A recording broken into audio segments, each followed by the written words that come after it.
wa Mungu Baba na ushirika wa Roho Mtakatifu viwe nanyi nyote. Wapendwa, tumekusanyika hapa ikiwa kanisa sasa kusherekea familia ya CS Mithika Linturi, kusherekea kuwekwa wakfu kufanya kazi kama CS katika taifa letu, vile vile kuombea kazi yake iende vema. Vile vile tumefika hapa kumshukuru Mungu kwani kijana wake sasa ameingia katika hali ya kuwa mtu mzima. Alipomaliza masomo yake ya darasa la 8 pia alitenda vema na Mungu anamuelekeza katika kidato cha kwanza kwa maombi yetu, na tunaombea familia yote. Na sasa tunamkumbuka mzee wa familia hii, yule Mungu aliyemuita, pia tunamuombea na ndugu yake CS mdogo Charles, wote wapate kulala salama katika Kristo, tukishukuru Mungu kwa yote. Kwa mara nyingi tunasahau kusema asante. Twafikiria kwamba Mungu anatakiwa atupe mengi na tunasahau kusema asante kwa yale yametokea. Tuombe Mungu atusamee dhambi zetu kwa kukosa kusema asante mara kwa mara kwa uhai wetu, kwa yale yanayotokea katika maisha yetu. Tuombe Mungu atusamehe.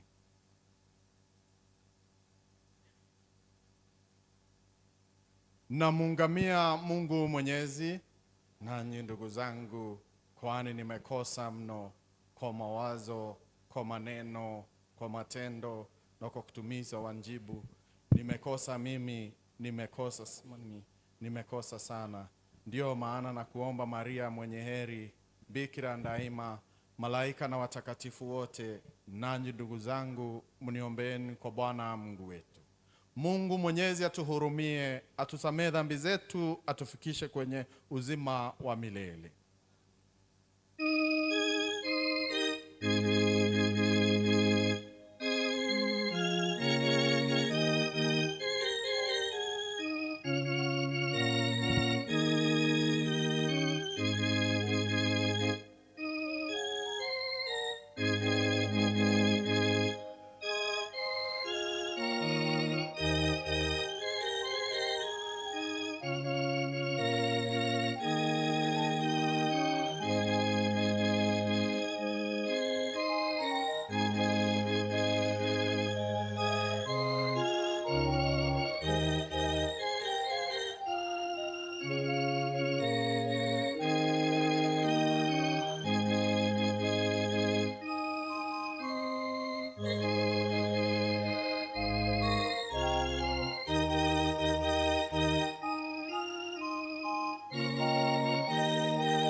amependa kutuonyesha mifano bora, faida inayotokana na familia kuibariki jamii na jamaa.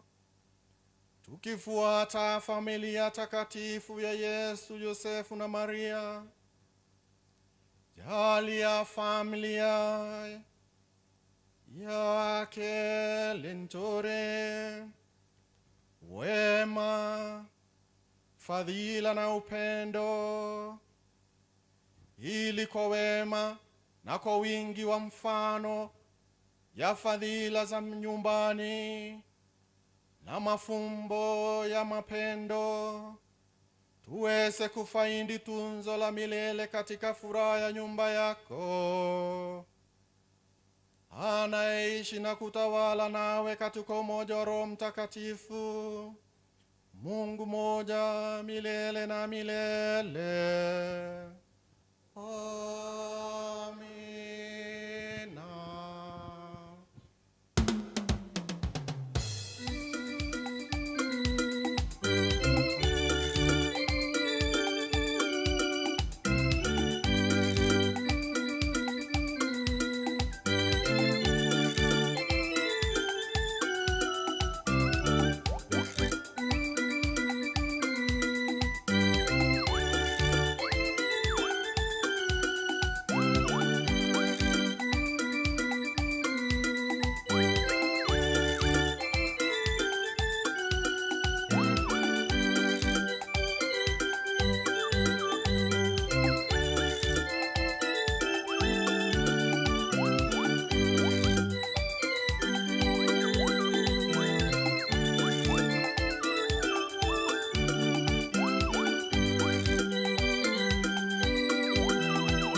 Asanteni sana.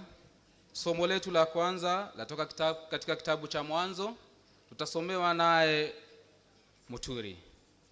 Zaburi yetu ya kuitikizana tutaongozwa naye Makena. Somo letu la Injili tutasomewa naye Padri Silas Meme. Karibuni. Somo letu la pili tutaongozwa naye waziri wetu wa kilimo. Karibuni. Tumsifu Yesu Kristo. Tukaibwa kithomo getu kiumite ukunerea kiambiriria kenda kutigira mustari jwa 14. Ninge Murungu arera Abraham atiri, wena nchiaro ciaku bugatura bwikite kirikaniro giakwa nthukine cionthe. Giki nikio kirikaniro giakwa kiria ugeka gatigati gakwa nagwe na nchiaro ciaku, ati hana benu batuije bonthe batanagwe. Buritwa gutanagwa na rurutano ruru rukarwano rwa kirikaniro giakwa nabwe. Hokaije no mwanka gatanagwe gakinya ntuku 8 kuma gaciarwa. Thithagieni nthukine cienu cionthe kinya nkombo iria iciari mucii jwaku kana iria iguri na mbeca kuma kiri muntu uri wa rurijo rwaku.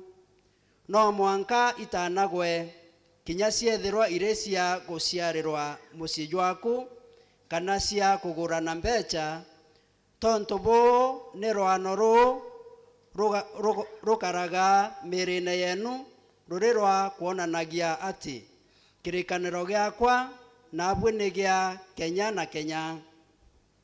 Onto murume wonthe uria utitani no mwanka engwe atige gutura amwe na antu bao ni untu atikite kirikaniro giakwa. Mugambo wa Murungu.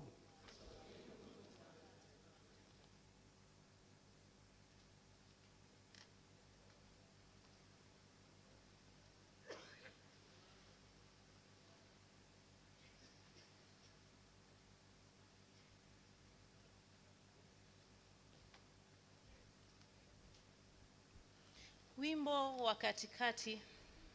Kitikio: nitakushukuru Bwana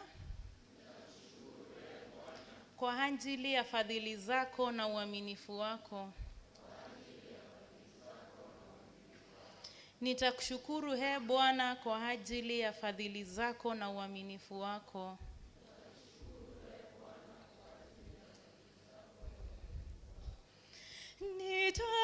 Nitakushukuru Bwana kwa ajili ya fadhili zako na uaminifu wako. Nitakushukuru Bwana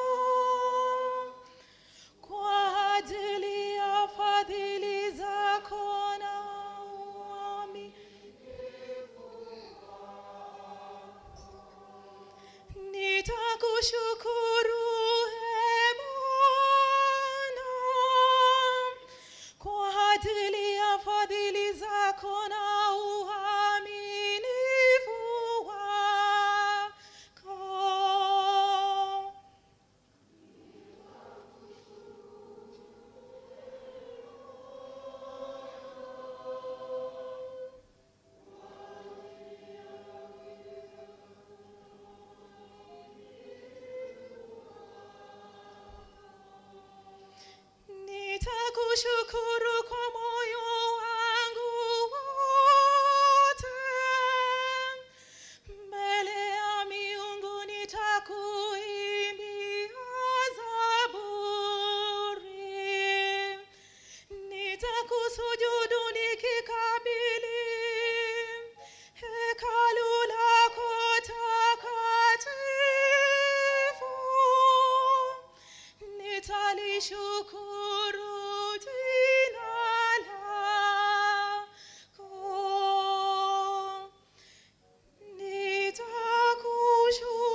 wanaposikia maneno ya kinywa chako,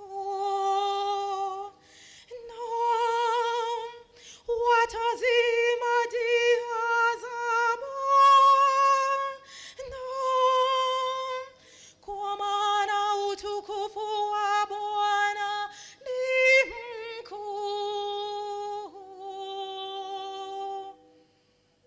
Nitakushukuru ee Bwana.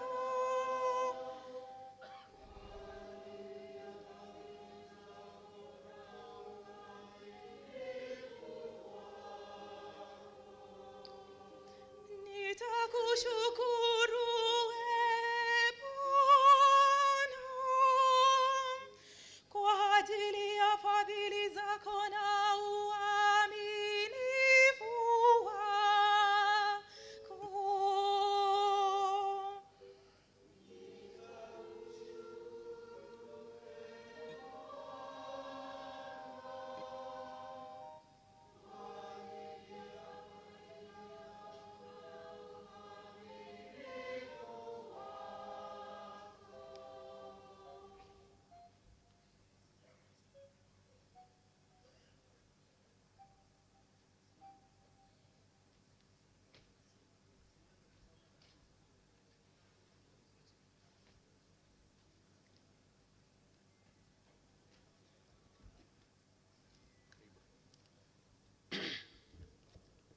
Second reading, a reading from the first letter of St. Paul to the Corinthians. I never stop thanking God for all the graces you have received. May God our Father and the Lord Jesus Christ send you grace and peace. I never stop thanking God for all the graces you have received through Jesus Christ. I thank Him that you have been enriched in so many ways, especially in your teachers and preachers.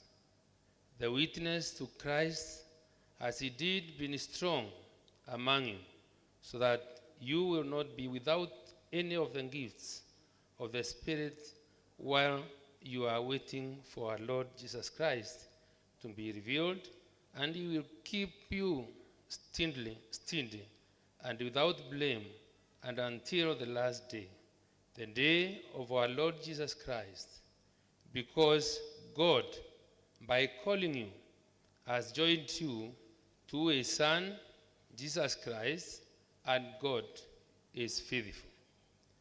This is the word of the Lord.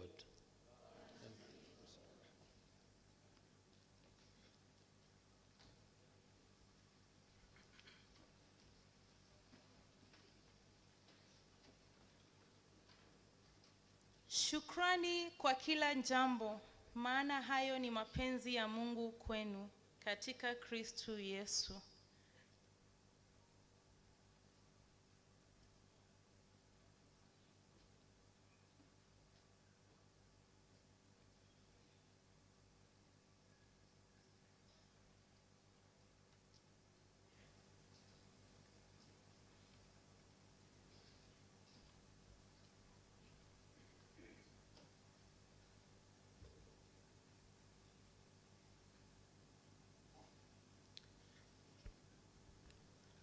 The Lord be with you.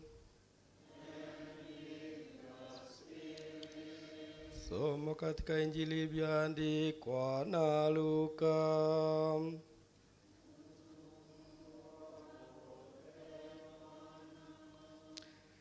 Zilipotimia siku zao za kutakasika zilizoamriwa katika sheria ya Musa, wazazi wa Yesu walimpeleka Yerusalemu ili wamtoe kwa Bwana, kama ilivyoandikwa katika sheria ya Bwana. Kila mtoto wa kiume aliyemzaliwa wa kwanza awekwe wakfu kwa Bwana, nao watoe sadaka kama ilivyotarajiwa katika sheria ya Bwana: hua wawili au makinda mawili ya njiwa. Huko Yerusalemu palikuwa na mtu jina lake Simoni. Alikuwa mtu mwadilifu, mcha Mungu, naye alitazamia faraja ya Israeli, na Roho Mtakatifu alikuwa naye. Alikuwa amejulishwa na Roho Mtakatifu ya kwamba hataona mauti kabla ya kumuona Kristo wa Bwana. Akaongozwa na Roho aende hekaluni. Wakati wazazi walipomleta mtoto Yesu umo ili wamfanyie kama iliyokuwa desturi ya sheria, akampokea mtoto mikononi mwake, akamtukuza Mungu, akasema, "Sasa, Bwana, weza kumruhusu mtumishi wako aende kwa amani kama ulivyonena. Maana macho yangu yameuona wokovu wako, aliuandaa mbele ya watu wote, mwanga wa kuangazia mataifa na utukufu wa taifa lako Israeli." Baba na mama yake walisangazwa na maneno yaliyosemwa juu yake.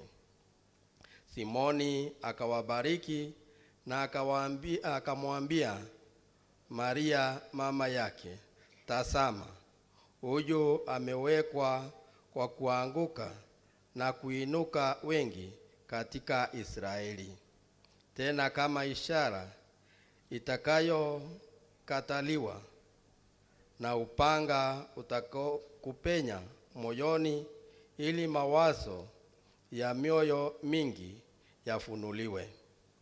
Palikuwa na nabii mwanamke, naye ndiye Ana binti Fanueli, wa kabila ya Asheri. Alikuwa mzee sana. Kwanza baada ya unawali wake aliishi na mume wake miaka 7, kisha akawa mjane mpaka kufikia umri wa miaka 84. Alishinda daima hekaluni akimtumikia Mungu kwa kufunga na kusali usiku na mchana. Naye akafika saa ile ile akamtukuza Mungu na akamsimulia habari zake wote waliomtazamia ukombozi wa Yerusalemu. Basi walipotimiza yote yaliyoamriwa katika sheria ya Bwana, walirudi Galilaya, mjini kwao Nazareti. Mtoto akakua, akaongezeka nguvu, akawa amejaa hekima, na neema ya Mungu ilikuwa juu yake. Injili ya Bwana.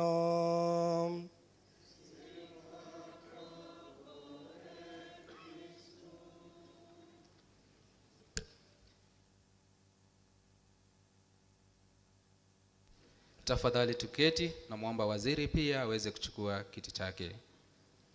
Na mwalika padri anayetuongoza katika kutoa homilia takatifu. Karibu padri.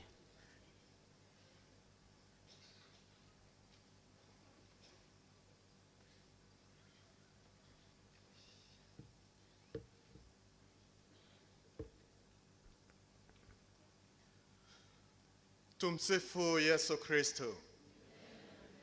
Tukumieni Yesu Kristo. Weba bega, hata we serious. We came here to celebrate sawa na kanisa 21st century ti kanisa 19th century aroka rawadhuri yale para kanisa ni owere. Oh, smile. Unaona vile CS ana smile. Yeah, then keep smiling. We are here to thank God. Tuyetea sokeria Murungu Nkaatho non tubakitharimo kia CS Linturi Mithika family away, the Lanja family, and also more so an important opportunity to serve the people of Kenya in the Ministry of Agriculture, as well as we thank God.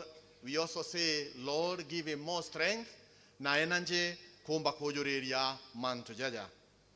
Vile vile tunashukuru Mungu kwa kuwa kwamba kijana wake amepata kuingia katika safari ya kuwa mtu mzima. Ameanza tu, bado ni mtoto, hajafikia miaka 18. Hivyo basi katika kupitia hayo pia amehitimu kuingia katika shule ya upili kwa kupata grade mzuri. Tunashukuru Mungu. Tunashukuru Mungu kwa familia yote ya Linturi, na tunaona mama yuko nasi, na tunakumbuka mzee. Kwa wengi wetu wamekuwa karibu hapa, tulimuona mzee, tuliona hii familia, na tuliona pia CS akikua kama mmoja wetu. Hivyo basi ni vema kusema asante, kwa sababu ni njia ya Mkristo na njia ya mtu anayekuwa katika hali ya kushukuru watu na kushukuru Mungu kwa yale yanayotendeka ndani yetu. Hivyo basi wapendwa, pamoja tutafakari kwa maneno yale tumepata katika somo letu la kwanza, la pili na pia la Injili kwa ufupi. Kushukuru ni nini? Na kwa nini mimi na wewe atushukuru? Ama kwa nini tunashukuru na ina faida gani? Kwa wakati mwingi tunashukuru wakati tumepata jambo lema, kama lile tunashukuru kwa huyu, sijui ni mzee ama ni kijana. Kwa wengine ni mzee, kwa wengine ni kijana, si ndio? Na kwa wengine ni a son, to others is a father, to others is an uncle. All those attributes of one person, and the beauty that comes from one person, from a family. Kama vile tumesoma katika Injili letu, tumeona mtoto wa siku 8 anaangaliwa na huyu nabii Simon, na anaona utukufu wa Israeli ndani ya mtoto wa miaka 8. Na anaona pia kupitia kwa yule mtoto watu wasiomjua Mungu watamjua Mungu. How much potential can be in a child? And how much do we lose when that child doesn't get to the full potential?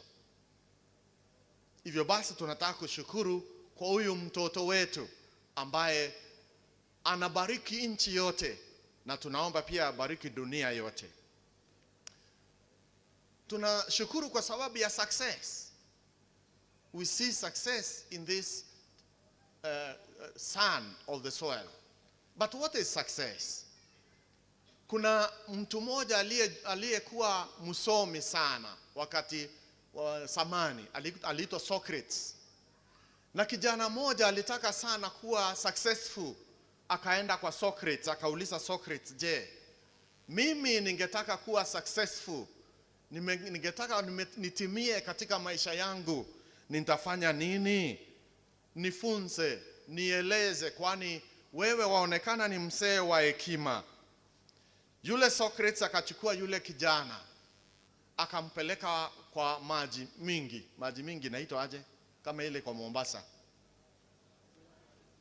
Ziwa, bahari. Akampeleka kwa bahari, wakatembea mpaka kijana akaanza kuogopa, kwani mzee wa hekima wanipeleka wapi?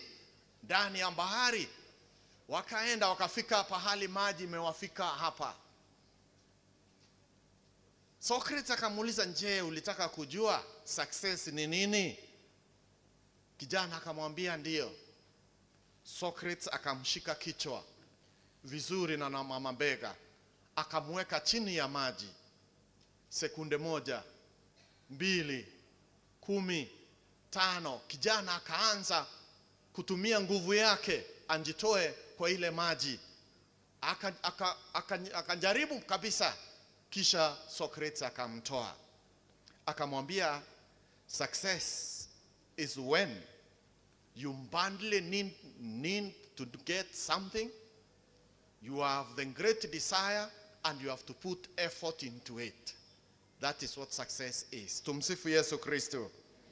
Kijana akasoma kwamba success lazima uweke effort, lazima unjitume kama tunavyosema, lazima uko tayari kutumia mafikira, uwezo wako wa mwili na mafikira kufikia lile ambalo unalotaka.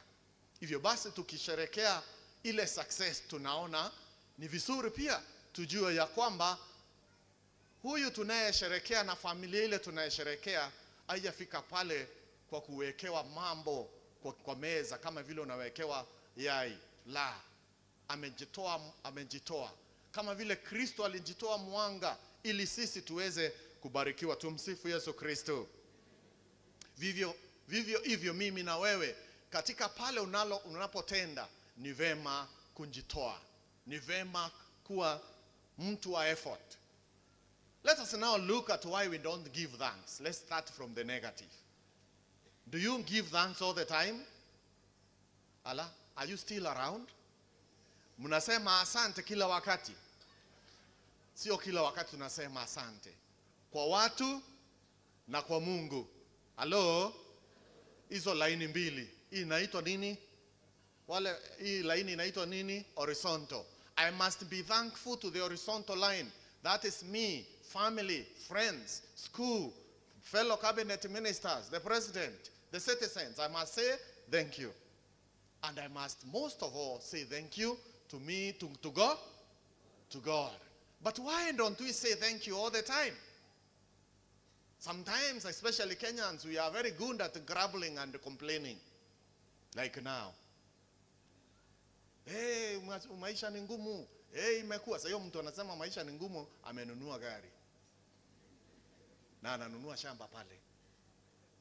Complaining. But why are we such and by the way, Kenya is 90+% Christian. But we are one of the most complaining nations on earth. Why am I and you not good at complaining or good at saying thanks? What are the barriers that provide us to say thank you? And I will be very fast. The first one, it is a sign of an unredeemed source. Wakati siko na haraka ya kusema asante, inaonyesha kwamba roho yangu haijampokea Kristo. Wasiomjua Kristo hawana haraka ya kusema asante. Roho iliyempokea Kristo iko na haraka ya kusema asante, kwani inajua singeweza kujiokoa mwenyewe, nimeokolewa na mwingine. So my friend, if you are never thankful, examine your heart. You may not be truly saved. I may not be truly saved if I am not quick to say thank you to family, to friends, to nation, to society, and most of all, to God. Hello? The first reason we are not quick to be thankful is unredeemed soul. So, unaweza sema, mimi ni Mkristo, si unaona naimba kwa kwaya, mimi ndio pandre, si unaona mimi natenda. Lakini kumbe katika hali ya kutosema asante, ule kuokolewa kwa roho na kujua Kristo ndiye ametufikisha pale tumefika, inatuweka mbio kusema asante. Unredeemed souls do not quickly say thank you to fellow human beings, to family, and God. Number 2, doubts. Sometimes we have doubts. In doubts, we don't say thank you. Biblia inatuambia kwamba all things work together for good to them that love God. All things, good and bad, they work to glorify God.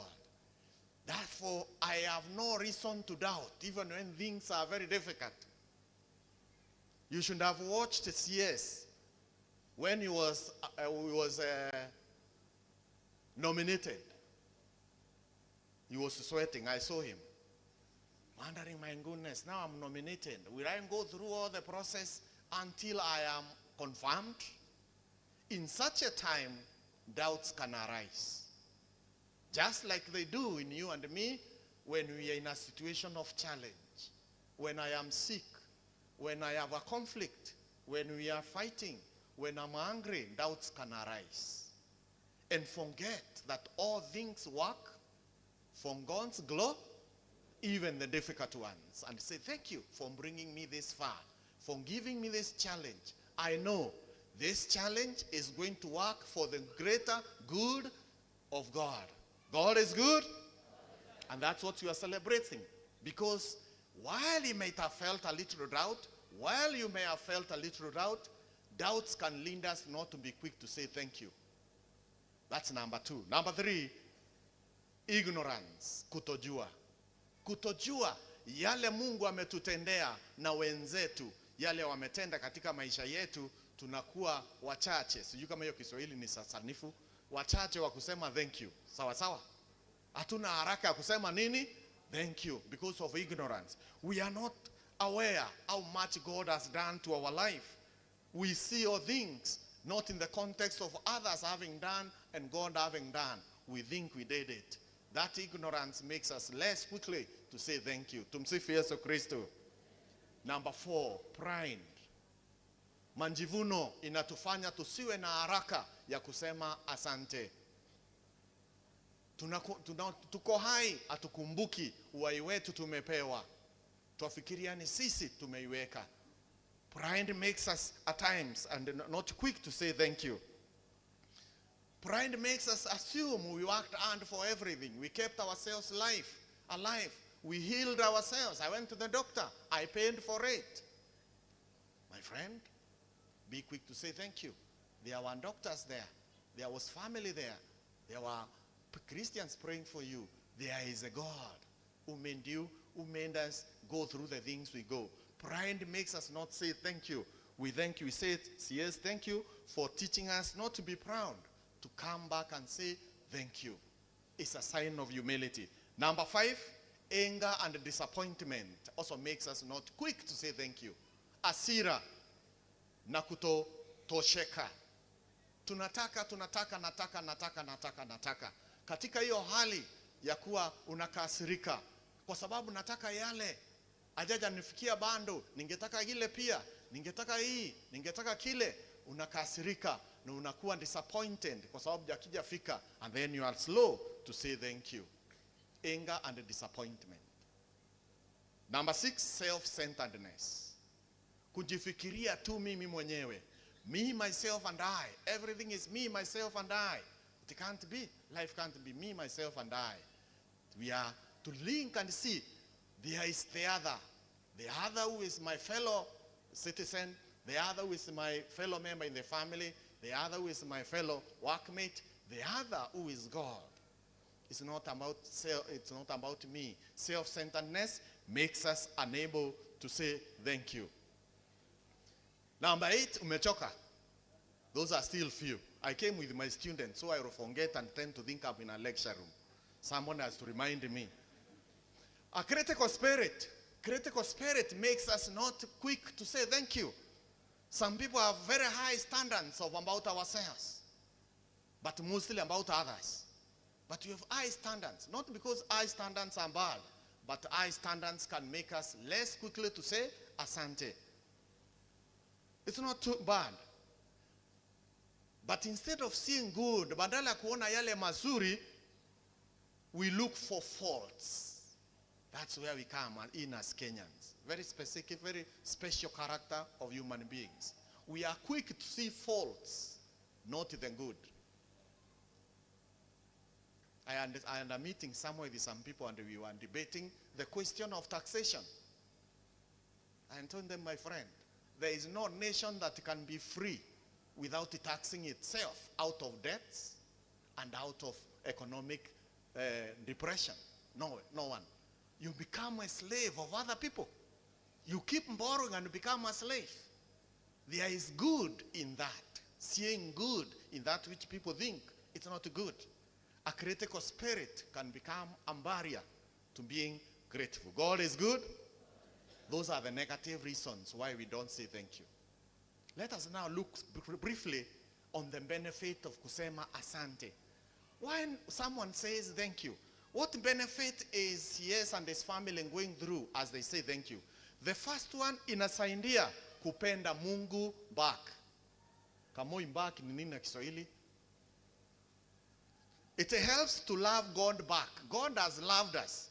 Thanksgiving helps us love God back.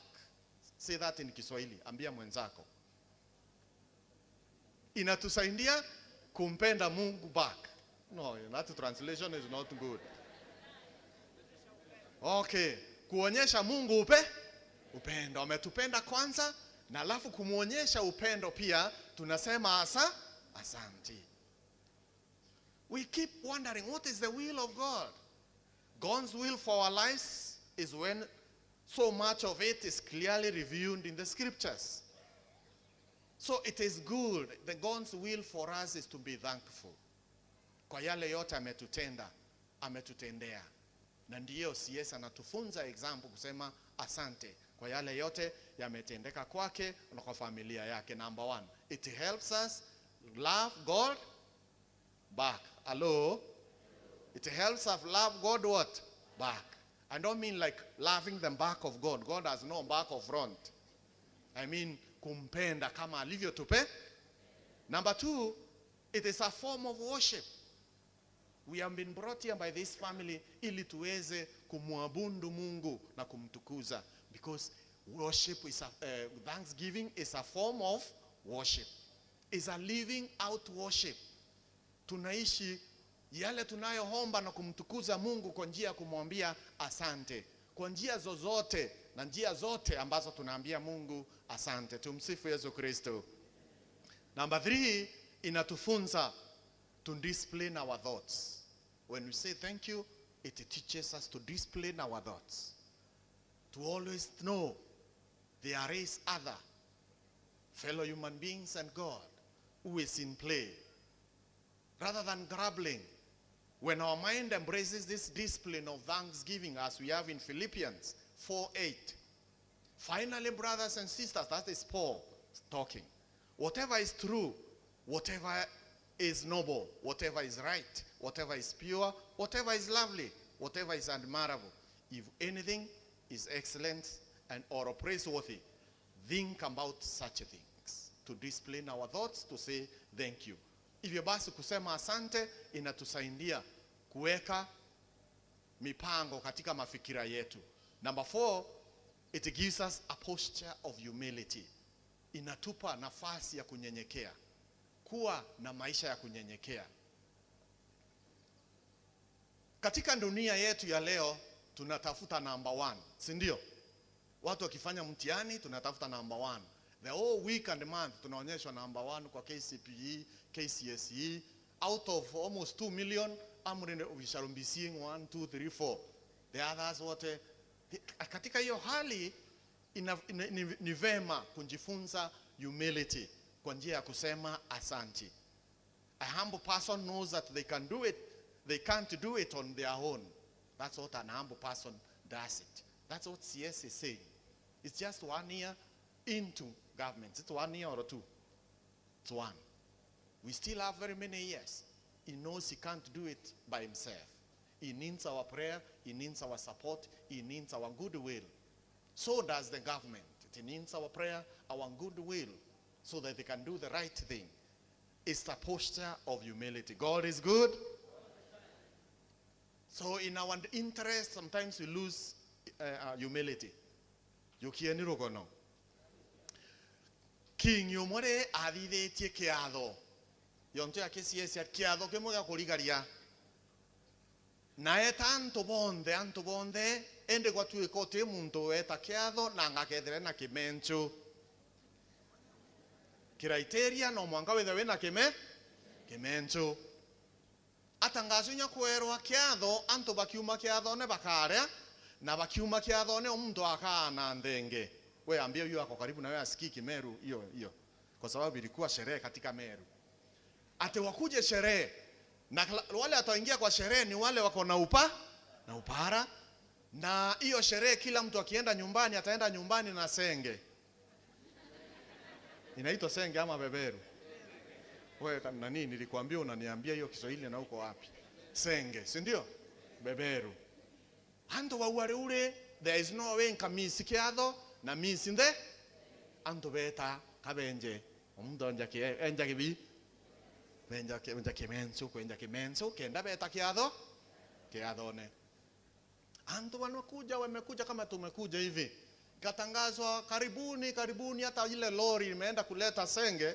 Beberu bando inakuja. Hii bando inakuja. Ilikuwa Friday. So KIATHO ikaendelea, ikafika Friday evening. Lori asijafika. Ikakuwa usiku, kaambiwa hakuna kutoka, senge zinakuja, lakini zile magari zilienda kuleta bila beberu imeharibikia kwa barabara. Tutangoja. Watu wakaimba, wanakula, wanasherekea, wanasherekea. Ikafika Saturday. Antu berobo kama kailio biabi binge buru ndenge tweterete na kuringana na ora toro indereba barabe na roli ndenge uitekinya mbere mande. Rute Saturday. Leo antu barabe venjete kemencho. Bambe ya kumenya nende. Mande kinya kemencho kigwedi atia. Kuma. My friends, giving thanks teaches us the posture of humility. To be just who we are. I don't have to be anyone else. I don't have to struggle to be someone else. To be you, or you to be me. Humility. Number 5, thanksgiving that we are celebrating for this family reduces anxiety. The more we are thankful to family and to God and friends, the less we have anxiety. And number 6, it reduces envy. Being thankful who I am, I don't have to envy being a CS. I'm sure I will never be one. But it's very possible to envy. Oh my goodness, ingekuwa ni mimi. Asa hao wameketi karibu na yeye, wote wanaitwa mheshimiwa na hao wanafanya hiyo maneno. It is easy to have these conflicts of envy. When we say thank you to God, thank you to fellow human beings, it reduces the reason to be envious. We see the good that is us, and we celebrate the good that is in other people, and we are not envious. It reorients our heart. Roho zetu zinaeza angalia sehemu kwingine, zinasahau kujielekeza kwa Mungu. Thanksgiving helps us to orient our hearts to God. Friends, we thank God for this family, for how much it has blessed this community and the nation. And we pray for the young ones too, to continue blessing not only the nation, to go now beyond the nation, to bless the globe, especially the young man we celebrate. We would like to hear you sitting in the seat of the General Secretary to the UN. Ako happy? Our next UN, amajafika. Yeah, he's still coming. So, CS has just started it. And not only his family, your family. Let us bless the nation. Katika somo letu la kwanza tumesikia kwamba Ibrahimu alitahiriwa ili iwe kuonyesha wao ni watu wa Mungu. Circumcision is very important for boys. It's a symbol of responsibility to the society and community. It is a symbol that you are now getting to be an adult to take responsibility to society. It's not something to go around. Hello? Wa mtu mwaka vefte alirenya mwekuru na mwari na kana ukameintani. My friend. You are supposed to have matured ear and in the heart, not to show it. Circumcision is circumcision of the heart and the mind. It's not on God. It is a process. Just as we see the potential of Jesus, Simon anaona yale matokeo mema ambayo yatafikia dunia kupitia kwa Yesu, vile vile tuyaone katika watoto wetu tulionao, wachanga na wakubwa. And because I am Mwigembe and I'm Mwigembe, kwetu ni hapo tu, I have seen CS grow as a older brother, less than 2 kilometers that way. At times, circumcision has become the barrier to the growing of the potential of our boys. Gota anore moi gotuekete ko kajukia kanya kaka murungu kanini kakaremwa kutuma ana baktu baoyoria potential yao. Now kwethira amithika atanirwe au arungu tano amanto akuthira tukithira turia ari. Hello? No, gutano is a symbol, as we read in the Bible, of the commitment to the community and to society. It's not a God in itself. When our children go through that, they have to be encouraged and taken to school so that they can circumcise their hand, their brains, and their hearts for the greater good of the community. Two, I can see most of us are parents here. And parents have a problem with our boy child. Ana betu eije baba ingi ba utanoa ba itano arikia gutano musiari amutiganiria ate ona irio ate ona nguo ikutware ake tugurairwa Christmas ke gurira ndakeku kashati sawa sawa. Then ukerigira mwana ora akethire na hope atethire na hope aicoka nyumba gutina irio ate kumenyerwa. He loses hope. He has no focus. He is a child for God's sake. We are circumcising them at 12, 13, 14, 15. Even the ones in the university, they are 20, 23, and they can't pay their tuition, they can't pay their housing. The parents has a responsibility to do that. Ukarekeria mwana nonto akwethia atia? Hello? Kebara batania tafadhali kanjare eguru dewe totiri newero mutane romadhani nonto notani. Nothing like that. You have to work and pay. And the parents has to build that in the child. Let's take care of our children, especially boy child, so that we can have more celebrations like this of CS Linturi. God is good. May God bless you.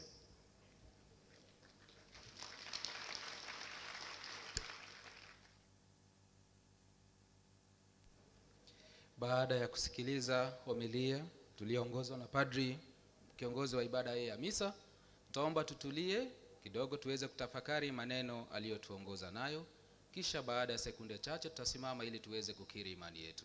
Tutulie tafadhali.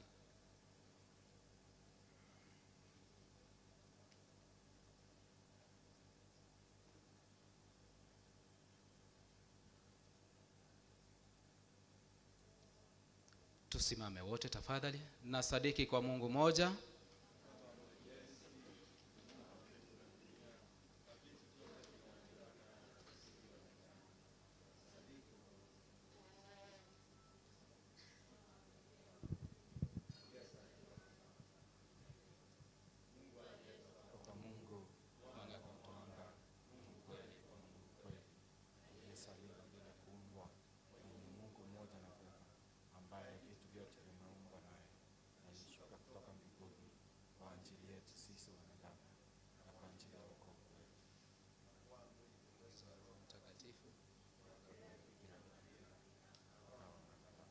akasulubiwa kwa ajili yetu sisi na kwa mamlaka kwa sultani akateswa akafa akazikwa akapaa mbinguni ameketi kuume kwa Baba. Tutakuja tena kwa ufalme wake. Asante kwa Roho Mtakatifu, mwana namleta uzima atokaye kwa Baba na Mwana, anayeabudiwa na kutukuzwa pamoja na Baba na Mwana, aliyenena kwa vinywa vya nabii. Na sadiki kwa kanisa moja takatifu Katoliki, na ubatizo mmoja na maondoleo ya dhambi.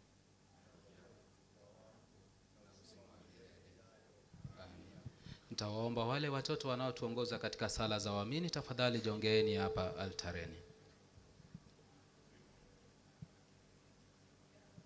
Familia,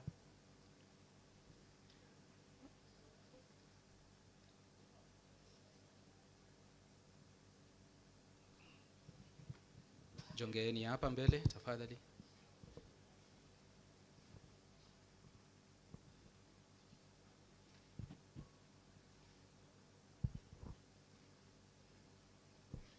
tutaomba sote.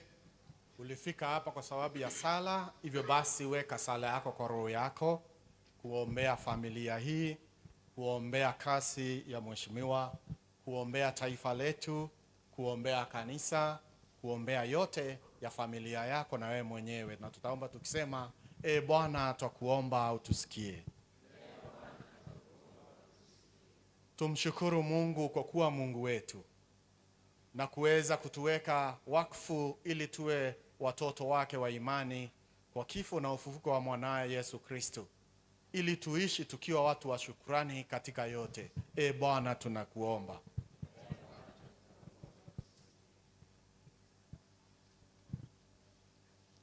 Lord Jesus Christ, through whom every family is like a building constructed by the Holy Spirit to become a temple of your glory, grant that this family of yours may be burdened together in your name.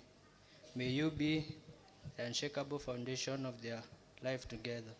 For this we pray. Response? With Mary and Joseph, you sanctified domestic life.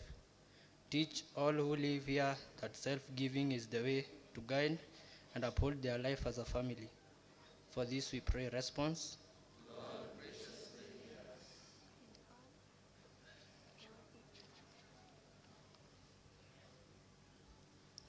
Through Christian initiation, you have joined the natural family to a larger spiritual family, the church.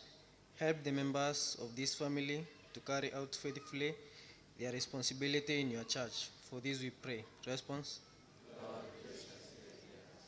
You gathered the first members of the church together in the upper room around Mary, your mother. Grant that the members of this household church may learn from her to keep your words in their hearts, to be constant in prayer, and to be generous in giving of themselves and of all they possess to others. For this we pray. Response? Lord, gracious.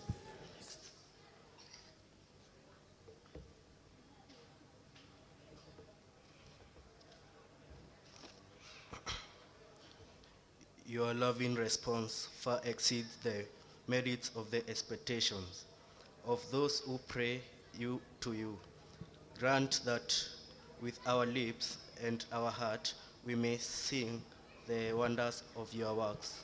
Response? Lord, graciously hear us.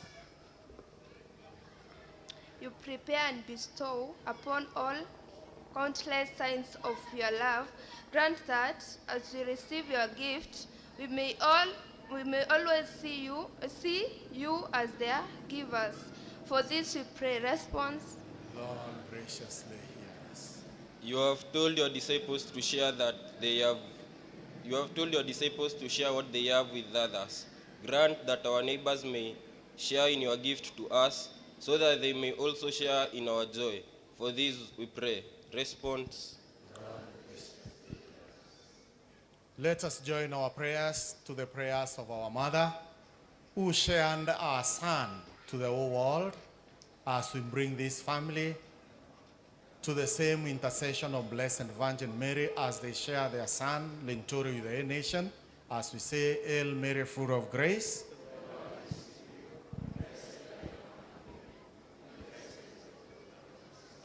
Holy Mary, Mother of God, pray for us sinners. We pray all this, believing and trusting in Jesus Christ, who is our Lord and High Priest forever and ever. Amen.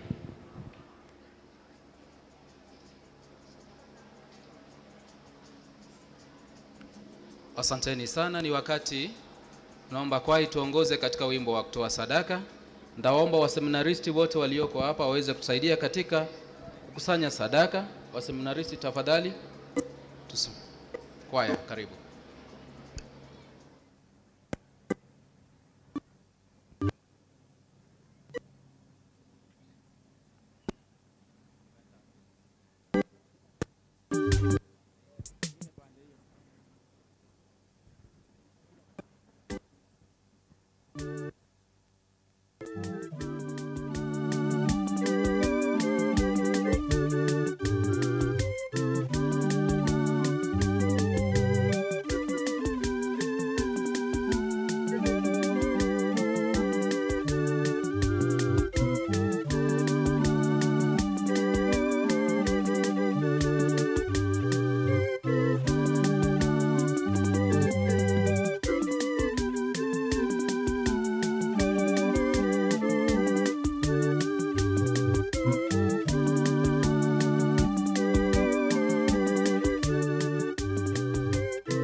Familia tafadhali, naeleza walio na sadaka waweze kusonga pale nyuma ili waweze kuleta sadaka. Tafadhali walioandaa sadaka zao, tafadhali tunaomba tusimame pale nyuma.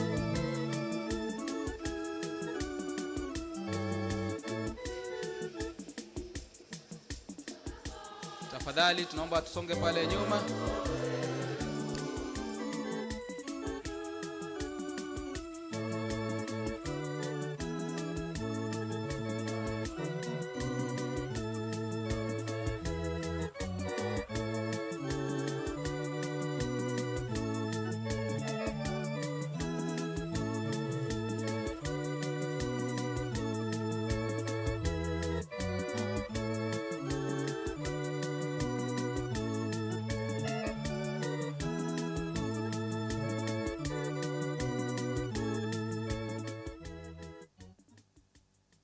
Tafadhali tutulie, na kwa heshima kuu na tunaunganisha ishara mbili, tusimame ili tuweze kumpokea mgeni wetu wa heshima. Naona amewaziri, na pia tunapojongea kuleta sadaka zetu. Tafadhali karibuni.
heshima na taadhima kuu, nitaomba tuweze kutulia. Tunaingia katika kipindi cha pili cha ibada yetu ya misa, na hasa tunapoelekeza katika kuvitakatifuza vipaji vyetu na matoleo yetu. Karibuni. Kama tulivyojifunza, in God all things work for good. When we started offering, that's when Dylan Muturi arrived and he offered bread and wine, exactly as we read in the gospel. So we thank God for all things. Salini ndugu, ili sadaka yangu na yenu ikubaliwe na Mungu Baba Mwenyezi.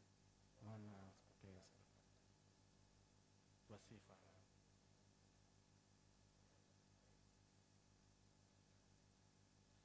Bwana, tunakutolea sadaka ya upatanisho, tukikuomba kwa unyenyekevu usidhibitishe kabisa familia zetu katika neema na amani, na hasa kanisa, familia hii tunayoleta mbele yako, kwa maombezi ya Bikira Maria mama wa Mungu na Yosefu mwenye heri, kwa njia ya Kristo Bwana wetu.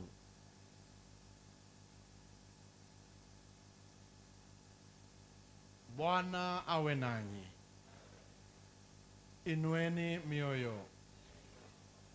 Tumshukuru Bwana Mungu wetu. Kweli ni vema na haki, tendo la kufaa na la kuleta wokovu. Tukushukuru wewe daima na popote, Bwana Baba uliye mtakatifu, Mungu mwenyezi wa milele, kwa njia ya Kristo Bwana wetu. Yeye katika ujio wake wa kwanza, alipokuja katika unyenyekevu wa mwili, aliutimiza mpango ulioandaliwa nawe tangu kale. Hivyo akatufungulia njia ya wokovu wa milele, ili atakapokuja tena katika utukufu na enzi yake, hatimaye tupewe wasiwasi mema yaliyoandaliwa, ambayo kwa sasa twathubutu kuyatarajia tukikesha. Kwa sababu hiyo, sisi pamoja na malaika wakuu, pamoja na viti vya enzi na milki na jeshi yote ya malaika wa mbinguni, twaimba utenzi wa utukufu wako, tukisema bila mwisho.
Bwana kweli mtakatifu na chemichemi ya utakatifu wote, tunakuomba uvitakatifuze vipaji hivi kwa nguvu ya Roho wako, ili viwe kwetu mwili na damu ya Bwana wetu Yesu Kristo.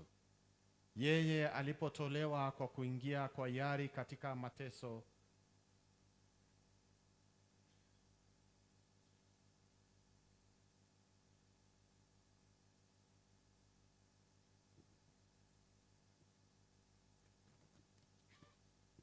alitoa mkate, akashukuru, akaumega, akawapa wafuasi wake akisema, Twaeni mle nyote, huu ndio mwili wangu utakaotolewa kwa ajili yenu.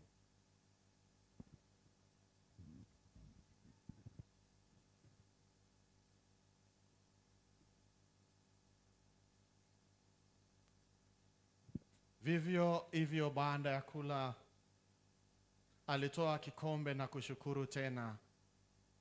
Aliwapa wafuasi wake akisema, twaeni mnywe nyote, hiki ndicho kikombe cha damu yangu, damu ya agano jipya na la milele, itakayomwagika kwa ajili yenu na kwa ajili ya wengi kwa maondoleo ya dhambi. Fanyeni hivi kwa ukumbusho wangu.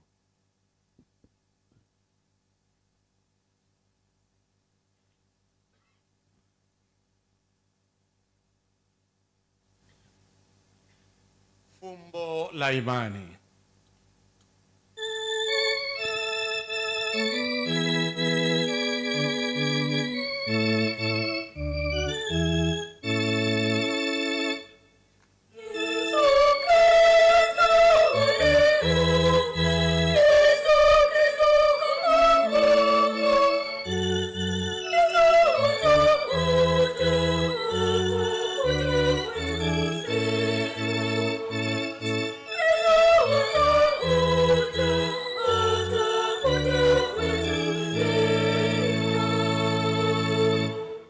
Kwa hiyo Bwana, tunapoadhimisha ukumbusho wa kifo na ufufuko wake mwanao, tunakutolea mkate wa uzima na kikombe cha wokovu.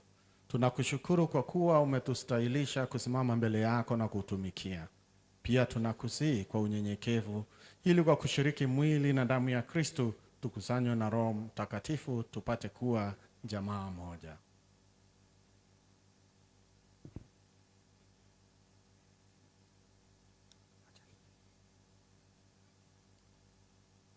Bwana, ulikumbuke kanisa lako liloenea popote duniani.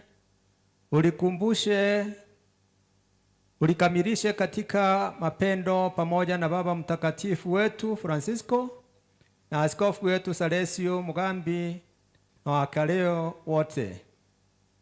Umukumbuke mtumishi wako Linturi uliyemuita kwako kutoka dunia hii. Ujalie ili yeye aliyeshirikishwa kifo cha mwanao kwa ubatizo ashiriki pia ufufuko wake.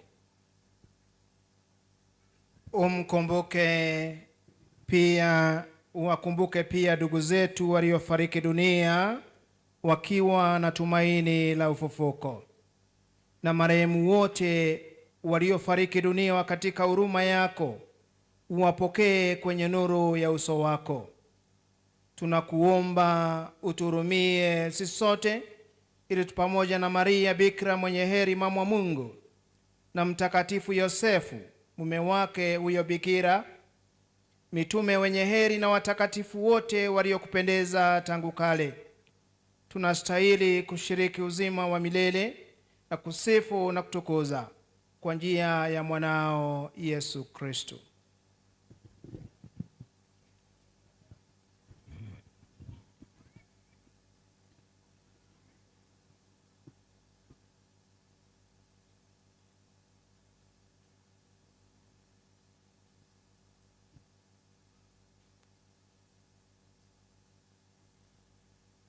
Kwa njia yake na pamoja naye na ndani yake, wewe Mungu Baba Mwenyezi, katika umoja wa Roho Mtakatifu, unapata heshima yote na utukufu milele na milele.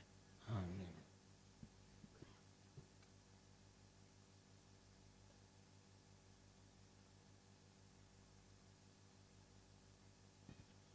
Kwa kulitia agizo la Mwokozi wetu na tukifuata mafundisho yake ya kimungu, twadhubutu kusema: Baba yetu uliye mbinguni, jina lako litukuzwe, ufalme wako ufike, utakalo lifanyike duniani kama mbinguni. Utupe leo mkate wetu wa kila siku, utusamehe makosa yetu kama tunavyosamehe na sisi waliotukosea, usitutie katika kishawishi, lakini utuopoe maovu. Bwana, twakuomba utuopoe katika maovu yote, Tujalie kwa wema amani maishani mwetu, kusudi kwa msaada wa huruma yako tuopolewe daima na dhambi, wala tusifadhaishwe na jambo lolote, tunapotasamia tumaini lenye heri, ujio wa Mwokozi wetu Yesu Kristo. Kwa kuwa ufalme na nguvu na utukufu ni vyako hata milele. Bwana Yesu Kristo, ulioambia mitume wako watuambia leo sisi kanisa lako, amani nawapa, amani yangu nawapa. Usitasame dhambi zetu, ila tu imani ya kanisa lako. Upende kulijalia amani na umoja kama yalivyo mapenzi yako, naishi na kutawala daima na milele. Amani ya Bwana iwe daima nanyi. Tupeane amani.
Tazama mwana kondoo wa Mungu. Tazama Yesu Kristo aondoe dhambi za ulimwengu. Heri yao walioalikwa kwenye karamu ya mwana kondoo. Bwana, sistahili uingie kwangu, lakini sema neno tu na roho yangu itapona. Mwili na damu ya Kristo itulinde tupate uzima wa milele.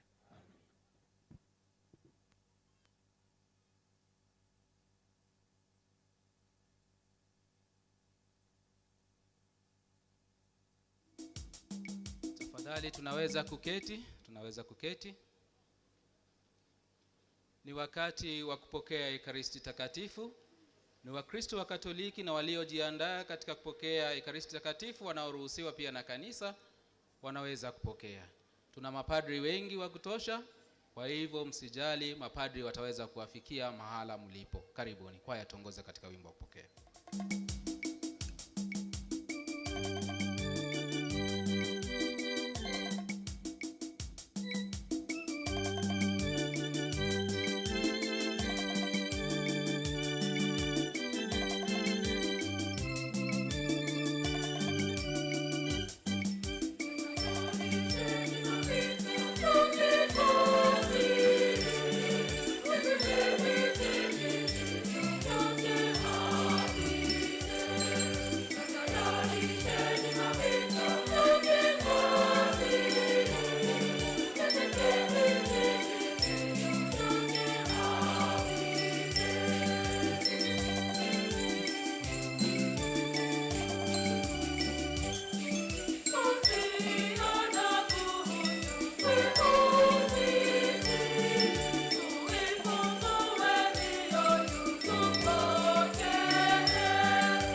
heshima kuu, tafadhali naomba tusimame wote tunapoenda kuielekeza Ekaristi yetu takatifu. Tafadhali tusimame na tutulie.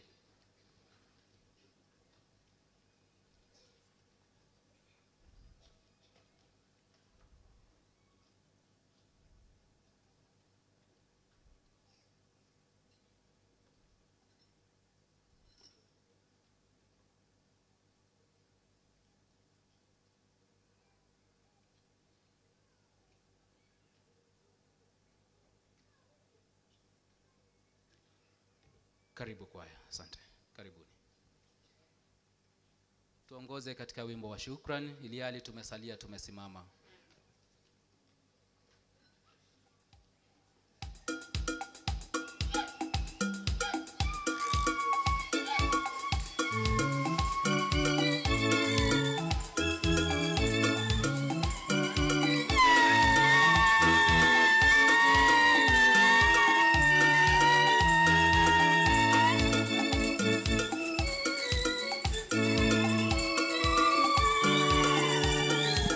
Thank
kwaya. Tutamwalika padri aweze tuongoza katika sala baada ya kupokea Ekaristi takatifu ama komunyo, sala ya mwisho. Tafadhali padri, kisha nitawaelekeza kwa ratiba ifuatayo. Mungu wetu ameonekana dunia, akakaa kati yetu. Tuombe. E Baba mwenye huruma, unayetulisha sakramenti ya mbinguni, utuwezeshe kuiga daima mfano wa familia takatifu, ili baada ya taabu za hapa duniani tuunganike nayo katika ushirika wa milele, kwa njia ya Kristo Bwana wetu. Nitawaomba tafadhali tuweze kuketi, ili hali mapadri wote, mapadri tafadhali tawaalika mwende mkatoe baraka speciali kwa kijana ama mheshimiwa wetu wa leo. Mapadri wote tafadhali tujiunge na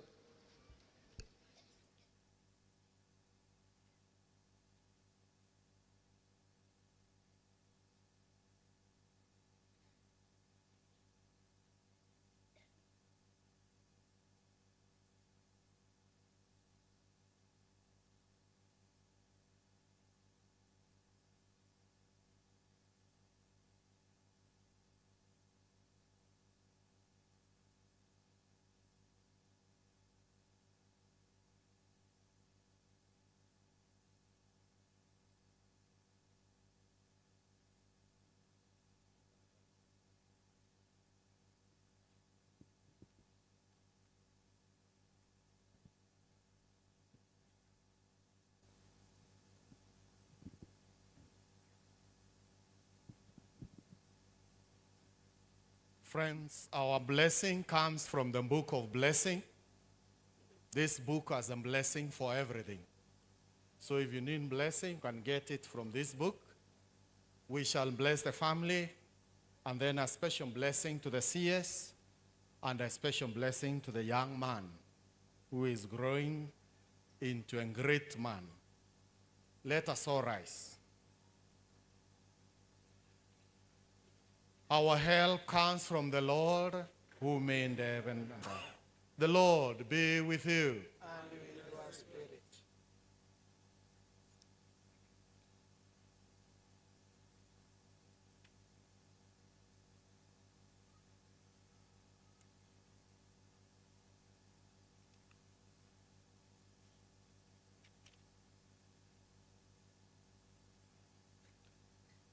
Blessed are you, God our Father, for your gift of this family and all that they do in their life, and especially building the nation in all that they do. Grant that those who are members of this family may obtain the gifts of the Holy Spirit. Through their works of charity, let them show what grace your blessing brings, so that all members of the family, as well as those who visit them, will find the spirit of love and peace, which only you can give. We ask this through Christ our Lord.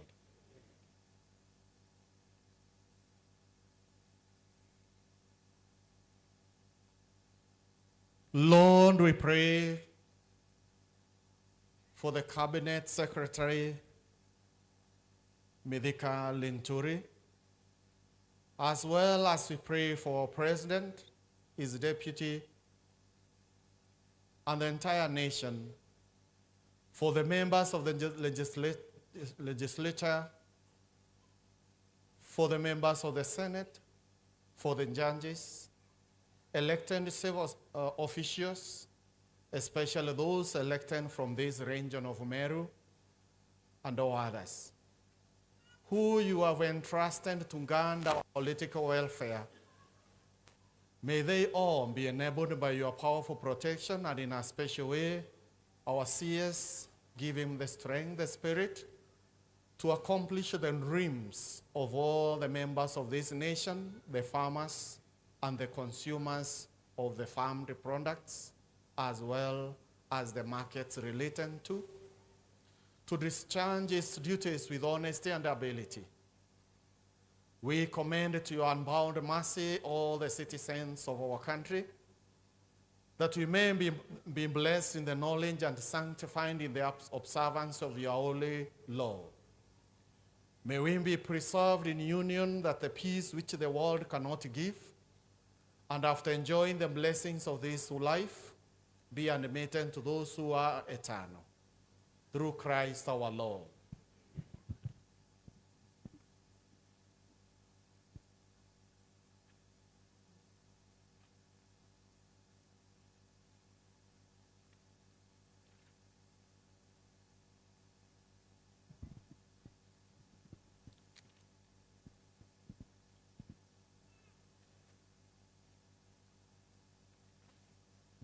Lord Jesus Christ, you loved children so much that you said, whoever welcomes a child welcomes me.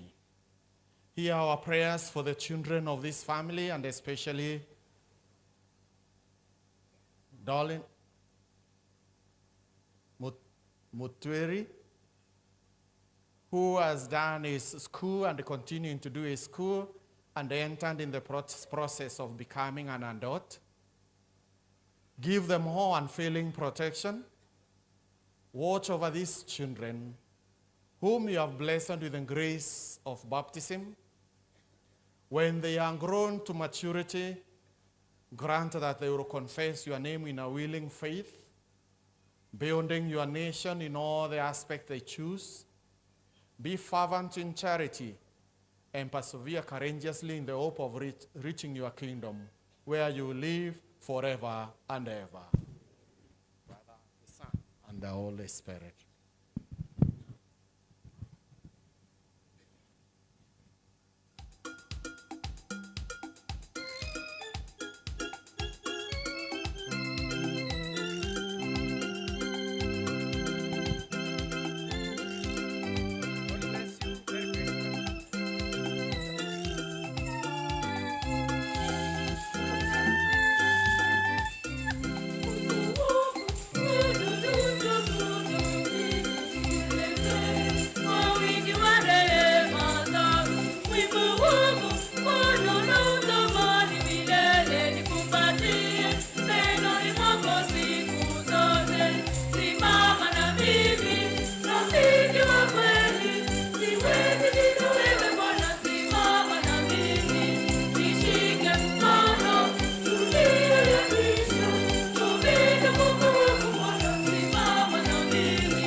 Asante, tafadhali nitaomba tuketi. Tumsifu Yesu Kristo. Asante kwaya, nasikia mmeiva mnaungua, si ndio? Nataka kuchukua fursa hii nimwalike padri msimamizi wa dekania hii ya Igembe ama Igembe Dinari, ili aweze kuwatambulisha viongozi wengine wa kidini waliojumuika nasi katika ibada hii ya misa, na kisha pia aweze kuwatambulisha mapadri waliojumuika nasi katika ibada ya misa. Karibu padri.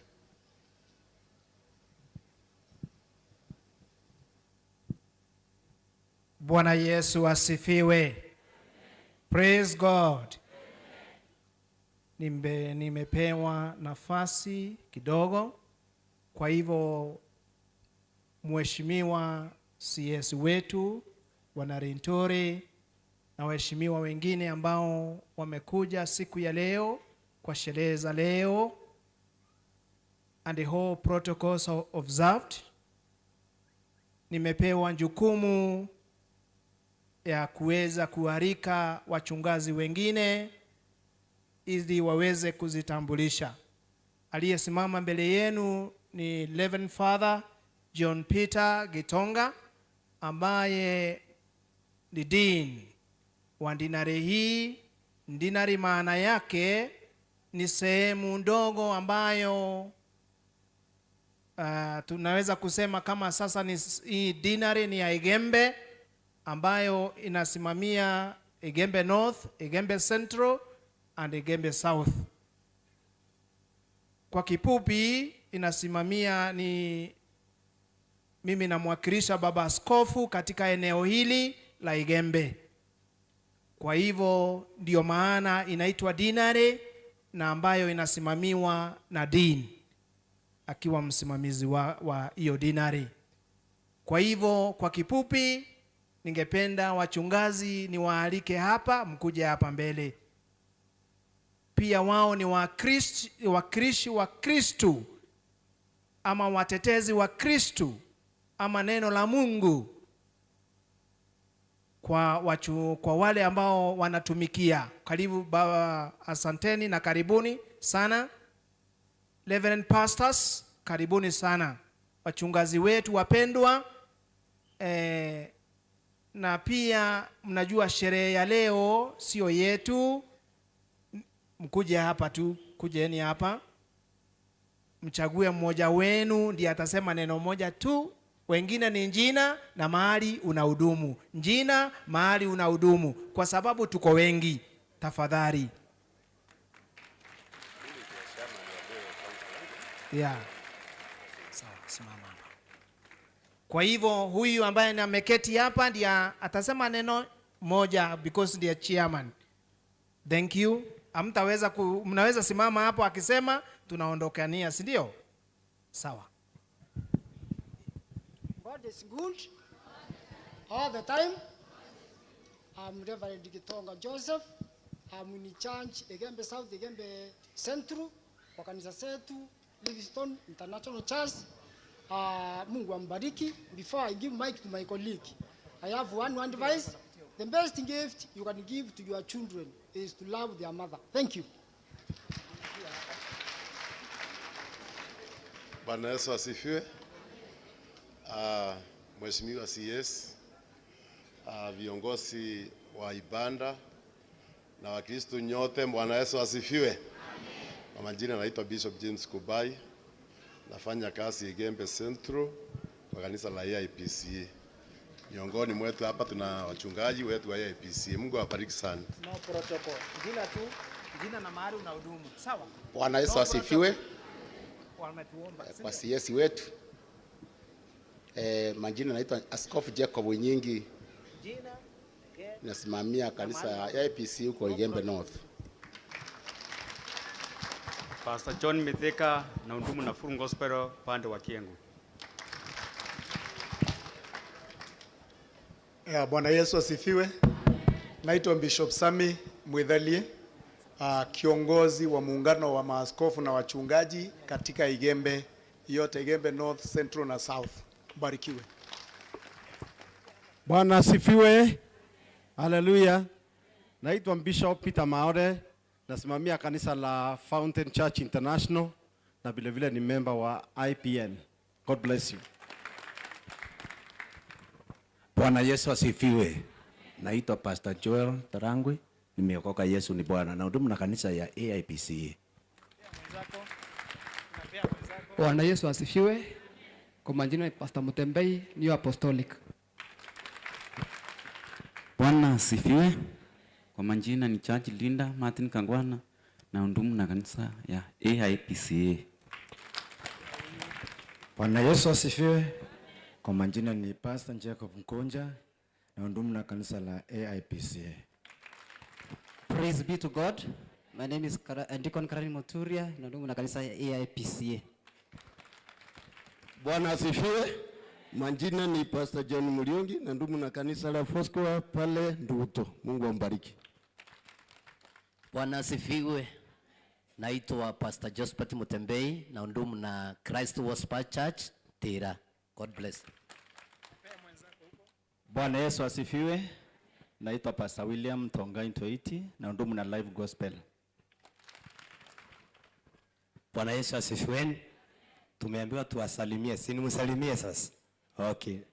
Mimi naitwa Apostle Mika na ndumu na kanisa Live Gospel Repentance Ministry. Sasa mimi niko hapa keje kwa CS Commander kabisa. Mumwambie atoe sadaka akiondoka. Ya Bwana asifiwe. Kwa majina naitwa Gerandi Kalionga na ndumu wa EAPC Kameroro. Mungu ambariki. Okay, Bwana asifiwe. Kwa majina naitwa Joseph Mtuma na ndumu na kanisa la Pefa Gembe Central. Bwana Yesu asifiwe.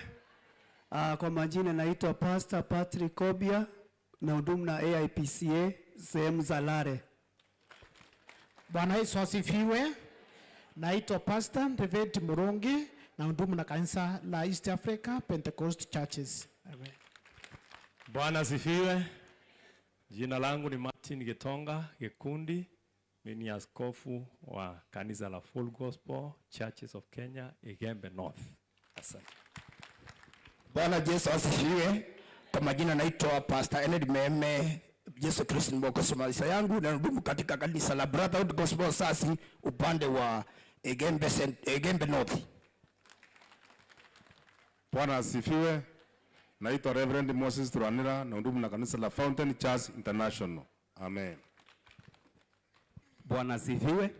Kwa majina ni Archdeacon Gerandi Kiremi, ninahudumu na kanisa la AIPCA kutoka Kiongo, Igembe North. Bwana asifiwe. Kwa majina naitwa Jovri Mushoka, pastor kanisa ya RCC Kimongoro and senior ya Obasia Mugambi. Thank you very much. Bwana Yesu asifiwe. Naitwa Pastor Martin Mroki Badio na ndumu na kanisa la AIPCA. Amen. Bwana Yesu asifiwe. Hallelujah. Kwa majina naitwa Apostle Morris ada Jesus wina. Mungu wa amani bariki na ndumu maua. Praise be to the Lord. Praise be to the Lord. I'm Reverend Isakarithi na ndumu na kanisa sa Ofcam katika Igembe Central. Na mimi ni chairman wa Kadhelwa Pastors Fellowship. Mubaki na amani ya Bwana. Aya, Bwana asifiwe. Hallelujah. Kwa majina naitwa Pastor Morris Variu na ndumu na kanisa ya Jesus Victory Center. Mbarikiwe sana. Bwana Yesu asifiwe. Naitwa Pastor Priscilla Karemi Ngolwa na ndumu na kanisa International Pentecostalness na mi coordinator wa Kadhelwa Pastors Fellowship. Bwana wabariki. Bwana Yesu asifiwe. Majina Deacon Mudhomi Jesse, AIPCA Igembe Central. Ya Bwana Yesu asifiwe. Upande wa majina naitwa Pastor Micheki Kanyiko na hudumu katika AIPCA Igembe Central. Bwana Yesu asifiwe. Kwa majina naitwa Pastor Julius Mario na ndumu na kanisa AIPCA Igembe South. God bless. Bwana Yesu asifiwe. Kwa majina naitwa Apostle James na ndumu na kanisa la Christ for Life pale Maua hapo Mbaria. Bwana Yesu asifiwe. Bwana Yesu asifiwe. Kwa majina naitwa Pastor Peter Nkundi, nasimamia kanisa la Kristo Igembe South, Igembe North na Igembe Central. Mwasha na imani ya Bwana. Bwana Yesu asifiwe. Makofi kwa Mungu wetu. Naitwa Pastor John Tongai na ndumu na kanisa ya AIPCA Igembe Central. All protocols observed, praise God. Kwa majina naitwa Kedhore Njafet na ndumu na kanisa la AIPCA Igembe Central. Bwana Yesu asifiweni. Majina naitwa Reverend Mugendi, inoti na ndumu na Brand of Life Center. Na niko hapa kwa niaba ya wachungaji wa Kingdom Pastors Fellowship. Nimetumwa niweze kuwasalimu na kuweza kuambia our CS congratulations. I wish you all the best this season. Merry Christmas and blessed year 2024. Bwana asifiwe. Naitwa Pastor Jendil Kangintu, Gembe Central AIPCA. Bwana asifiwe. Kwa majina naitwa Pastor Baptista Kiremi na hudumu na kanisa la AIPCA Gembe North. Bwana Yesu asifiwe. Kwa majina naitwa Barich C na hudumu na kanisa la AIPCA Gembe Central. Bwana asifiwe. Na mimi naitwa Apostle Sandrak na hubiri na life equipping sehemu za Kiotene. Bwana asifiwe. Naitwa Pastor Eliud Murithi na hudumu na East Africa Pentecost. Bwana Yesu asifiwe. Majina naitwa Pastor John Mutuma na hudumu na kanisa ya IPCA Gembe Central. Bwana Yesu asifiwe. Kwa majina naitwa Pastor Ezra Mungathia na hudumu na kanisa ya Christ Revelation Holiness pande ya Kangeta. Thank you. Bwana Yesu asifiwe. Kwa majina naitwa Pastor Francis Maure Kabaka na hudumu kanisa ya Kerethi nikiwa chini ya Reverend mtumishi wa Mungu Njandiero Mwimbe Kimongoro Kanuni Wandi. Mungu abanyo awabariki. Thank you. Okay, Bwana Yesu asifiwe. Naitwa John Mutine na hudumu na kanisa la AIPCA Igembe Central. Bwana Yesu asifiwe. Kwa majina ni Pastor Abero Kaberia na hudumu na kanisa la International Pentecostal Holiness upande wa Kadelo. Hallelujah. Kwa majina naitwa Pastor Catherine na hudumu na kanisa ya New Life Church of Kenya uko Ndara kwetu ni Kadelo. Bwana asifiwe. Kwa majina naitwa Pastor Chandra Kaberia na hudumu na Power Prophetic Prayer Ministries uko Kadelo. Mbarikiwe. Bwana Yesu asifiwe. Mimi ni mchungaji katika kanisa ya Thukuma Jaito Ministry. Asante. Bwana asifiwe. Bishop Dr. Julius Kimathi, Powerful Prophetic Prayer Ministry Churches in Kenya. Praise be to the Lord. Kwa majina Pastor Joshua Medeka na shiriki na kanisa la International Pentecostal Holiness Kangeta. Bwana asifiwe. Mimi naitwa Triposa Kare na hudumu na kanisa ya Jerusalem Fellowship Kadelo. Bwana asifiwe. Naitwa Pastor Boniface Muti na hudumu na kanisa la Wonderful Healing Ministries Kangeta. Bwana Yesu asifiwe. Merry Christmas. Lucy Kobai, mimi ni mhubiri wa Methodist kutoka upande wa Kangeta, pia kiongozi wa pastors upande wa Kangeta. Bwana Yesu asifiwe. Praise the Lord. Kwa majina ni Archdeacon Jonathan Muturia Mungania. Mimi ni msungai wa kanisa la AIPCA na mwenyekiti wa wasungai wa Pastor Fellowship area, Global Pastor Fellowship. Yesu asifiwe. Bwana Yesu asifiweni. Kwa majina naitwa Saus Kiramunya na hudumu na kanisa AIPCA Gembe Central. Praise the Lord. Bwana asifiwe. Kwa majina naitwa John Dronera na hudumu na kanisa la AIPCA Gembe Central ada James Kobai. Be blessed. Tumsifu Yesu Kristo. Muthethe Richard, priest in the apostolic, Amwathi Ward. May God bless CS Linturi. May God bless Kenya. Kwa hivyo kuna chiamani wao amesema atasema neno moja tu kwa niaba yao. Bwana asifiwe. Praise the Lord. Tukethanirie rima tuwiritu tuende tukirisura na nkoro kembuke nkoro. Bwana Yesu asifiwe. Kanjukie kanyaka kusokeria mwathani Nkaatho inyingi sana. Mbere mbwe mbetawa Bishop Peter Imuru, imbetawa Bishop Imuru. I'm the chairman of Meru County Clergy Forum. Ira yithera iromerete makanisa kana clergy yonde ndene Meru County. I'm the current chairman. Mbere kambwe apologies ya our patron Bishop Mburia kaina kiatho kingi narua kia kwamura maskofu bangi ende twina General Secretary ari tuinue tukwe na arua. Niseme asante sana kwa Mungu kwa sababu ya our CS Franklin Mithika Linturi ambaye ametualika hapa kwa sababu yake mwenyewe na pia familia yote na kijana wetu Mutwiri ambaye siku ya leo amepaswa ile twara na amehitimu. Kwa hivyo hebu tuwapigie makofi kwa sababu si ni Mungu tu. Si lazima, unajua sasa kama wamefanya hivyo, wametualika tuserekee pamoja, ni vizuri sana. Niseme tu jambo moja ya kwamba kintu kinchokeria Mithika Linturi Nkaatho na Nkawi muntu mweya katiola wane kanisa ki mantu yake yonthe nari organize antu ba Murungu na kanisa iri mbere. Dida Father in charge, thank you daktari kwa sababu pia ya kupea maaskofu wetu na pastors wote nafasi. Hata hizo dakika ninajua was so precious to our members kuona pia viongozi wengine wametambuliwa. Thank you Father and God bless you. May that wisdom dwell and continue being with you. Thank you very much.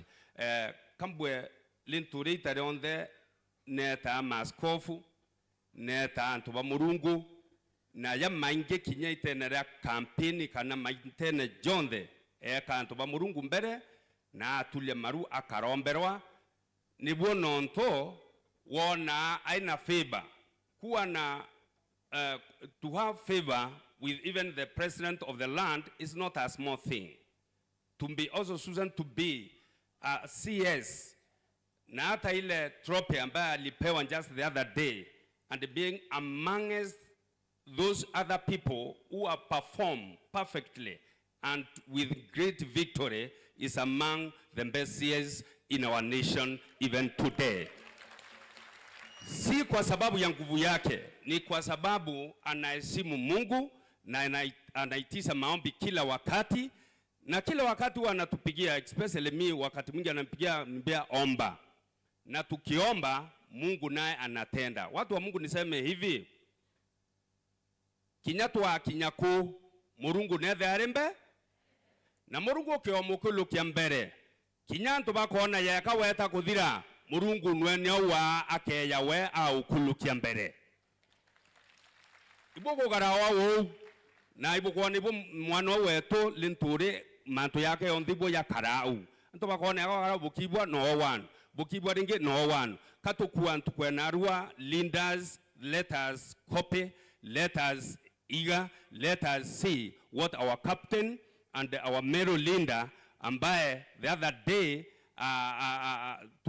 hata Kireito mwenyewe alikuja hapa na akasema sisi Meru zote tuko nyuma ya Mithika Linturi atuongoze. Kwa hivyo ninaomba hivyo, hebu hiwe namna hiyo ili Kenya yetu ijue ya kwamba Meru tuko na kiongozi. Tunashukuru sana Mithika.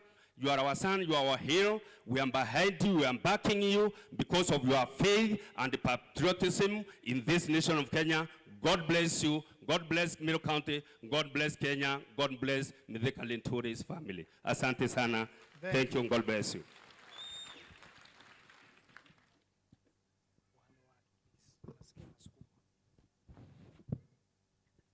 Waziri wetu wa kilimo, Captain Mithika Linturi na familia yako, kijana wetu Mutwiri, waheshimiwa wabunge walio hapa, waheshimiwa wabunge wa bunge la gatuzi, namwona pia mwenyekiti wa DCCs wetu, Madam Ondilia, Daktari Kinoti rafiki yangu, asante sana kwa kuongoza ibada nzuri. Tuko hapa kama muungano wa makanisa ya Meru kuweza kushukuru sana pamoja na mheshimiwa waziri katika sherehe hii na shamra hii ya kuweza kumshukuru Mungu kwa kile ambacho amefanya katika maisha ya waziri na familia yake. Asante kwa kazi ambayo unaifanyia serikali, nchi yetu na watu wa gatuzi hili katika wizara ya kilimo na pia uongozi ambao umeonyesha kwa dhati katika gatuzi letu. Sisi kama kanisa, kama vile Bishop Imoro ameweza kusema kwa niaba ya wachungaji wote, ninataka kumuunga mkono kwamba kanisa la Meru tuko pamoja na tunaomba kwamba Meru ikaweze kuwa na umoja na tunashukuru wabunge wetu waliochaguliwa na wabunge wa gatuzi kwa umoja ambao umeonyesha kuhakikisha kwamba gatuzi hili linaongozwa vyema katika hali ya usawa na hali ya kuleta maendeleo katika gatuzi la Meru. Kwa hayo machache, kwa sababu ya muda, ninataka nikome hapo na nishukuru sana kanisa letu la Katoliki ambalo limetuongoza kwa ibada hii na kila mmoja ambaye alihusika kuweza kuhakikisha kwamba sherehe hii imefaulu. Mungu awabariki na walinde. Asanteni sana. Kwa hivyo mkuje jina tu. Jina. God is good. I'm Seminarian Mudomi Benedict, standing at Christ the King Major Seminary from Adi Parish. Tumsifu Yesu Kristo. Katekista Mondamak, chuo kikuu cha makatekista Nyeri, Adi Parish. God is good, and all the time. I'm Seminarian Cosmas Muindi Kilonzo from Amungendi Parish, studying at St. Matthias Mulumba Senior Seminary, Kapsabet. God is good all the time. I go by the name Daniel Mutinda, a student in Meru University, taking a Bachelor of Education. God is good all the time. I'm Frederick Ouma from Meru University, taking Bachelor of Science in Biochemistry for the year. Thank you. God is good and all the time. I'm Kwena Daniel from Kakamega Diocese, a student at Meru University of Science and Technology. God is good all the time. I'm Daniel Innocent, a student at Meru University of Science and Technology. Kwa hivyo mapandri, mtafuata hivyo mmeona jina na mahali unahudumu kwa sababu ya muda. Tafadhali. Kwa majina naitwa Father Timothy Muredi na hudumu parokia ya Egoji. Asanteni. Jina langu ni Father Francis Mugambi. Mimi ni kijana wa hapa nyumbani. Kwetu ni a kilometer away from here. Ninafanya kazi Bure Parish. Mungu ni mwema na kila wakati. Father Joel Mugao na hudumu Amungenti.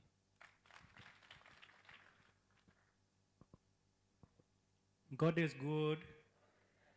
Kwa majina ni Father Henry Karigi, kuzaliwa Hadhi Parish, nafanya kazi Antobetwe.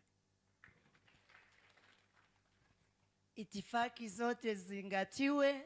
Padre Emmanuel Bario Militi, kuzaliwa Mukululu, wonde ya Kangeta, nafanya kazi Gatunga Indarakanithi. Asante. God is good all the time. Father Silas Meme Muturia Ruata, nimezaliwa Adi, nafanya kazi Kangeta Parish. Tunaye mkubwa wetu karibu hapa. Huyu ni mzee wetu eneo hili. Most senior. Just say a word, just one. The one I'm saying is maisha yangu.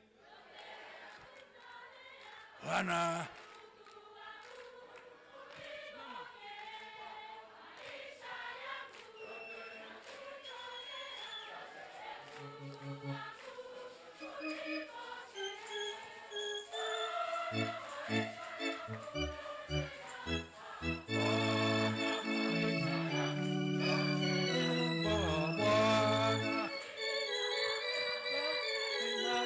Bwana na yangu yote nampa Bwana, yote nampa Bwana, maisha yangu yote nampa Bwana, yote ni mali ya Bwana.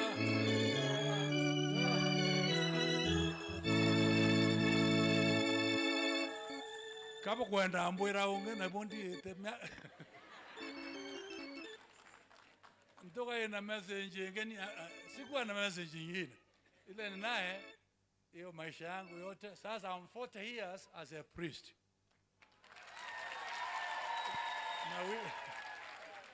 Na nawaalika wote kusherekea hiyo baraka Mungu amenipa kwa miaka hiyo yote katika service ya kuhudumia washirika wa mahali popote pale Mungu amenipeleka katika maisha yangu.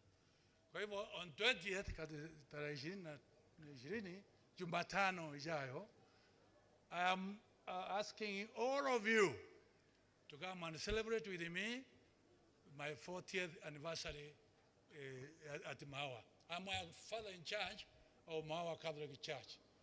Ndio hiyo. Hakuna maneno mengine.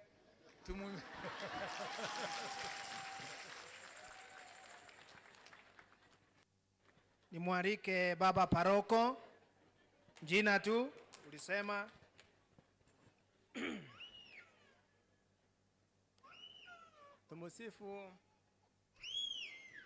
Tumusifu Yesu Kristo. Mimi naitwa Father Simon Kithinj. Mimi ni baba paroko wa hii parokia. Na mimi ndiye baba paroko wa CS. Na muombea sana kila wakati, na nitaendelea na kukuombea CS. Uendelee na kusucceed kwa maisha yako yote. Asante sana. Ukienda huko tusalimie president.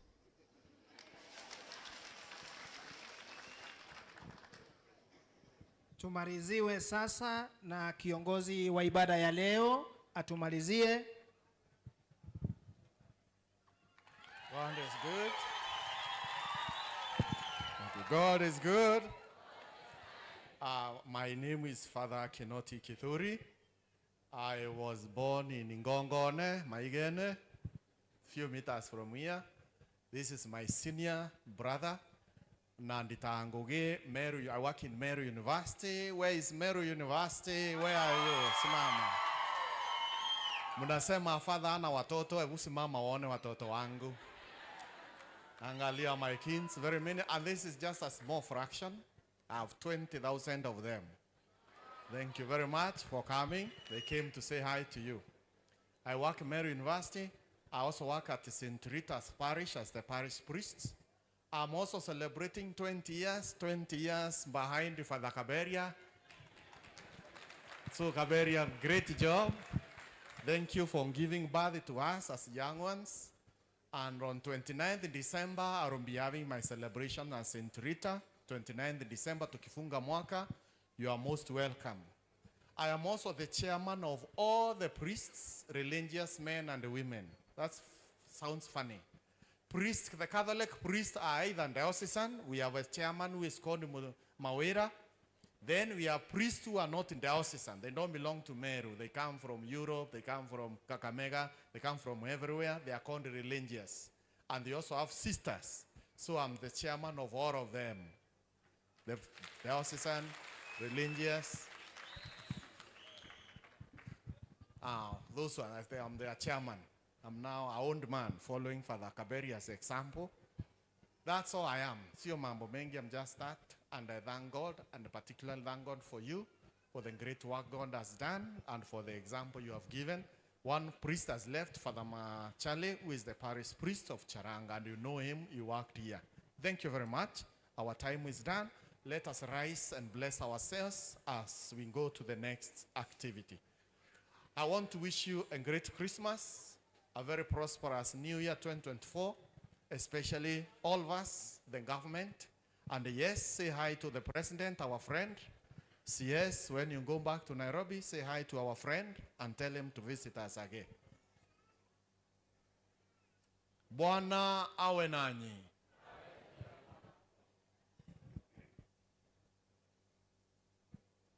Mungu mwenyezi na mwenye huruma apende kuwatakaza kwa ugavu wa ujio wa mwanae mpekee nanyi mlioweka imani yenu katika ujio wake wa kwanza na kungojea kwa matumaini ule wa pili, awanjaze utajiri wa baraka zake kwa njia ya Kristo Bwana wetu.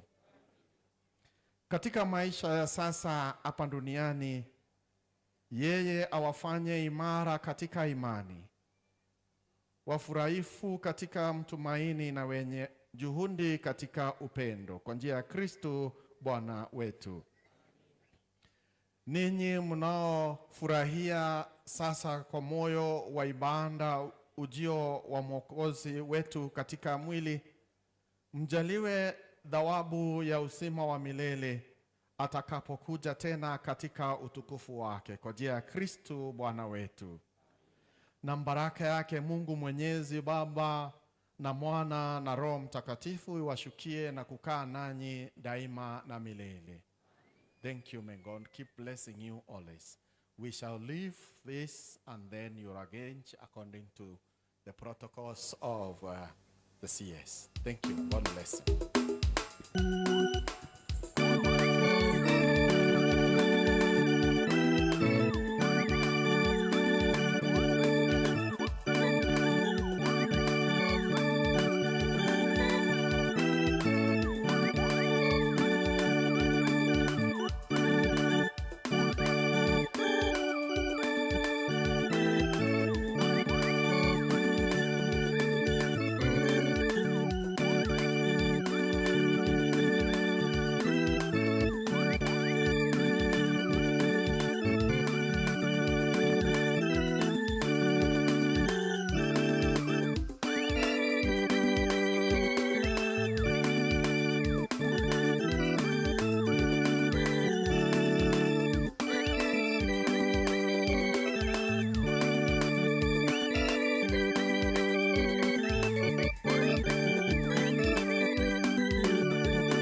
Asante sana. God is good. Itifaki zote zikizingatiwa, tuko na takriban muda wa dakika 50 kuwa hapa. Bila kupoteza muda mwingi, nataka kumkaribisha my co-MC Super God, the greatest of all times, Mr. Nthenge, achukue dakika 10 kwa entertainment, alafu tuende speeches tumalizie. Karibu. Tupigie Bwana Kamui makofi kila mtu tafadhali. Halo halo. Halo halo. Wamama wapi nkemi za CS Linturi? Nipe zingine 2. Nipe zingine 3. Nipe zingine 4. Asante sana. MC Nthenge, nashukuru sana. Karibuni, karibuni. Father Kabera amemwambia maisha yangu nampa nani? Na mimi nawaambia maisha noma. Maisha noma. He Linturi taoyo. He nchamba ya AMERU. He ye kingipini weto. He ye ngaine mweya.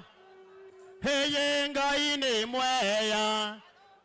He ye ngekoro taisi. Heye bayange araka. Heye amwamba nkiron dancers. Heye ngaine mweya. Heye ngaine mweya. Tukuja haraka watu wangu, kuja na haraka, tujipange haraka, kuja na haraka, tuibangane haraka sana, tukishukuru. Haya. Tunaweza kanyaga red carpet sababu ya mheshimiwa, tunaweza kanyaga na tunashukuru. Waheshimiwa wote walio area karibuni sana. Mkoya Laulo nitawakaribisha. Thank you so much mwana waziri. We are here because of you. Nkemi siaba ire kolosi. Iko nkemi siaba. Haya. Ndeka ni yere. O aile njerera. Kawo ni waziri mwongo mami. Ongali side ingine. Dakika ni mbili.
Thank you so much. Asante. Tuwapigie makofi tafadhali. Asante sana. Mwamba Kilonda sasa. Asante. Tuwapigie makofi. Hao wengine, Adero Kamano. Wapi makofi ya kina mama tafadhali? Adero Kamano, where are you? Twende kazi.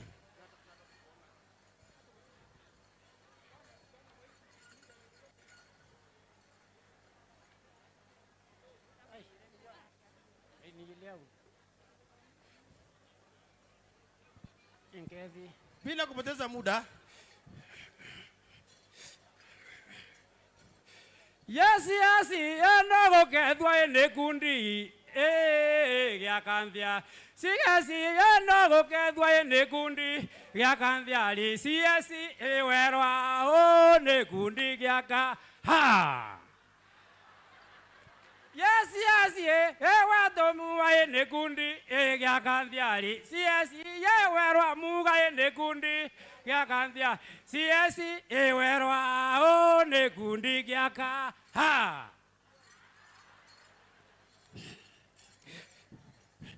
Lentore toa mosetho itu muntu thari miene asiari na kathari mwainjori Emeru enende nowe mwari Emeru Lentore toa mosetho muntu thari miene asiari na kathari mwainjori Emeru nende nowe kingiom Roito anana ebwenda ebweya ebwana Neno we Mario me roito na dari me to akare kerua nende Mario tuendelee kuna twimba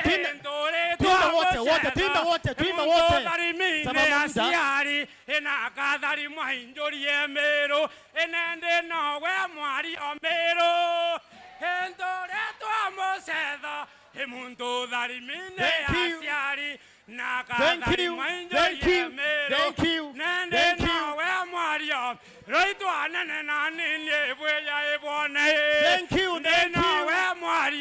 Asante. Linturi we toe ne kawitaitia. Masarubu linturi we toe noka. Asante tutoke. Tumalize. Ne kawitaitia. Linturi we toe. Ya Linturi oe. Si oe. Thank you, Masarubu. Asante so much. Thank you so much. Asante. Adero. Natumalize 1 minute 30 seconds. Mheshimiwa na mtoto wa mwini arenge. Tentu kwa mwisho wewe. Twende kazi.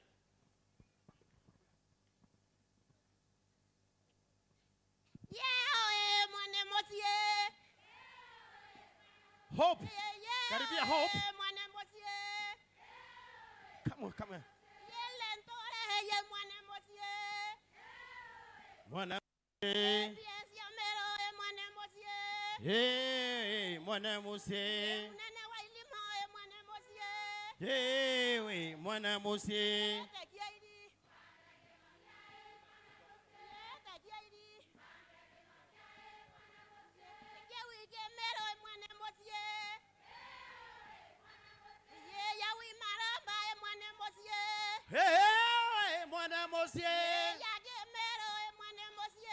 Yeah, mwana mosie. Yeah, mwana mosie. Yeah, mwana mosie. Yeah, mwana mosie. Yeah, mwana mosie. Asante. Netwari ngera kura ito nandreve tora oyoria ito bies. Asante.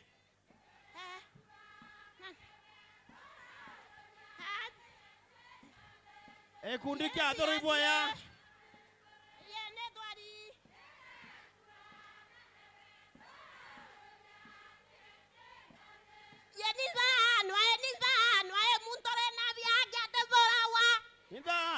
Nidhanwe muntore byake atethora wae. Thank you so much. Come on, chukua mic. Asante.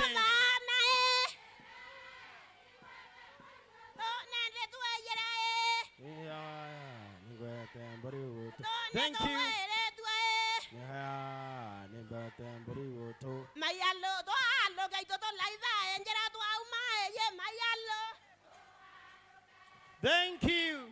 Thank you so much. Asanteni. Nipe mic sasa. Wacha tufunge ulingo wa entertainment na ili shairi mheshimiwa na ili shairi karibu sana Hope. Tupeleke na mtaratara sasa. Waziri wetu wa kilimo Bwana Linturi, viongozi wote, mabibi na mabwana. Kwa majina ni Kinya Hope, niko na shairi. Makinikeni. Ewe Mola Asanteni, amomba kutukumbuka. Kweli tunashukuruni, mazuri yametufika. Leo tunafurahini, herini na kutosheka. Waziri Linturi unabobea, Kenya yasonga mbele. Pongezi uzipokee, kuchaguliwa waziri wa kilimo. Wakenya uwafae, uwaongoze imara. Kilimo kiendelee, Kenya ipate upana. Waziri Linturi wabobea, Kenya yasonga mbele. Tukirudi nyumbani, Meru kipaumbele. Tuanze mashambani, uchukuzi uwetele. Mijini na mashinani, chakula hapa na pale. Waziri Linturi wabobea, Kenya yasonga mbele. Mbolea kufadhili, kaunti zote hapa Meru. Wakulima wabobea, chakula hapa ni kingi. Sisi nasi tunalima, chakula bora cha matibabu. Gavana Linturi wabobea, Kenya yasonga mbele. Baba Linturi sifia, heko kwa zako bidii. Kenya yote wajulikana, uko na utu wema. Watu wote wamshukuru rais kwa kukuchagua. Waziri Linturi wabobea, Kenya yasonga mbele. Tufuate mfano wake, Waziri Linturi habagui. Aongoza wote kwa upendo, wala hana ubaguzi. Apendi ukabila, asema ni andui maishani. Waziri Linturi wabobea, Kenya yasonga mbele. Kwa kijana wako Dylan, ongera kwa alama nzuri. Twakuombea Rabana, hakupe maisha mema. Utie bidii masomoni, daima utapaa. Waziri Linturi wabobea, Kenya yasonga mbele. Beti 10 Bwana Linturi karibia. Amomba furahia, sherehe ya leo ya bamba. Iwapo sherehekea, daima utabobea. Waziri Linturi wabobea, Kenya yasonga mbele. Shukran. Asante. Ngoja, hebu shukia pale, endo salimia mheshimiwa. Shukia pale. Pigeni mtoto makofi bwana we. Hey. Moringaringerani mpembe ya losie. Hendari na endare owe. Hendare emudhuro mugotera mwana. Haraua enero kwa kauna eronge. Nisaidie. Hendare emudhuro mugotera mwana. Haraua. Hey ndemero meringe ne Linturi wangondo rudairia ndemero meringe na. O te gwini moroi.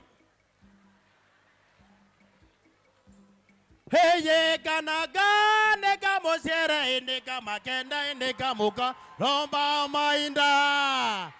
Wapinduru awe. Mambo Linturi anafanya papo hapo, si ndio? Asante sana mheshimiwa Mbeta wa MC Mvenge. Siadhi Vombo Dhasia, thank you for considering us to be here. Nashukuru sana kiongozi wetu Kingpin Yanga. Yanga Kamoi, kuja niondoa hapa bwana. Niondoa hapa. Wapi makofi ya Kamoi wewe? Shairi langu nitasema mwisho. Asante. Asante sana DJ Mvenge, tumpigie makofi. Ndiyo boya sana achole betu. Mheshimiwa Linturi, you can see the products. Huyu msichana amesema mashairi hapa, alianza kusema mashairi akiwa chekechea hapa Amwamba. Wakati ulikuwa MP, sasa yako university. So thank you very much for that interlude of entertainment. Sasa tunaenda kwa speeches. Nenguri tafadhali anto bethere bae na pakire nigenda tumba kwarione atongere betu. Kwa wakati huu nataka, kwa sababu tuko shule, we are in a school, in a very special respect for the teachers, for the pupils and also for the parents. Nataka kumuita Bwana Gucokia ambaye ni KNUT Secretary General asalimiane kwa muda wa dakika 2 peke yake. 2 minutes. Ikiisha tunakata. Tukimaliza hapo tutaenda directly to national government and administration ikiongozwa na Bwana DCC. Gucokia, very briefly. Okay, thank you very much Bwana Kamoi our MC. Mweni wetu heshima ruare na kinya baba wawe Bwana CS Medical Linturi. Kristo bonde Bwana Yesu asifiwe. Tuteni ngoise mwadhani. Oni mbeta wanjastas maro wakabuchia lakini ruarende na munene okwante na power sia kwaria kambire First National Woman Rep Mandamas Kiambat area area Antoa Union na Antoa area akiaria kambwe mheshimiwa ibwe hapo ana Linturi kore onto anto watisi wa Linturi ko particularly as far as education is concerned. Bwana Linturi example rawe na netie waititie gembe South ore MP ke education ya Kinyara ya Kinyere na tunakushukuru sana walimu wote tunakushukuru sana. In fact brother the votadi de kane unge area and we thank you and may God bless you. In Koromba all other MPs take the same charge and make sure you are present education in the whole of this Meru County and even Kenya as a nation. OCS wa agriculture inko meako na many sectors si agriculture watero te around mheshimiwa like kwezo akona centers si amanto mainge onto supplies area na kinya matunda hiyo na kinya avocados tuweza tuna centers. Otherwise karibu sana uongee mkubwa kwa niaba walimu na introduction. Asante sana. God is good all the time. Narua kambui boya brum nontoba KIATHO keke nene kambetere kire protocol isi etao na ona tuna wageni wa nje nimeambiwa ni tafsiri ni pendue msimbo basi kwa fursa hii nachukua nafasi hii kutolea Mwenyezi Mungu shukrani za dhati kwa sherehe hii ya kufana kwa sababu kama si Mungu hatungepata hata mheshimiwa ama tupate hawa watoto. Kwa hivyo asante Mungu. Pili nitoe shukrani zangu za dhati kwa sababu ya kikao hiki. Na ninaona walimu wamejaa hapa kwa ajili ya elimu. Kama si elimu hata mheshimiwa angeenda mbali achaguliwe kuwa mheshimiwa. Kwa hivyo ninaomba wale walimu wako hapa wote. Naona viongozi wote wa walimu wako hapa. Kama unaniona na wewe ni mwalimu ama umewahi kuwa mwalimu, nyoosha mkono hivi tupatie mtoto wetu baraka. Naona timu ya Mr. Kaboshia tafadhali mnaweza songa hapa waone tumekuja kuitika mwalimu.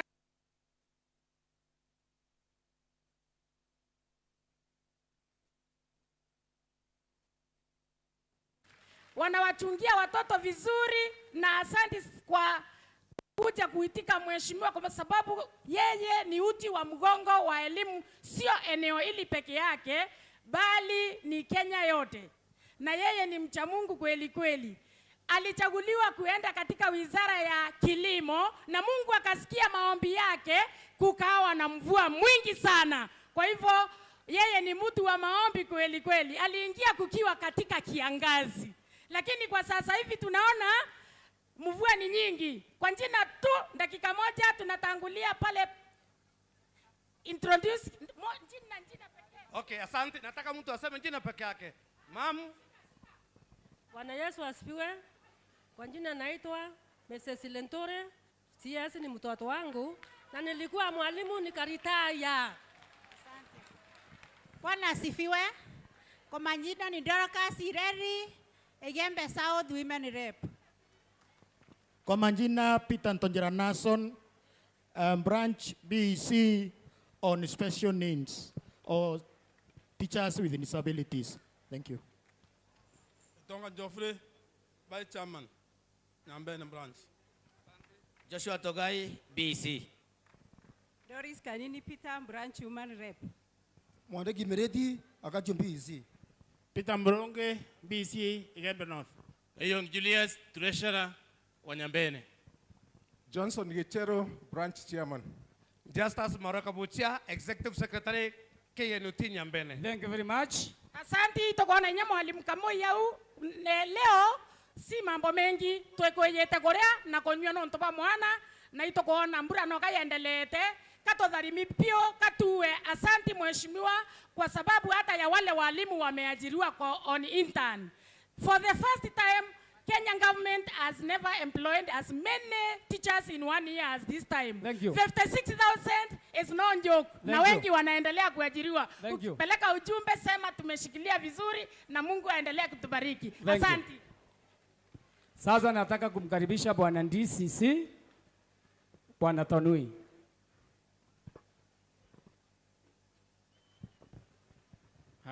Mheshimiwa Waziri wa Kilimo na Ustawishaji wa Mifugo, Honorable Mithika Linturi na familia yako, the Deputy Governor for Meru County, the senior government officials and chairmen of various ministries, departments and agencies of national government, the acting county commissioner for Meru, Madam Odilia Ndeti, the honorable members of National Assembly who are present today, the honorable MCAs who are present today, the visitors from outside Meru, that is to say other parts of Kenya, the residents of Meru, hamjambo ni nyote.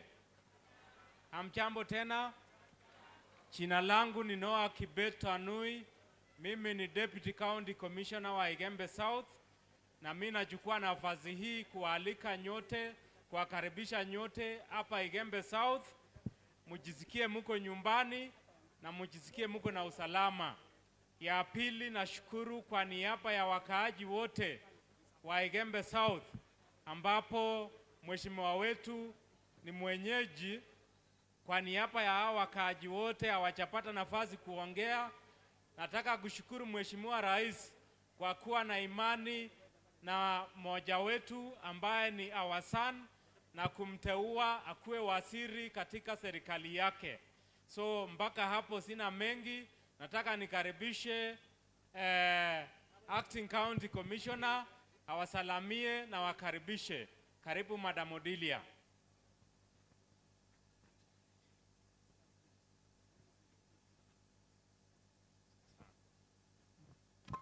Asante Bwana DCC, our Cabinet Secretary, Ministry of Agriculture and Livestock Development, Honorable Mithika Linturi and family, and especially Dylan, our special guest, our Deputy Governor, senior government officials, and chairmen of various MDS, our MNS, whom I will not identify by name, kwa sababu watatajwa, the Speaker of the County Assembly, MCS present, the clergy, visitors from other parts of Meru, and residents of Meru. Hamjambo.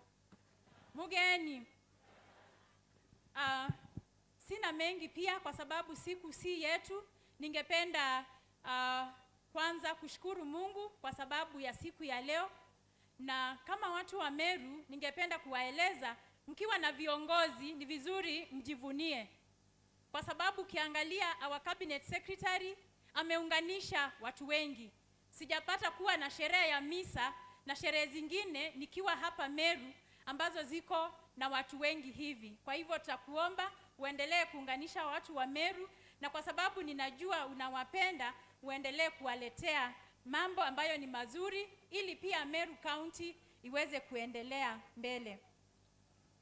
Vile Bwana DCC amesema, majina naitwa Odilia Ndeti, nimekuwa Deputy County Commissioner Imenti North, lakini kwa sababu County Commissioner wetu ambaye najua wengi wenu mnamjua aliretire, aliniachia ili niweze kushikilia Meru, na ninafurahia jambo moja, kwa viongozi wa Meru, hasa wale ambao tunafanya kazi kwa karibu sana, wako pamoja, wako na umoja, na ninajua wanapenda watu wao, na tukiwa pamoja tutaweza kuendeleza mambo ya Meru mbele.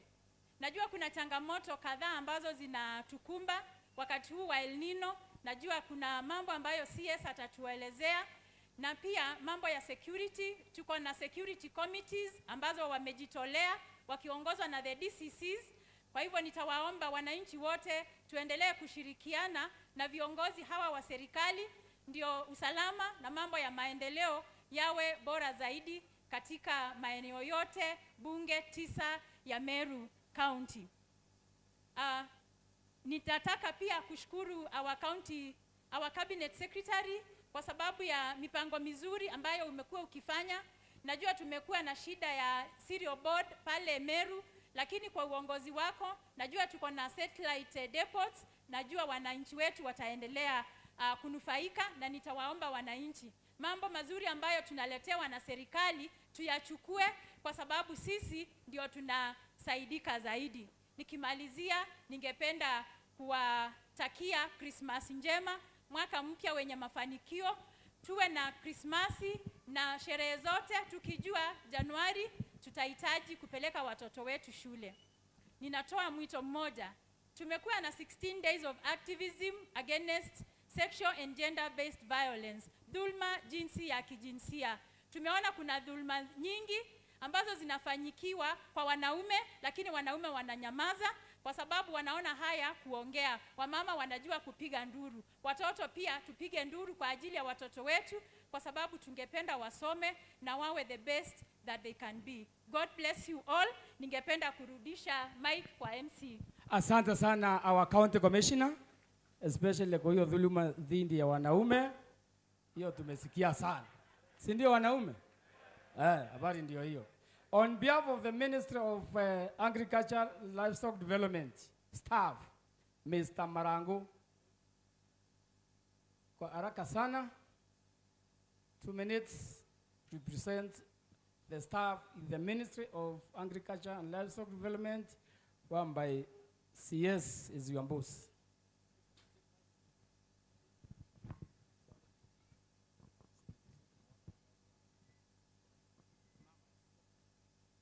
All protocols observed. I would wish to request all the ministry staff who are here to come here. Haraka nimepewa 1 minute. Yeah. So let me say that vile mmesema mnapenda our minister, hata sisi tunampenda sana. Hata wale wanasimamia parastatus, tafadhali kujeni. Naona several of you. I can see, yeah, kujeni hapa hata nyinyi. So, mimi naitwa Marango. I'm happy to say that I started working here. Nilianzia kazi hapa. Wakati nilikuwa kijana, nilitumwa hapa wakati ilikuwa Nyambene. So, mimi niko hapa na hii timu yote tunafanya na waziri Linturi. So, nataka tu muwajue, hatuna mengi, alafu Dr. Wanga will say 1 word.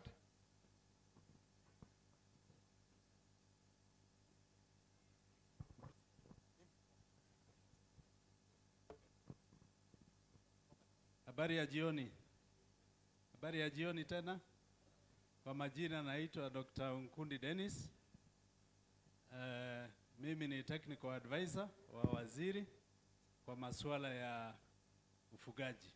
Asanteni. Hamjambo nyote. Kwa majina naitwa Dr. Abraham Sangula kutoka kwa Directorate ya Veterinary Services. Habari zenu. Bugeni. Webabea. Woni beta wa Professor Kimathi Kigatira. Woni ndonga merete. Kenya Veterinary Vaccine Production Institute. Yani institute ira idhidhe ndawa cha vaccine cha ng'ombe na mburi na ngoko Kenya je ombe na mpumete kiberechia betekeria ni mbuge na ntio kyareke nyingi mbuge ojo twe na muntu mero muntu wetwa CS Captain Methekare Nture na ntekeraga nkiugau muntu mume onde muthomi so rankuwa muntu mume ngome wankuga muntu mume muntu endete antu bawe muntu endete nthiguru yonthe muntu muriti ngugi ndienda tumugwate mbaru twe AMERU tumugwate mbaru twe mbio na tukamurikerieni nonto nthiguru eje nthiguru gwije iringangi binge mono butiye bou tukamwebera tukumu expose tukugitatia twe tura athomi turiugote muntu ngende na AMERU I Captain Mithika Linturi, CS. Ibwega mono. Asante sana Mheshimiwa Ntweruaki, 1 minute.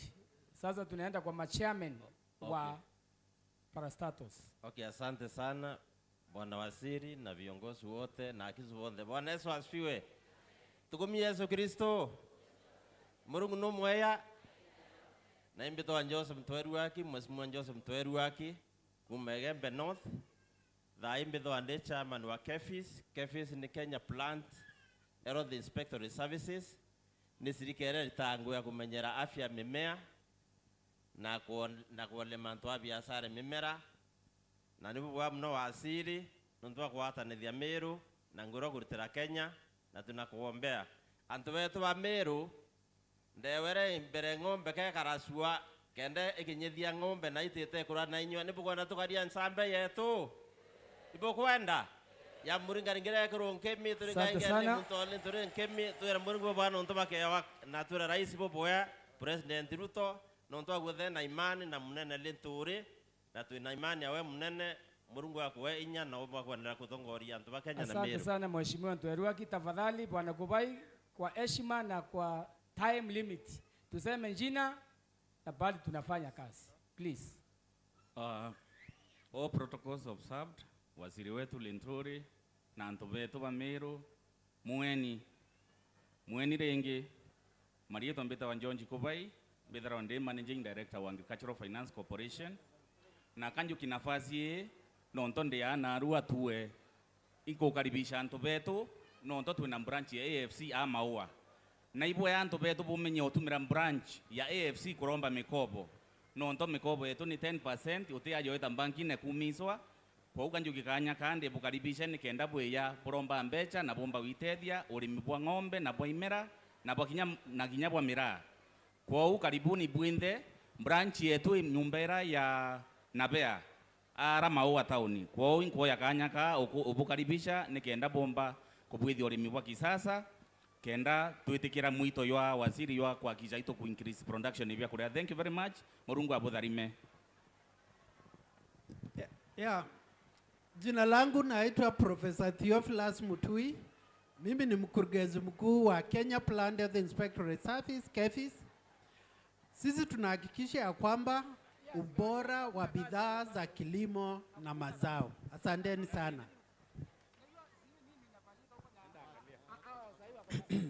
Mweni Bwana asifiwe. Unimbita wa Douglas Kailanya ndi director wa Sony Sugar. Sony Sugar ibado tu producer sukari. Na very soon sukari kedre inge sana. Na ndenda kuyuke kanya kakuwa Mheshimiwa Linturi bwadhithetie ki Ministry of Agriculture is a lot. Both in to make sure mimea imepandwa, chakula iko na vile vile watu wamepatiwa kazi ndio wafanyie wananchi kazi. Sasa sina mengi lakini nasema tuendelee kusupport Mheshimiwa Linturi kwa miradi yoyote ile anafanya kwa sababu yeye ni mfanyakazi, ana upanguzi na anapenda watu. Na pia sisi tunatakikana tumpende na tumuombe Mungu ndio aendelee. Asante sana. Thank you very much Bwana Kailanya. Bwana Kinoti Nkangi, kindly the name and where you work. The name and where you work. Kwa majina naitwa Christopher Kinoti Nkangi. I'm a director in Agriculture at the Food Authority. Thank you. Thank you. Kristo returning go ise mwadhani. Marieto Mbita wake Marete. I'm the chairman of Kenya School of TVET. At the same time, deputy chair of UDA, courtesy of Waziri Mithika Linturi. Thank you. Asanteni. Thank you. Bwana Yesu asifiwe. Antomembe mweni renge Mbita wantongo yo mito ndatura mbanklesi mawa hao lakini rai nontobwa inye murungu na President Ruto kwa mwaneto eteki agriculture ndi director wa Simereo Sugar nara Kisumo orebo mwembe renge akaminya manto ya sukari he manto ameraije kenayo. Thank you. Dai tuendio na manto ya sukari katase of Mithika Linturi. Mungu akubariki waziri. Thank you Mutonga.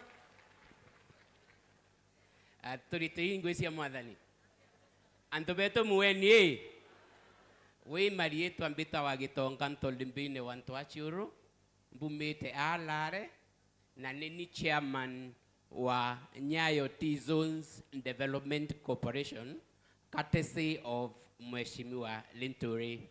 Kwa hiyo akwanikuwa asante Mheshimiwa for what you have done for us, and as a team we are proud of you and we support you. Thank you. Asante sana. Thank you very much. Bwana Yesu asifiwe. Mungu ni mwema.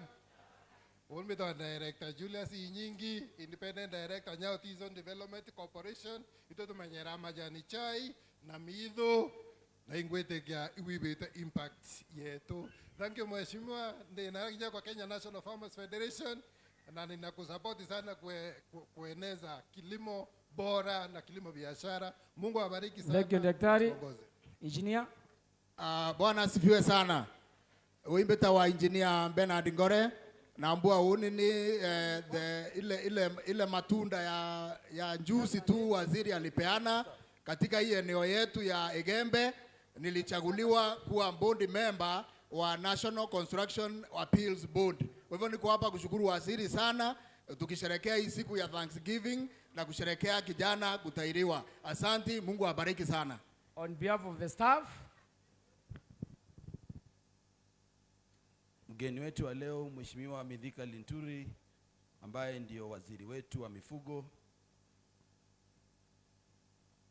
na mimea, wageni wengine wote, habari ya jioni. Mimi niko na furaha kujumuika nanyi hapa kwa niaba ya staff wote wa Ministry ya Agriculture. Mimi naitwa Dr. Wanga Christopher, nikiwa director kule Kilimo House ambapo Mheshimiwa Linturi ndio waziri wetu. Tunataka kurudishia Mheshimiwa Linturi shukrani kwa kuandaa sherehe kama hii. Sisi kama watu yako ya mkono tumeona tofauti na tunakuombea uendelee kwa uongozi kama huo. Uchumi wa Kenya ambao unategemea sana kilimo utaweza kubadilika kupitia kwa uongozi wako. So see, as your staff, we are proud to be associated with you. We are happy with your leadership. We pray for you so that we can be able to support this country to go the next level. Asanteni sana. Mungu akubariki na familia yako. Mungu wabariki watu ya Ameru County. Asante sana. Asante sana Director. Sasa kwa niaba ya wazee wa Njori Ncheke, Bwana Gathera, dakika 2 tumafunge hiyo chapter. Bwana Gathera ama Murangiri ama any senior member of the council.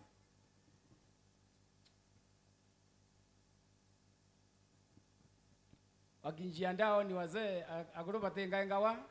Nataka sasa directly kumuita Bwana Bundi, hata ni mzee wa Njori Ncheke. You can represent us also. Tumebakisha dakika 14 peke yake mpaka kwa CS. Tupigie speaker Bundi makofi tafadhali. Thank you very much. Thank you Kamui waziri Mithika Linturi na familia na kijana yetu mdogo pia ambaye amefanya tu hapa siku ya leo Dylan Mutwiri na turi bantu reji Egembe. Bwana Yesu asifiwe. Bwana Yesu asifiwe. Undie ndorunga maja daika mugwanja chingi muno. Members of the County Assembly para twinabo na para twainabo tafadhali geragerie ni bwije rietwa na nara umite daika mugwanja tuthiria kenda chapter wingi bukona wethe urekari tafadhali tafadhali na bejete wa mbwenya ndi mukuro Njori Ncheke I'm the former Deputy Secretary General Njorincheke kwa Kamoi na Ndenge ngwete akorba Njorincheke. They are well represented in this occasion. Waziri okona tweti mwenene yetu gwiteka na biatho bingi na uonge mono bari jabagita, lakini tuko na imani oro twithietie ndene Ameru tuko ibwega ngayende okutharima. Mnaona hiyo imani iko kubwa kabisa. Hao ni wakubwa, ni wanasiasa, ni watu wa kusukuma Ameru kwenda mbele. Bwana Yesu asifiwe. Bwana Yesu asifiwe. Ndenda kwambiria na timu ira bari MCA bati MCA ndiye na MCA kou bara twina bara akuru twari abo mbunge mbere na ijire tafadhali ejeje ndeje moria aroaji kanana inkumona au gaki karema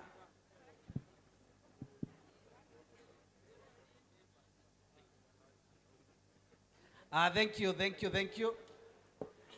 Ni untu wa mathaa bombitekeria na ndethire introduction ujo etawa twainwe bunge embere twa mheshimiwa Karema. Bwana Yesu asifiwe. Kwa majina mbeta wa mheshimiwa Eunice Karema Kaberia, pumete njia na waziri mnene toto ngokarieni. Thank you very much. Mwadha no mwega amagita jonde. Amari yetu ambeta wa mheshimiwa Gaki kuma Kebere Chiawand. Mheshimiwa endelea ngogo kuita waziri. Asante sana.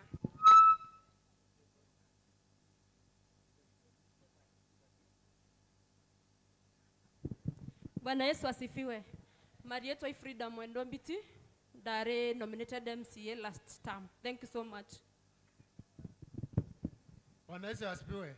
Ene ni Moriento Mutia former MCA Kioi Antobosho Ward. Assalamu alaikum warahmatullahi wabarakatuh. Alhaji Mwendia, SG Wambas, Meru County. Bwana Yesu asifiwe. Mbeta wa Kanana kuma about Central Ment constituency former MCA. Thank you. Ndenda kwambiria ndeje. Mheshimiwa Grace Kambura kuma Kangeta, Mbas Party. Thank you.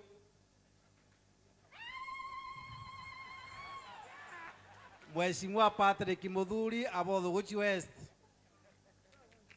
Mheshimiwa Kamadhi John Inanga Tigania West. Mheshimiwa Mbijewe Kangeta Ward. Mheshimiwa Ereja kutoka Thangatha. Mheshimiwa Kabako Mheshimiwa Kure kuma Kegosho Ward Tigania East. Mheshimiwa Sofia kuma area njia. Mheshimiwa Sendikei oversight team kuma South Imenti. Mheshimiwa Morris kuma Kirangondu. Mheshimiwa Njoke kuma Mwanga Ndia Central Imenti. Mheshimiwa Kireinya kuma Mbeo Tigania West. Mheshimiwa Ruse Mokaria kuma Bore. Mheshimiwa Jenny Rose kuma Igembe North South. Mheshimiwa Kethenje Thaiba huyu alikuwa hata kansela, tumekuwa naye mbunge mara 3 kutoka Tigania West. Mheshimiwa waziri huyu kuna jambo alikuwa anataka kusema kidogo. Mheshimiwa Kaimbo kutoka Tigania East Mikindori. Mheshimiwa Juliana kutoka Nyandarua. Tuli export yuko hata sisi sio ndogo. Mheshimiwa Mutongi Amwadhi. Mheshimiwa Mucheke Akachio. Murembo yote tunajuke mbondi yetu eta wa Kinanu kuma Tigania West. Mburugo kuma Ntwamboi. Bario Adhiro Gaiti. Mheshimiwa Makazi Igembe South. Mheshimiwa Kangwana nwe mwene Ntureje. Mwana ntora mheshimiwa Mithika ambakilise mbele mwana rimwe. Mheshimiwa Chairman kutoka Kanuni. Mheshimiwa Ntururu kuma Mutindwa na Aregembe Imenti North. Mheshimiwa Karemi kuma Bure. Mheshimiwa Nkonja kuma Ntobeto ya Kiongo. Mheshimiwa Ndores kuma Githongo Central Imenti. Mheshimiwa Njani Pamorogocho ono mwakoroli ngelikura wenka mwenda ike mwake dhani CS. Bwana Yesu asifiwe. Beta wa Makena Morogosho kuma Kerua Nari Ward. Na ibwega ni untuboe kwewe shima biu the only elected lady in the Meru County Assembly. Ibwega. Mheshimiwa James kuma Karama. Mheshimiwa Kabera kuma Adero Rojene. Mheshimiwa Mubichi North Imenti. Mheshimiwa Salome kuma Tigania West. Mheshimiwa Sara kuma Igembe North. Bwana Yesu asifiwe. Onimbeta wa Jim Muchoi MCA wa Dhwana na majority wipuke County Assembly. Familia ya waziri ni achore bako na nya sana na ntoembe na achore bako na nya muno. Bwana Yesu asifiwe. So kintu kana kwenda kuwa ake kan kwenda kuwa krea Meru bonde baraba twene. Beje cha maendeleo chondire cheta wacha ward mwanka thai china ngavana. So maendeleo yonde yara enturene. Bwiti ngavana Kawira Mwangaza na boto watia kwa ile na ukithia mbecha ni kuritango wena nyaba tuto ito bwatia. Murungu abuthari maibwega. Utembe James yes bena cho mwanka thai. Thank you waziri na majority leader kimurano arungamirite kwa uaporo njewe turi amwe nawe. Ale merokinya no twamurano yo mheshimiwa Mucheke. Ibwega speaker. Bwana Yesu asifiwe. Kambu ibwega akiri our graduates today. Mutweri our CS non tubangwira utwita KIATHO ki God bless you. Bulabo ngianka uwa kumaruare. Maendeleo ya Meru jonde. Twayenda tukora ya wesimiwa ba. Ningabana Kawira nuara ure barabara nuokora uwa. Ngweci onda ile igarite kari serve nuokora uwa. Kwa wona barabara etebui andamane ni bombete kinya ni mbore rwetu andamane twetu imbe twetia barabara isatia sienjwe. Asante sana. Asante sana mheshimiwa CS, natambua itifaki zote. Langu ni moja, sikizeni tafadhali. Mimi naitwa Kabambure kutoka ward ya Gembe East na kuna kijana ambaye alikuwa anaangazia uozo wa maadili wa Meru County uongozi, anaitwa Sniper. Na mheshimiwa CS akona siku 14 kama amepotea.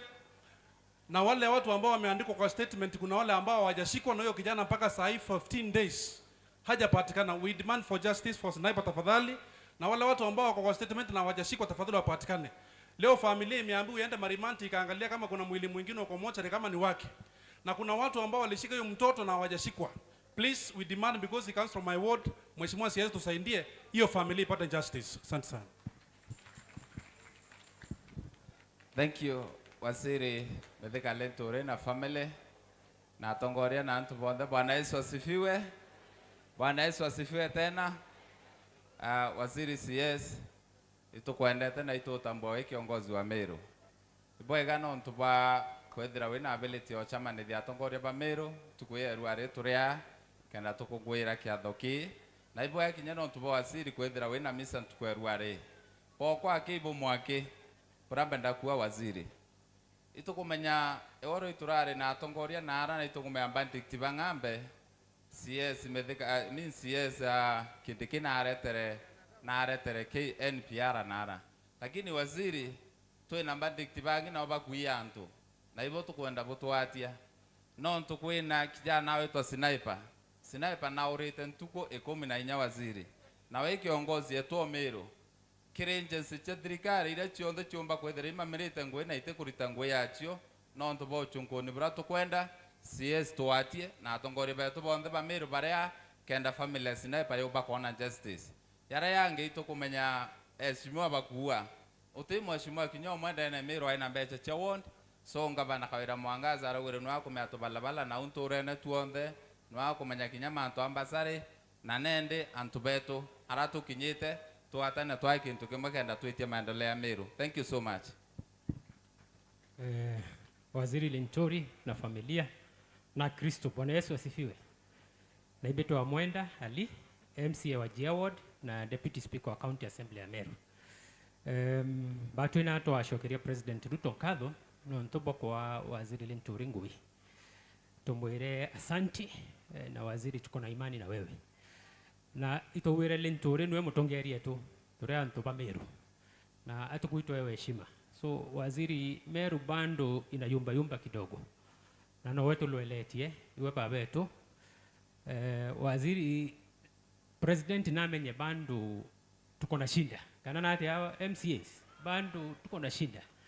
No ntonga bana bando ateya laini na kumenye kumanarato wa muendetie utengo hata na wilaya ya Meru. So tunakuomba kama baba yetu, wewe ndiye tunaangalia na mzigo ya Meru yote watu miokamata no ntoyo mnene tu na bukubwe MCAs baua batwe turero itoria enara no gato kulwelia onteto yueta, lakini tuketho tu mashinani kuboate kulwelia ngoire weta na tuwe tu ina imani na mutumo ntwe dingia mwane tu na ito muendete. Bwana Yesu asifiwe. Bwana sana na asante sana. Thank you. Thank you. Aroaji ndero akintu mwene ndaike ngakwanda ike mwake. Waziri aroaji ejete uni ambuga ibwega waziri. Badu twenyume kuona mbunge yetu tureo na tuina imano tongeria bwaku kabisa mwankeguru nau na tukwire itu witikia utonge gukurukira utongeria bwaku ugatugwathiania kumeguru mwankambi guru twithere twigintu kimwe kwangu kira waziri na arogaitia batu twe timu irere Meru, we in support of you utuka na muthenya arauga twika kirinye twikwendekana kenda mwanu Meru atetheka tukethwa turi mbere tugakwa support yonde rio kenda nikenda antu babe tubombokara bwega nuntu tenjirengi ya kubatethia tiga ria turu nenene tugwatanire tumbe gwitinto bia biguru ndera biume na bia kinyandi guru ndeje biumbe gwitira antu betu ngugi na ria bui. Karibu mheshimiwa Arwaji webu kwenda kuga. Haudhu billahi minash shaitani rajim. Bismillahir rahmanir rahim. Alhamdulillahi rabbil alamin. Wassalatu wassalamu ala nabiyina Muhammadin wa ala alihi wa sahbihi amma ba'd. Mheshimiwa CS, tuko hapa kama chama cha BAS, tumepewa hamri. We were given marching orders to this place by the party leader. Tuko na officials kutoka the national office, the NEC, na employees na their own branches here, na machairman wa sub-counties wako hapa. Nitakujulisha hao after this one because we are not going home very fast. Tutakaa hapa mpaka kesho. Kwa hivyo mkionana na party leader Kiraito, mwambie we came here in numbers, hatutaki issues. Kiongea na yeye mwambie tulikuja sisi zote. Nambari ya pili, twerero tweja no ntuba mutweri mbetekeria ni ombari na Kemeru mutweri boya gaja onturenge thithia ora thungutho mutu ate athitherie ukamatuko teu turi kuthithia ora thungutho mutu ate akarire tukeja kuthirania nagwa we na njeku na ino ntuba kumerio getera kanyamu karia ugakarou kari ikyo getumite tuja tukwira ibwega no tirakarire Jan James uria wa mwareo baba uria kana banjari James na araurire aura December cionthe na ndi mutweri ibwega buru na ndi ndaka karabwega. Finally CS kiama kia mbasi kire nyuma yaku na kiama kia mbasi gete fondi kiama kia mbasi gekera kireo mwanka Jesu achoke na tugakunga mukono tureke amakia mbasi mwankanda reke muthia. We are there to give Meru leaders support. We are there to give you support and we walk this journey with you. Finally, MCAs beto 59 na MPs beto kaeni ngumu. Gotedhere tokwenda. Kore there immoral. There is immoral peace. This person doesn't have capacity for friendship, doesn't have capacity for peace. Tighten your belts and go to war. Atongeria bambas, barabara assembly na kiama bambas. You have the support of the BAS in toto. Ogeta wabo makiana ukijabo igwaga tuma macho ya vyura ayamukatasi ng'ombe kunywa maji. na kinya kethra ntatwera tukuma Nairobi twachererwa nini. God's timing is perfect timing. Now we are going to succeed. Mwenyezi Mungu amesema tu tukiwa na subira na tukisimama katika njia ya imani tutafuzu. Ndiposa nikifunga amesema wara asli ina insana rafiri husri hila ladhina hamanu wa hamelu salihat watawasobil haki watawasobi saburi. Tukiwa na subira tutafika. Ndugu zangu wapendwa, assalamu alaikum wa rahmatullahi ta'ala wa barakatuh. Haya. Allah kasabalila haleholeza alabai. Alhamdulillah wa barakatuh. Haya, God is good. Tunasonga vizuri, asante sana Mheshimiwa Al-Haji Mwendia, Secretary General Bus Party of Kenya, chama chetu. Bwana Murugo, mzee Murugo, kama unanisikiza, kama unanipata, mzee Murugo, karibia kwa dakika moja utuwakilishe. Agoro banjori bagorie. Nyoto kinyareu. Mimi niko na ruhusa ya kusema hivyo peke yake. Hao wengine muweni. So mzee Murugo ataongea kwa niaba ya wazee wote wa Njuri Ncheke ambao CS wetu ni member, senior member, na mimi pia ni junior member.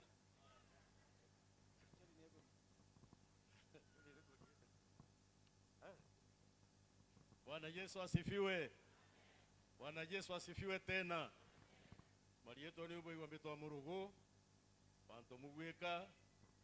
Kuma na ala gweta wa kibirisha. Ala kuma ikuashie. Ndeaja konto bwanjuri. Na kwero nyandari munene Omiru nderea. Kwero ndari chairman wa Omiru County Council ya AMERU. Ende ibo kuona ndakaire ide na ndi kinyashi ne nyanya betete no kinyakwali ya ichunko gitebua. Bwana Yesu asifiwe.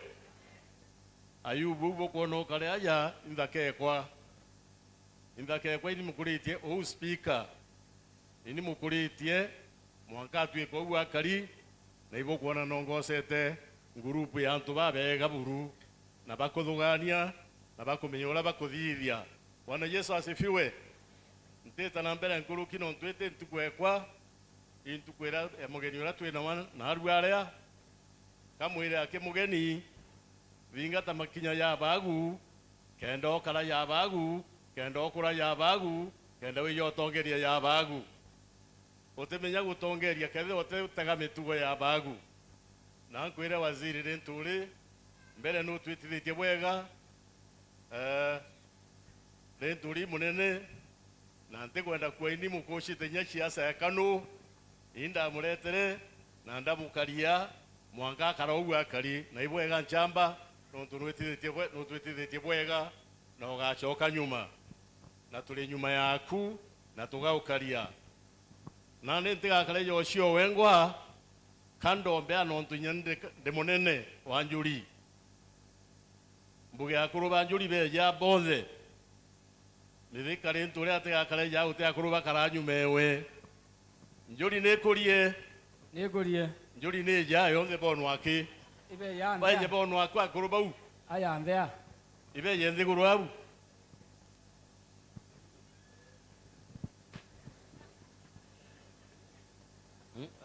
ro karinga no ibo kuona Njuri ibo kubona ale kwa yu ale aha sawa zake kwa inkuona kubra Njuri inkubona bonze Bwana waziri ndendo tegewone otegauge otea kuruba Njuri benyumeku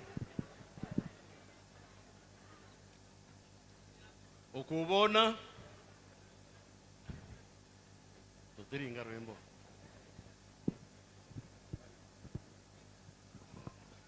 watiro mbere ibwega ndenda bauga marieto na mpwe bambiriti au bakareo bas ndero ibakareo bukubona tisa sawa ibakare ndiguru ende kiugo kimwe kwenda kwira waziri waziri ntienda kwa murongo kinya kurubanjuri bwana waziri ndo thikire ale ambuke sasa bwana waziri ndenda uge atiri kinya kurubanjuri kwina kasoro ereo inene na AMERU ibatutegete tule akwe kuwa wakwa mukuronjuri ukamba kumatoka kinya wetu tegere antu au waziri ule munene wetu. Asante sana. Uni mbeta wako ndivure thaimuta ndi mukuru wa Njuri retired ndi mutongeria na aria bure wa Njuri Linturi mukuru wetu wa Njuri na baba ingi baumete Njuri antu betu baina inya na ibanyuete muma yo kwenda AMERU. Uni kan kwenda chokia Nkaatho ake na mbugerie yetu arira mwana u umire nyumba ru aria agetwa neto ntoitimito neto o ntoitimito no nto rietore aya na wanithe mwana eta kaua rietore ke na ndi no tomato ya ingire to atanto neto ntoitimito ndi mumero tani kemero na injete nyako ya babwe Linturi ato injire roe iruo byo to mambua neto ntoitimito akorobanjori batue ketha borona TV ne araua na arua 24 hours ikethira roe tata lo inkare agua kau na injori amwetere na ratimita na natimite to kuinge na nendete AMERU re kapo kwenda tu atia.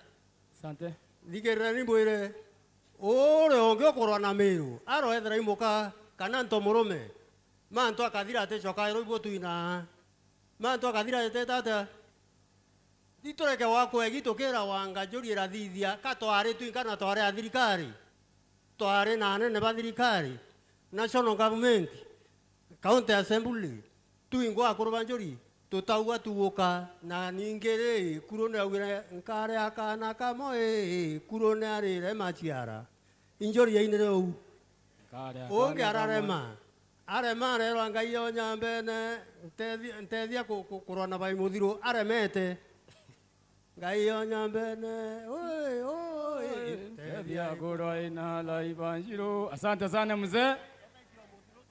Asante sana mzee wa Njuri Ncheke, tumpigie makofi. Sasa nataka kwa heshima na tahadhi makubwa tuweke mikono yetu pamoja, tumkaribishe gavana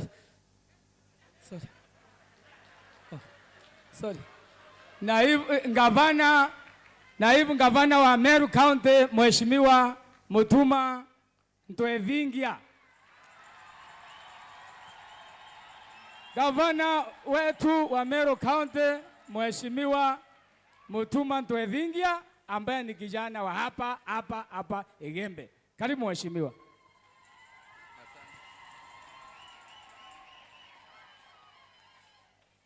Asante MC Bwana Kamoi, my elder brother and our pride, CS wa Agriculture Mheshimiwa Mithika Linturi, kijana wetu ambaye amepewa jina ya uzee ama ya utu uzima, Ntoitimito, family yonde ya Linturi, waheshimiwa wetu, the clergy, wazee wa Njuri Ncheke, waheshimiwa wa AMERU County Assembly, na ntobadha remember AMERU amwena media houses that are here. Bwana Yesu asifiwe. Toritaingo isia mwathani. Mwathani no mwega. Yangu ni machache Bwana CS. Kitu cha kwanza ningependa kusema kwa majina naitwa Isaac Mutuma Ntwethingia, Deputy Governor wa AMERU. Nachukua nafasi hii kukaribisha watu wote ambao wamefika kutoka other counties. I've seen that we have many guests today wenye wameungana nasi kama watu wa AMERU kutolea Mungu shukurani. Tuko na sababu nyingi kama vile CS wetu amefanya kikao leo, viongozi watu wa AMERU kukusanyika pamoja kutoa shukurani kwa Mungu. Ya kwanza ni kwamba kama wa AMERU tuko sawa, tuko salama. Mungu alitubariki na CS Linturi president wetu akampa kazi ekururinge iroke minonto bwa mutongeria wetu kwithire nara kiri national government rukemi rwa mbere rwa igiri rwa ithatu arume nabo ibakure asante manto iboya.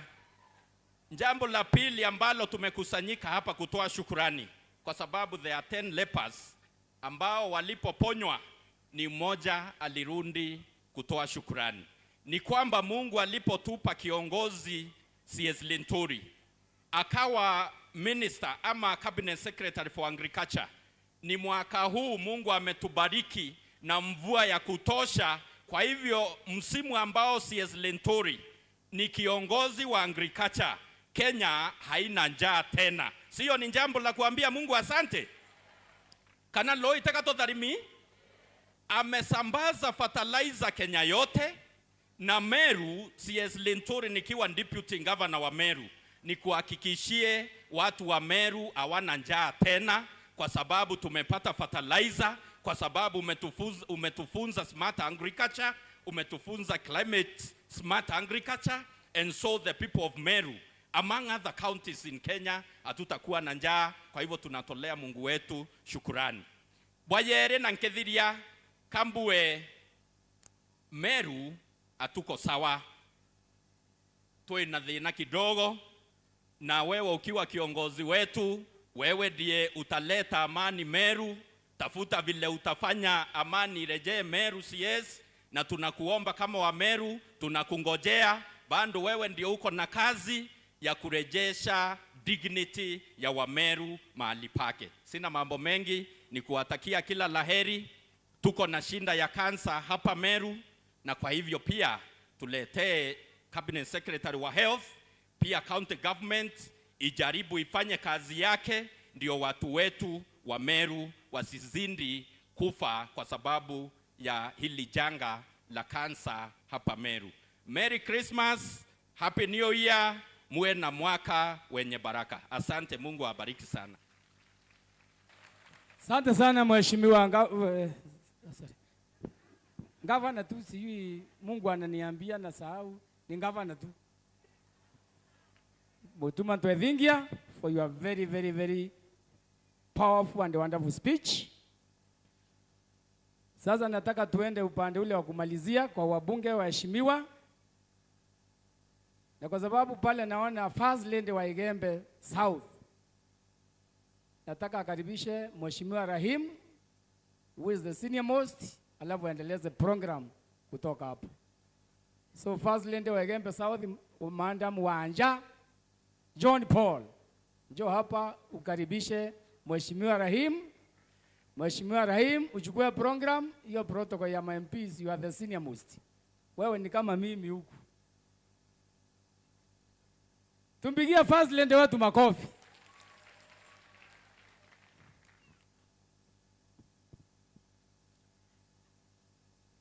Our Honorable CS Linturi, distinguished guest Dylan, our Honorable Members of Parliament, the clergy, Kristobeto, Nantobeto, Begembe South, Mugeni. Bwana Yesu asifiwe. Yeah, first of all, ndetete apologies ya mbunge enura bwadurire bumwendete mno, Honorable John Paul Mwirigi. Be bakwithirwa be musema ndionde Rwanda na narendete mno kwithirwa awo, lakini Asia flight ya ko book ko yao. Ende ona, it's very important antome ndemo represent nde oningwao kenda bo feel at home. I welcome all of you. Kandebo welcome bo feel at home, Gembe South constituency. Na inkwenda kubwera ibarita nairia ngoe na our Honorable CS Linturi na abunge bange bonde. And now to the carrier of the day, Dylan. I have a message for you. And for sure, let me tell you this. Our parents feel more prouder. They feel appreciated. And they're so happy when you reach a milestone. They're more happier than you are. And congratulations so much, Dylan, for your good performance, for the milestone that you've reached here. May God bless you. And as you encounter this life, may blessings of your parents follow you. And one thing for sure I can tell you is keep the qualities that you have, respect above all, understand, and yeah, God is going to open ways for you. And kumau ngotikia ngasokeria mic keni I welcome Honorable Rahim. Tumpigie first lady makofi. Si amejaribu? Huyo amepata EE, exceeding expectation. For the first time wakiongea mheshimiwa hajawahi ongea tena kwa muadhara kama huu. Asante MC. Waziri Linturi,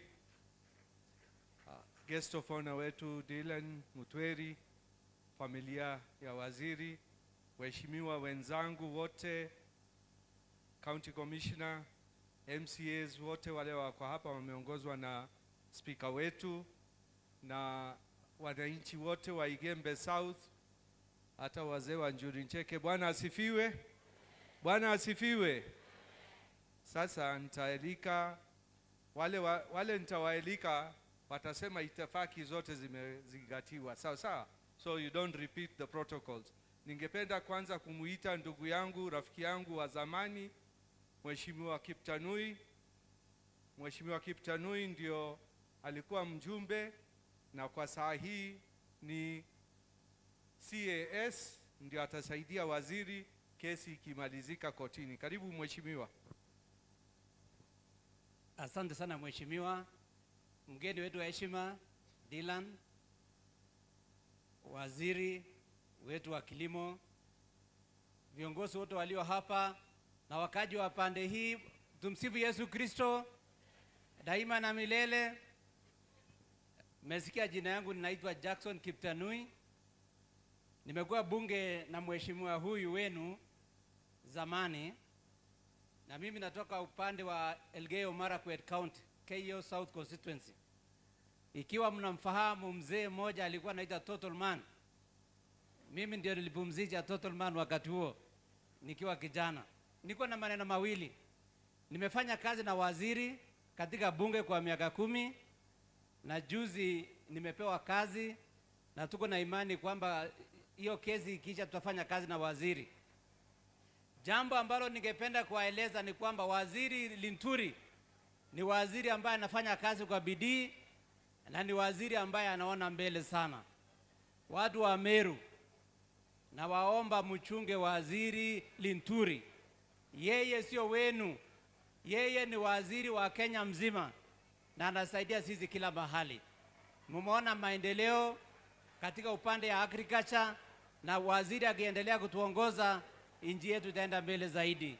Jambo la mwisho, tudumishe amani na tupende Mungu zaidi. Asanteni na Mungu awabariki sana. Asanteni. Asante mheshimiwa. Ningependa kuita mke wa mheshimiwa Kirema, ako hapa mke wa mheshimiwa Kirema, alafu mheshimiwa Mudhoni. Karibu mheshimiwa Mudhoni. Mheshimiwa Mudhoni, karibu tafadhali, tuweze kuharakisha. Kujeni tu. Mheshimiwa Toitumu, kuja. Mheshimiwa Kele, kujeni mkae hapa tafadhali. Please, if you don't mind.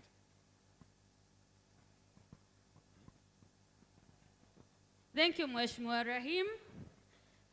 Antobeto ba Meru County, asa South Imenti, Bwana Yesu, Igembe South. Bwana Yesu asifiwe. Tokumia ni mwadhani. Bwana Yesu asifiwe. Ibo bwega ikanya karandomba ikuewa. Oni betagwa Lilian Yokerema, MP Central Imenti. Ndeaja on behalf mo represent ne ontobwa ateku harenge enda kwethira aja lakini ne ontobwa ura bare na are Rwanda ateromba gokinya nkuona ndaka cieto na are omega ikwenda karibisha Dylan lakini nande ankauga twete na mbere kurombanira na nkethisha mheshimiwa ale aja bwana CS amberere ndeja nkwire ako pamoja na wewe. Be blessed. Asanti bwana CS. Kuna apology ya chairman wetu Mheshimiwa Rindi Kiri, Mheshimiwa Kirema, Mheshimiwa Mutunga na hao wengine wote wako pale Kigali. Mheshimiwa Mudhoni.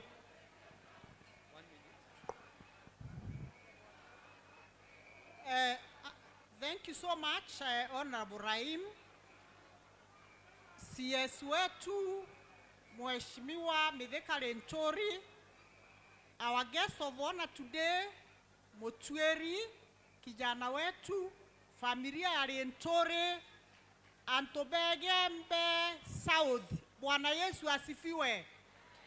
Mwathani no mwega na inyanaru mwathani no mwega nkaria na ndalike momono no ntubwa kwethira antu ibaere excited na intuko yao na bai na right ya kugwirua. Number 1, CS Linturi kambwere Antobegembe South batu tuwejete anarua tionto CS Linturi CS tuwejete nonto CS Linturi imunto mwega mono na muntu mwendianto na ikyo getumete tumuthingata mutongeria kinya kethira na che nene na ate kwenda antu ethaira agita wenka ibwendete CS Linturi. Number 2, aciari barabare aja kankwenda kwera aciari bonthe bekuru na mwekuru ria uretere CS Linturi nthiguru eji amwonkia nyontwe wa ntuku mbere mwathani amutharime muno muringire ni rwe ndiugo unonto mwana akora ni onto bwanyina muciari no wethaira aina rutha rwa kuinya kana kawe gakua kana gatura te sasawa na ibo kuona kiawa kira murungu atwere na arua ya CS Linturi. Shukrani sana CS Linturi kwa sababu ya roho yako safi. Inkwera alitani baraba ukaria ba KNUT na alitani bonde. Congratulations nonto ngoge ya walimu ingoge rinya mono na imbije motweri na arua kaliaja ande agwere tu nonto na perform it very well. Teachers, you are the beacon of hope of every community. Thank you so much and I laud you for that. CS Linturi, we love you and tell our president this message. Ituije president weto aina goodwill ya Kenya baraba kumenya batwe itwete tanjerere ya gerete. Na leo kaiwo mutongeria ebwera geni na subira imbije na arambu iketie kabo konda out president yatije na ara tuiketie na ije na ara tuiketie kwa batwe turenda ukwera atre CS Linturi batwe twenyume president William Ruto na manto jara jo ya raini tiapu adithia even if it is selling all the state corporations that are putting Kenya at a loss and any other agenda that he has for this country. We want you to tell him, people of Egembe South, people of Meru, we are behind him 100%. Thank you so much. In the interest of time, Mbeta Wandoro the Mudhoni, Onian Dhuri, Nde MP wa Kuorotwa, na Nde Nkaatho Chemwanya mono, ni ontuwa CS Mithika Linturi o kariaja, no onto bwa kwethira rere rieto ria kwa ya kinyere na aria augire oni momero ethira no abona buthure ntena mwana okiuna mugongo ibo bwega mono CS Linturi. God bless you big. God bless Mutweri na family yeku yonthe. Asante, mpigeni makofi. Mheshimiwa Dan Kele Karido. Asante sana. Asante sana Mheshimiwa Rahim. Antobembe Bwana Yesu asifiwe. Egembe oi. Wameru oi! Wameru mupo? Asante sana. Unajua leo ni siku ya kusherehekea. Leo sio siku ya huzuni, sio siku ya kusubaha.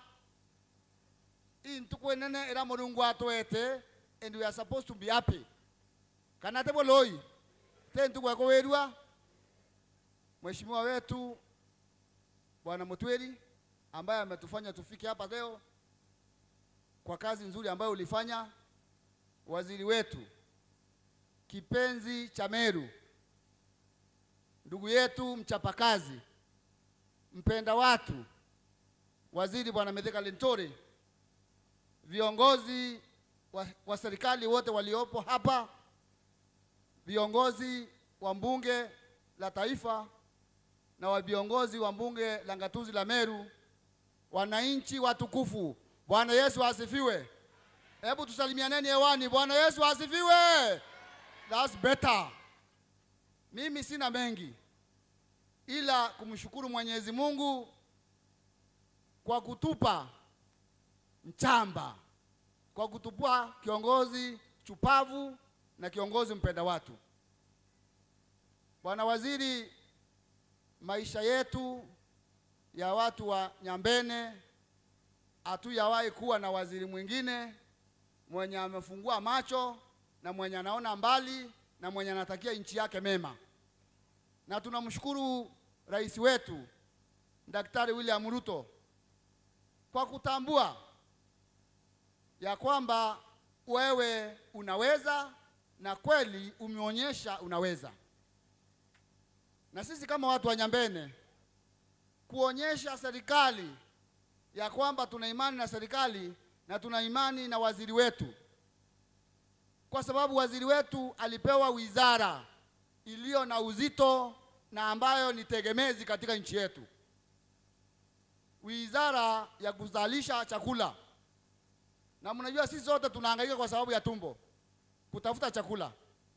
Kwa hivyo Kenya ikiliwa na njaa, lawama itakuwa kwa Linturi. Tumuombe na tuendelee kuomba Mungu, tuendelee kupata mvua ya kutosha.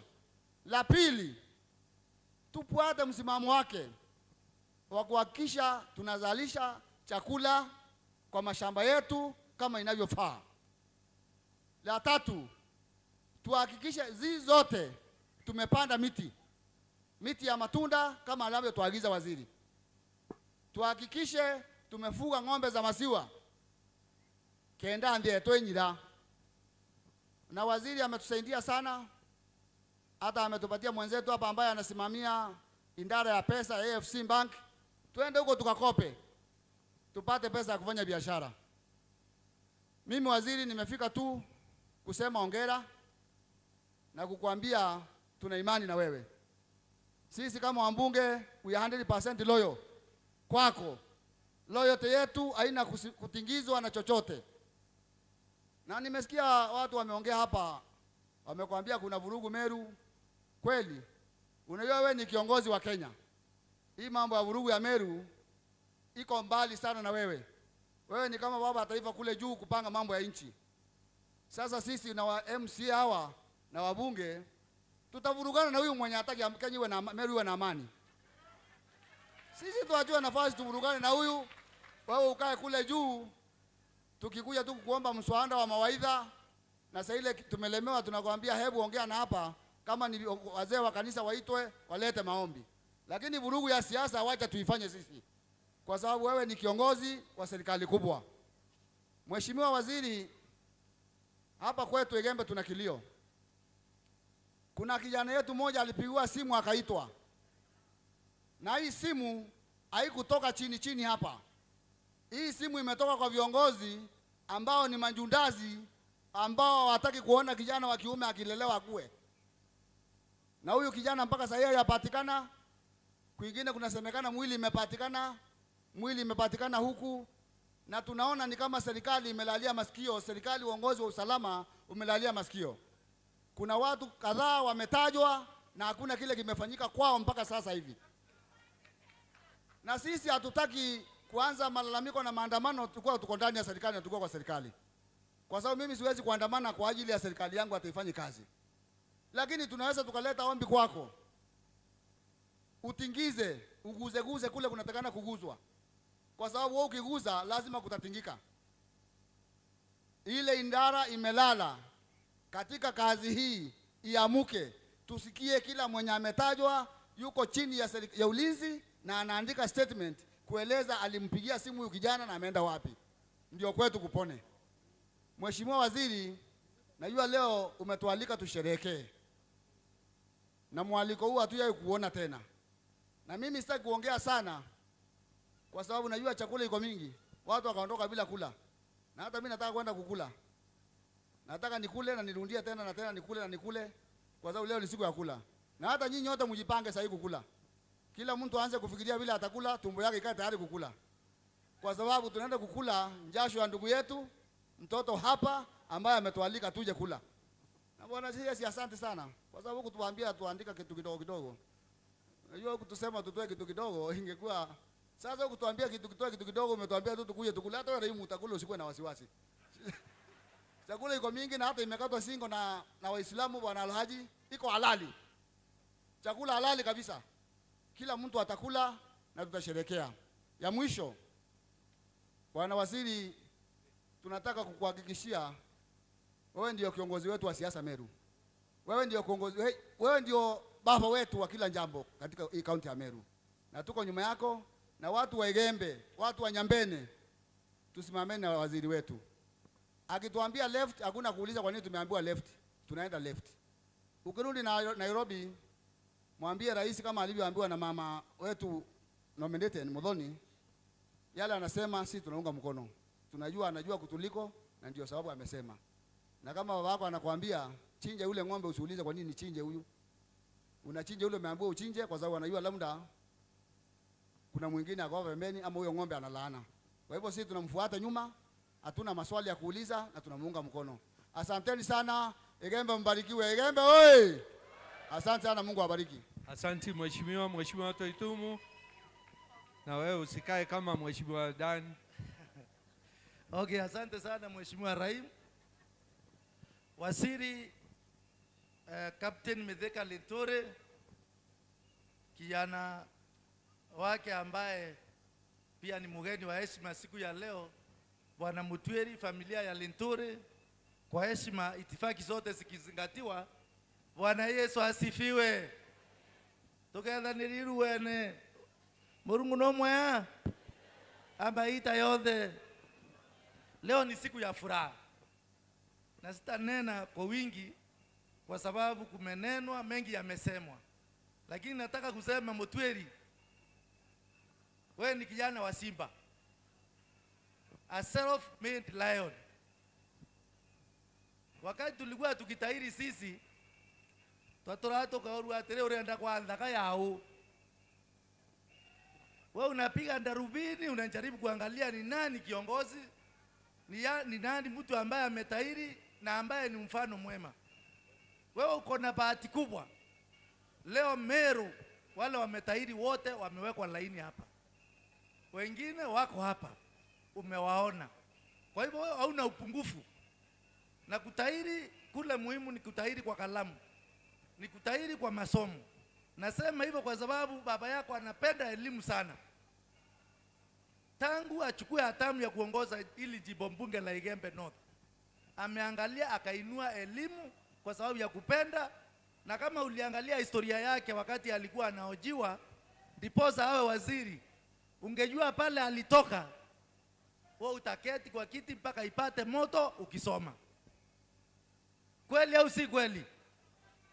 Mheshimiwa, wewe ni mfano mwema kwa sisi na kila mtu. Nataka kushukuru wewe kwa mshikamano ambao umeleta kwa watu wa Igembe na hasa Meru County kwa jumla. Ndio tunasema sisi sote, kama vile wanenaji wengine wamesema, sisi sote tuko nyuma ya mheshimiwa wapi? Sasa we Rahimu, mimi ndio ningekukaribisha hapa. Ni kweli ama si kweli? Amepatiwa heshima ya kutukaribisha na anatuchukuma. That is the protocol. Lakini kwa sababu you are senior, a rank member, mimi siongei sana. Nilikuwa nataka kushukuru waziri kwa kutualika ili tukongamane hapa, na nilikuwa naambia Mutweri Hawa watu wameingia hapa kwa heshima ya baba yako. Kwa hivyo pia wewe maisha ya baadaye lazima uwe na heshima kuzida yeye. Pengine unaweza kuwa rais. Kama yeye ametoka chini akaingia mpaka waziri, wewe unaweza kuwa rais wa Jamhuri ya Kenya. Si ni kweli? That is tenable. That is something that can happen. Lakini siku ya leo kwa sababu ni siku ambayo tunaongea mambo ya kijana kidogo. Kambodi antobeto Madam Modhoni, wewe kaa chini utaongea baadaye. Kango atakwenda waziri na kia atakwenda antobeto. Utanua ke mono mweto tobo nene. Kinyoka ro tano ne aba utuenga no gato utana. Tesa sawa. Nende wala kwa atakuwa antobeto no tukomia mimi ni mwalimu. Kwa grasi kire yireke wetwa grade 6. Na alitoa boy atakuwa ntoba kwa na age secondary. Twatana na beto ba grade 6 kwa heshima. Na ingo menya waziri anda. Ito tana na ba grade 9. Wale wako hapa ndio viongozi.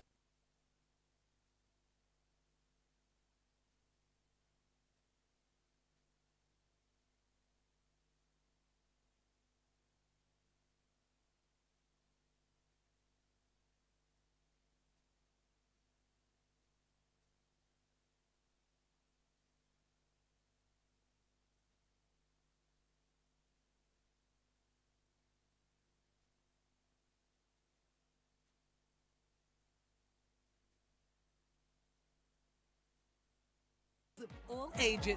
Our crazy characters will be lighting up their screens all day long. There's plenty to do for the whole family with our world-class kids channels. For non-stop festive fun, stay connected or reconnect to GoTV to keep busy brains entertained and learning this festive season. Oh, yes! GoTV. Love it. AJ Newero TV. Message kutoka pale. Waila anakuja nimwambie mheshimiwa Toitumbo. Mimi ni mzaliwa wa Igembe South. So mimi ndio wa kukaribisha kila mtu hapa.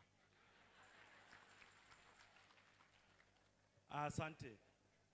Bwana CS, our guest of honor Dylan, wazee wa Njuri Njeke, kanisa letu na wote mlekuja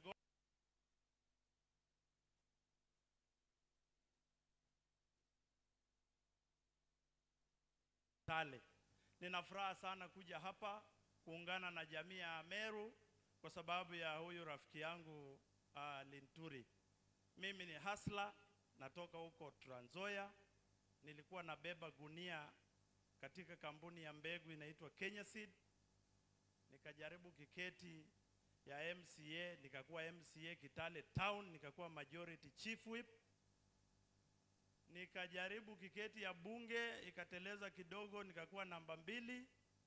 Rais kwa heshima yake na huyu Linturi wakanipatia mimi ni director kule Kenya Seed, na nimekuja na salamu ya watu wa Trans Nzoia. Mmepokea salamu ya watu wa Trans Nzoia?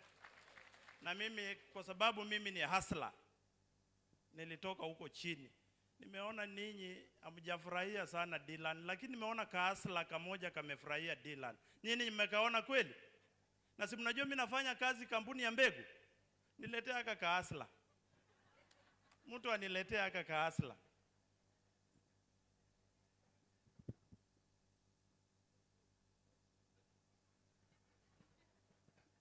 Simeona vile amefurahia Dylan. Na si mimi nafanya amenipatia kazi huko Kenya Seed. Mama yake yuko wapi? Kwa hivyo mimi, kwa sababu mimi nauza mbegu na ninauza mahindi. Hapa si waziri ametupatia sasa tuna mahindi ya kutosha. Nitatoa mahindi gunia 4 kwa mama ya huyu mtoto. Bei ya mahindi ni pesa ngapi? 1000 ngapi? 6,000, si ndio? Hiyo ni 20,000 na ngapi? 24,000 nawekea huyo mama kwa simu kwa sababu ya kufurahia Dylan. Kwa hivyo mimi nataka nichukue fursa hii kumshukuru waziri. Waziri huyu ni rafiki yetu huko Trans Nzoia. Waziri huyu amesaidia rais. Mnakumbuka mambo ya maandamano? Mnakumbuka mambo ya watu kuweka sufuria kwa kichwa? Mnakumbuka? huko Trans Nzoia ilikuwa imezidi, lakini kwa sababu ya mbegu bora kutoka kampuni ya Kenya Seed na mbolea ambaye huyu waziri alipatiana, sasa hao watu wameogopa kuweka sufuria kwa kichwa. Sasa kuna mahindi kwa sufuria, mahindi sasa inaenda jikoni. Ni vizuri ama vibaya? Ni vizuri ama vibaya? Mnamfurahia huyu waziri wenu? Na hii ndio upendo mmekuwa naye tangu zamani. Na iliterezea wapi? Iliterezea wapi? Next time itatereza. Mtasimama na huyu waziri? Mtasimama na yeye ili aweze kusaidia rais wetu kujenga nchi yetu ya Kenya? Wacha nione kwa mikono. Wacha nione kwa mikono. Waziri, unaona? Wacha waziri aone kidogo. Nilikuwa nauliza kwa sababu mimi ni mtu ya Trans Nzoia. Nilikuwa nataka nijue kama mumpendi waziri hapa kwenu, mtupatie twende atusaidie huku Trans Nzoia. Mnatupea ama mnampenda? Mnapenda waziri ama mtupatie twende na yeye? Next time mtafanya ile kitu? Mtafanya ile kitu? Wacha nione kwa mikono. Na kwa sababu mimi ni Mluya, na sisi kijana kama huyu akienda wakati amepita umri ya kubalehe, ya kuwa mtu mzima ambaye anaweza kula na watu, na wakati huo tena amepita mtihani, kwetu sisi tunasherekea sana. Ninyi mnasherekea? Sijaona mkisherekea. Mtanipa dakika moja? Niombe dakika moja? Hapana. Niombe dakika moja? Hapana. Niombe dakika moja? Kuna watu yangu nimetoka nao Trans Nzoia, na unajua kwetu kijana kama huyu ambaye baba yake ni mtu mzuri, anasaidia nchi, lazima tunamletea zawadi kuonyesha kwamba yeye pia anaweza anza jamii. Na Dylan, ujue baba yako ameset pace. Huyu baba yako ameumia wakati watu walikataa kusimama na rais wetu. Huyu baba yako alisimama na rais, akasumbuliwa, na hii kazi alipewa kwa sababu ya kusaidia rais. Si ni vizuri jameni? Kwa hivyo watu wa Trans Nzoia, mimi nimeleta kuku kwa sababu mimi ni Mluya, nimeletea Dylan na nimeleta mbuzi 2, na kwa heshima hiyo DJ uniwekee wimbo sasa ile ninapelekea Dylan zawadi yangu hiyo ili niweze kumkabidhi. DJ tafadhali. DJ tafadhali. Unajua wangwe we will get late. Iko ama hakuna DJ? Nimpatie sio? Na tufurahi Kiluya. Sisi watu ngoja kidogo, ngoja DJ. Dylan simama tafadhali. Kwa heshima Dylan simama. Na watu wote tusimame. Na utakuwa unacheza hivi pole pole. Sawa sawa? Si huyu waziri ni mtu wa nguvu? Mnafikiria rais alikosea ama alichagua kwenyewe? Mnaambia rais asante? DJ from the top. DJ. Na unipe sauti.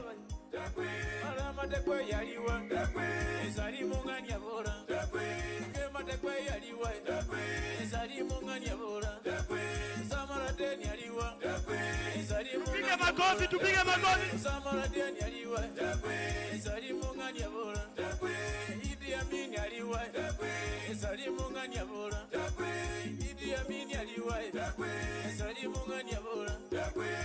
Tupige makofi na nduru. Haya, wapigie makofi wakimaliza. Kwa hivyo asanteni sana, mpokee salamu ya watu wa Trans Nzoia, na huyo akuje nimwekee hiyo pesa. Mwenyezi Mungu awabariki. Mmefurahi ama mjafurahi? Asante. Mmefurahi ama mjafurahi? Asanteni sana. Asante ndugu yangu. Huyu mama ya mtoto kuja pandi asipotee, na hiyo iwekwe kwa simu sahihi tu. Sasa hebu tutulie kidogo. Mpigeni makofi huyu ndugu yetu Mluya. Bwana waziri, kabla nikukaribisha nitasema jambo moja tu. Nitasema kwamba wakati tukiwa Igembe North kwa Mheshimiwa Toitumu, wakati tulikuita Kingpin wa Meru County ama Kingpin wetu, tulilaumiwa sana mpaka tukaitwa cartel. Waziri, lazima umalize hiyo maneno leo, utuambie kama sisi ni cartel ama sio cartel. Shauri, tunajua sisi ni wajumbe na tunakutambua wewe ukiwa kingpin wetu pamoja na Kenya mzima. Wewe hauko level ya county, so huyu ndugu yetu akisema ati urudi tena kwa level ya county, tumekupeleka national. Wewe mambo ya county uachana naye, hiyo maneno tutafanya. Mheshimiwa CS, MCS wametuomba, na nakuomba wewe ukiwa baba wetu, hata kama wewe ni mdogo wangu kwa umri, wewe ni mkubwa wangu sahihi. Hawa MCS wameteseka na mahali wako hawajui pali wanaendelea kwa sahihi, na lazima MCS mjue sisi wajumbe wote 11 tuko na nyinyi. Hakuna mahali mtaenda, pale kutakuwa na shida tutatatua tukiwa na waziri na chairman wetu. Sitaki kuongea zaidi ya hiyo, nataka tumkaribishe waziri wetu, lakini Mheshimiwa Toitumu amenikosea. Akiwa anajua mimi nimezaliwa Igembe South, hata nilitairiwa hapa tu Igembe South. Kuchaguliwa ndio nimechaguliwa Imenti, pali mama yangu alizaliwa. So mimi ndio nina haki kuliko mtu yoyote kwa kukaribisha kila mtu hapa. So next time usiseme labda wakati John Paul atashindwa kusimama Imenti hapa Igembe South, mtakuja kusimama hapa Igembe South. Lakini kwa saa hii mimi ni wa Imenti North. Ningeomba kila mtu asimame kwa miguu mbili, tupige makofi 3 kilo, tumkaribishe waziri wetu Mheshimiwa Mithika Linturi. 1, 2, 3. Karibu waziri, karibu sana. Na nimehakikishiwa hata sio M-Pesa, ni kashi imewekwa. Mpigie huyu makofi huyu. Asante sana. Karibu waziri.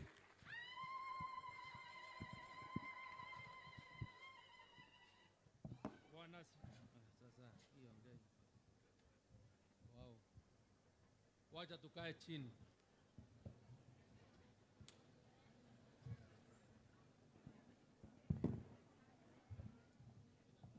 Antubeto mugeni. Bwana asifiwe. Bwana asifiwe tena. Weba bega. Weba bega. Ngai no yo kumyo. Ngai no yembi. Ngai no yo kumyo. Kwanza wacha niseme ya kwamba niko na raha mingi sana. Nataka kushukuru Mwenyezi Mungu kwa zawadi ya uhai na afya. Amekuwa nasi, amesimama nami kwa muda mrefu, na siku ya leo ni siku ya kipekee sana kwa maisha yangu. Ni siku ambaye nitaikumbuka milele, na mnikubali niwaambie nyinyi waliofika hapa kuungana nami katika sherehe ya siku ya leo, mimi kweli ni marafiki wangu wa dhati. Nawashukuru, nawavulia kofia, nawaambia asante sana. Tumekusanyika hapa ya sababu mingi, na ni vile kasisi aliyohubiri Bwana Kinoti alivyosema. We are gathered here because I want you to support me in prayer. I want you to continually be part of my life as we move forward, and to have the opportunity from the depth of my heart to thank you for having stood with me at those old, very, very difficult times. I ask you to join me here today to stand with me in prayer, to give thanks to God,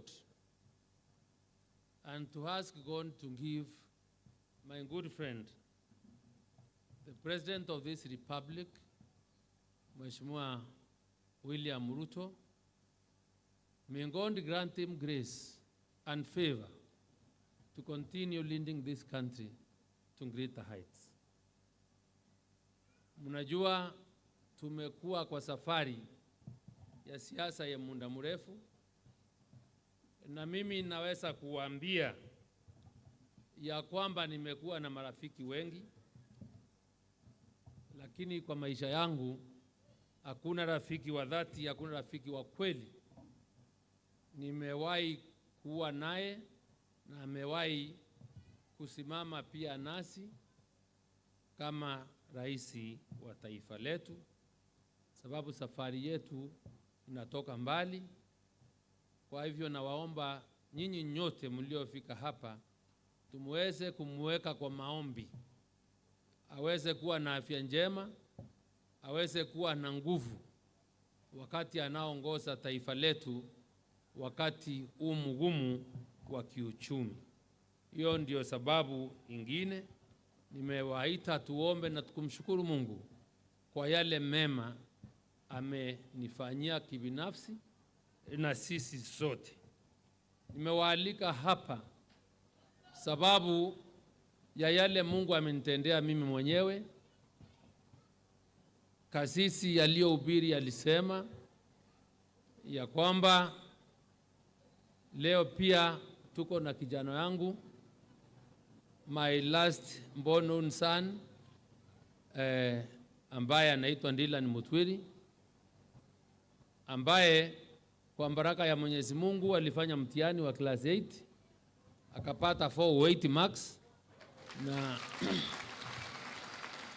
na kwangu ni shukrani sana kwa Mungu.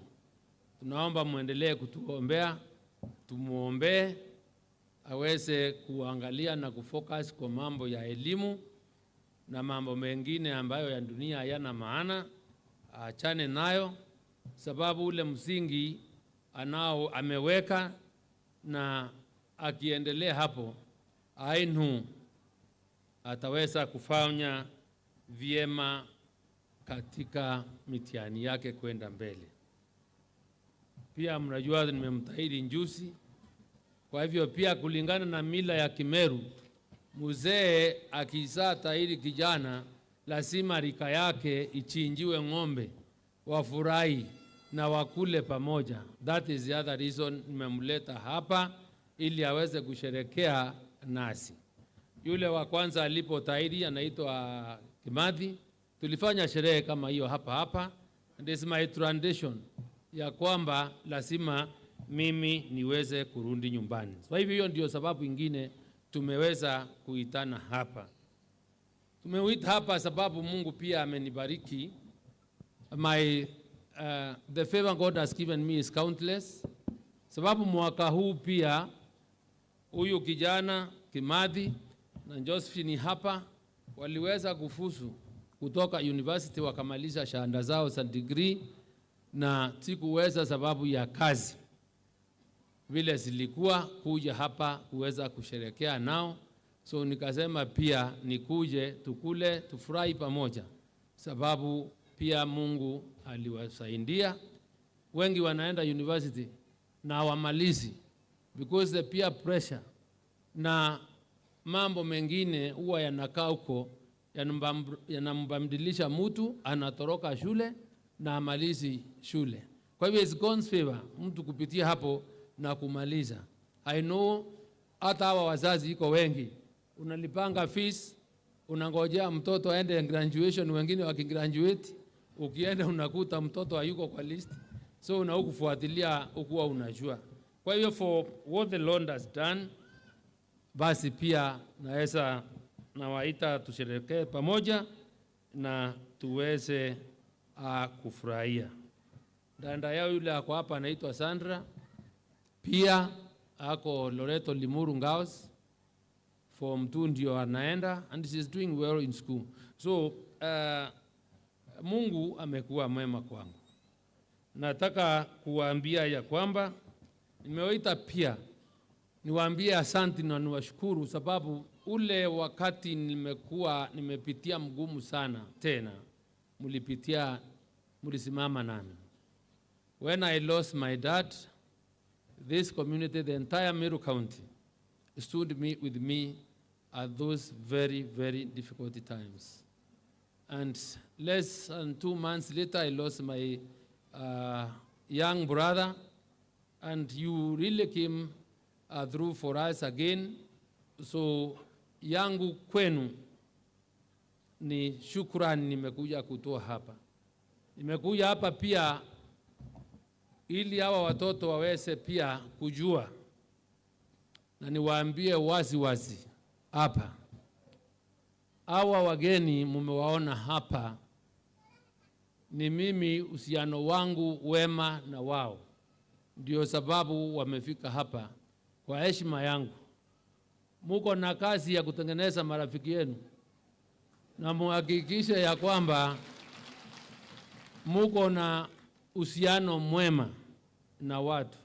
There is no greater wealth on earth than having good people, genuine people that can stand with you at any one particular time. So whatever you see me doing, whatever you find, the comfort that you get from my handwork is as a result of the people, the great men and women before me here today standing with me. So I am what I am because of these people, and I have a lot of respect for them. Kwa hivyo, Mheshimiwa Taituma amesema na wengine, muige mfano mwema.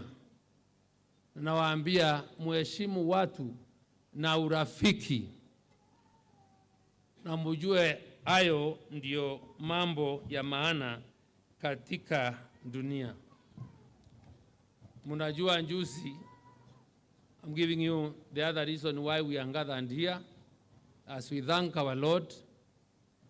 Mnajua hata njuzi rais alikuwa anapatia watu na kuwa I don't know what in Kiswahili that kuwa tuza watu wale wamefanya kazi na wameexcel katika department tofauti katika nchi hii. Na mimi sasa tarehe 12 nilipata mendo ya kuwa NGH. NGH is the honor of the Golden Heart kwa ile kazi rais ameona tumefanya katika nchi. So consistency, I want to ask you to become faithful to the Lord, na muwe na msimamo na imani, because watu wa kuregarega na wasio na msimamo saa ingine na kuanga ni vigumu sana. And I'm telling you, even as you pray, you must be deliberate, you must be consistent, because Mungu unjibu maombi at his own given time. So take courage, be consistent, and be truthful to yourself and the Lord. And I want to assure you, I am a living testimony of prayer. I may not be going to the church every time. My mother prays for me as well a lot, and I call her at times because she thinks I must do things the way she wants. And naambianga mimi nimeseeka pia. So hata kama sipatikani, I am a serious believer, and my duty, my nature of my work calls for me kuenda nikitembea kanisa mingi. You know, he's a Catholic, I am a Catholic, but I have many other churches. I realized people wondering why there was a lot of representation from the AIPCA. The AIPCA is also another church that I belong. The Archbishop and the leadership of the whole AIPCA church in the country is very close to me. And these people really stood with me and many other such churches. I'm just giving an example. Because one time when Uhuru was the president, and there is some influence he had, walisema watu wationgea hata kwa kanisa. It is the Methodist Church and the AIPCA And you remember Bishop Winyinge when I came with the Deputy President, who is the President now, kule tukifanya mpango ama kazi ya Bishop kumulia ngari kanisa yenu, ndio tuliambiwa ongeeni siasa mpaka dunia iishe. This is the Independence Church, and this is why we went to the forest to fight for independence. So mimi ni mtu wa kanisa mingi, kwa hivyo na washukuru wale wote mmefika. I want to shock you and surprise you. Mimi nilisema vile mambo ilivyo, it is not easy to pick ni nani nitaandikia kandi niitane, and there was no kind invitation.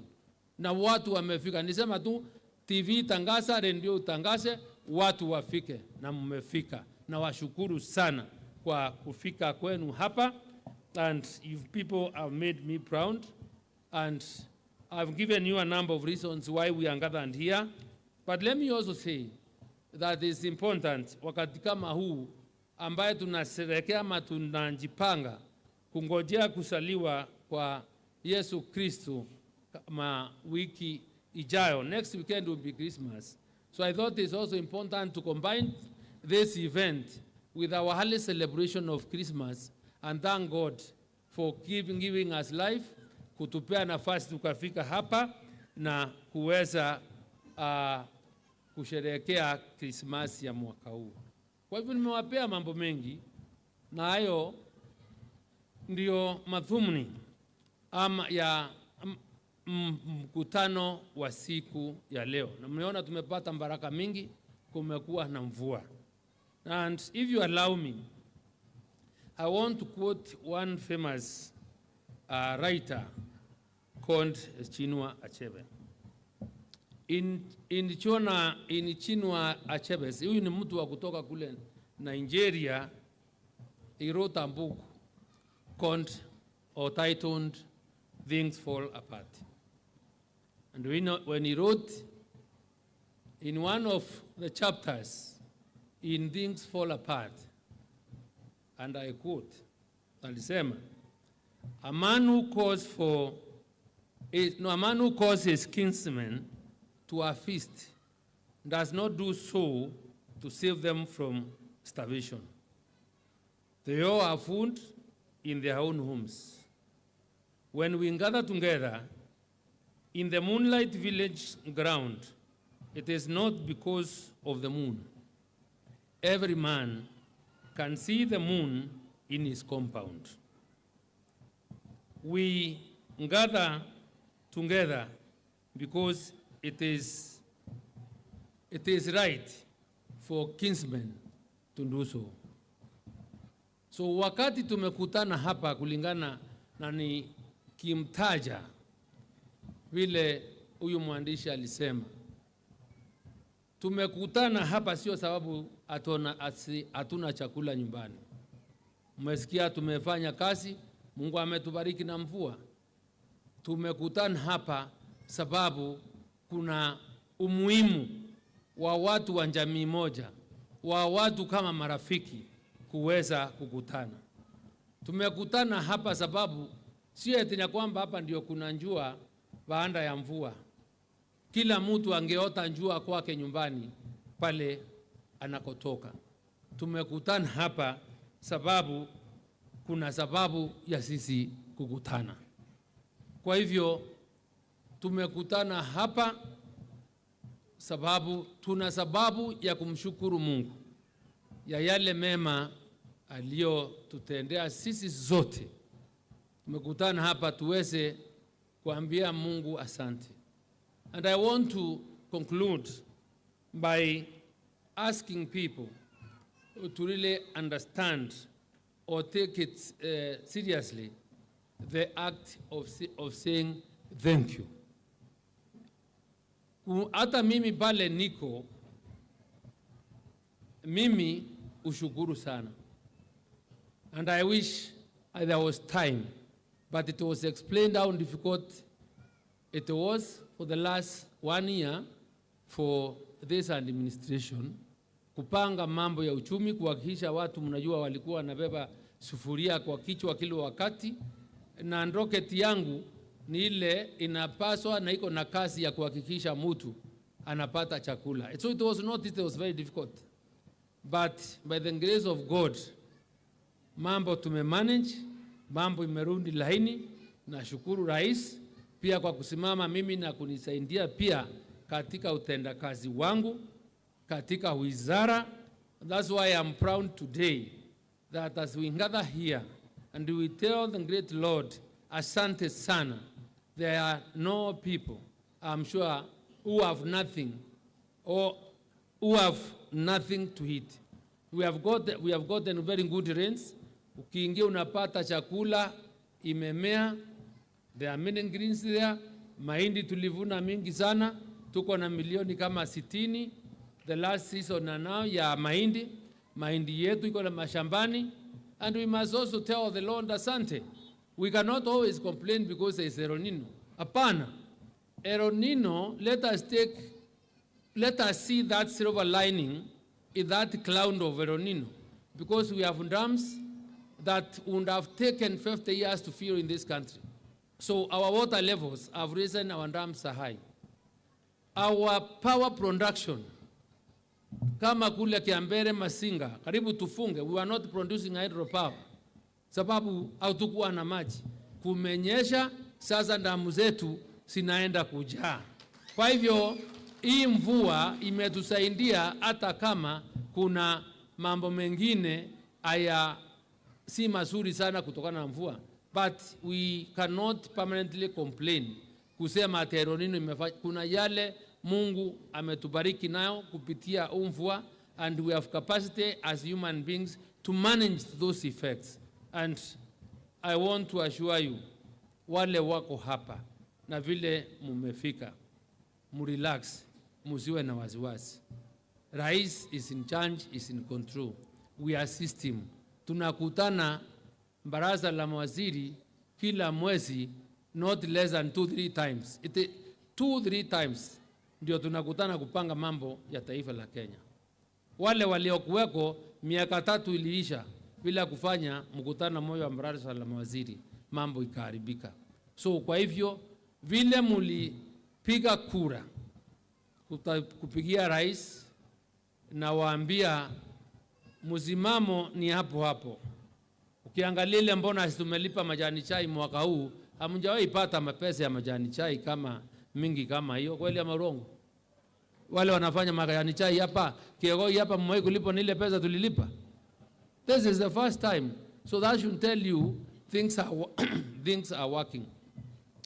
Siku ile rais tulikuja kabla apishwe kukiwa Tuesday, barabara ya kutoka Maua kufika hii kupitia hii kuenda pande ya Mikindori haikuwa inapitika. Saa hii simewekewa imekuwa repaired. I even remember when I was in car that time, na niuliza waziri, sasa hii barabara utakuwa unaenda na hii ikiwa namna hii nyumbani? Nikamwambia mbosi, hii itakuwa picha mzuri sana na macho kwa serikali nikiwa napitia hapa. So this is the first assignment ambaye lazima ifanywe. And that was done.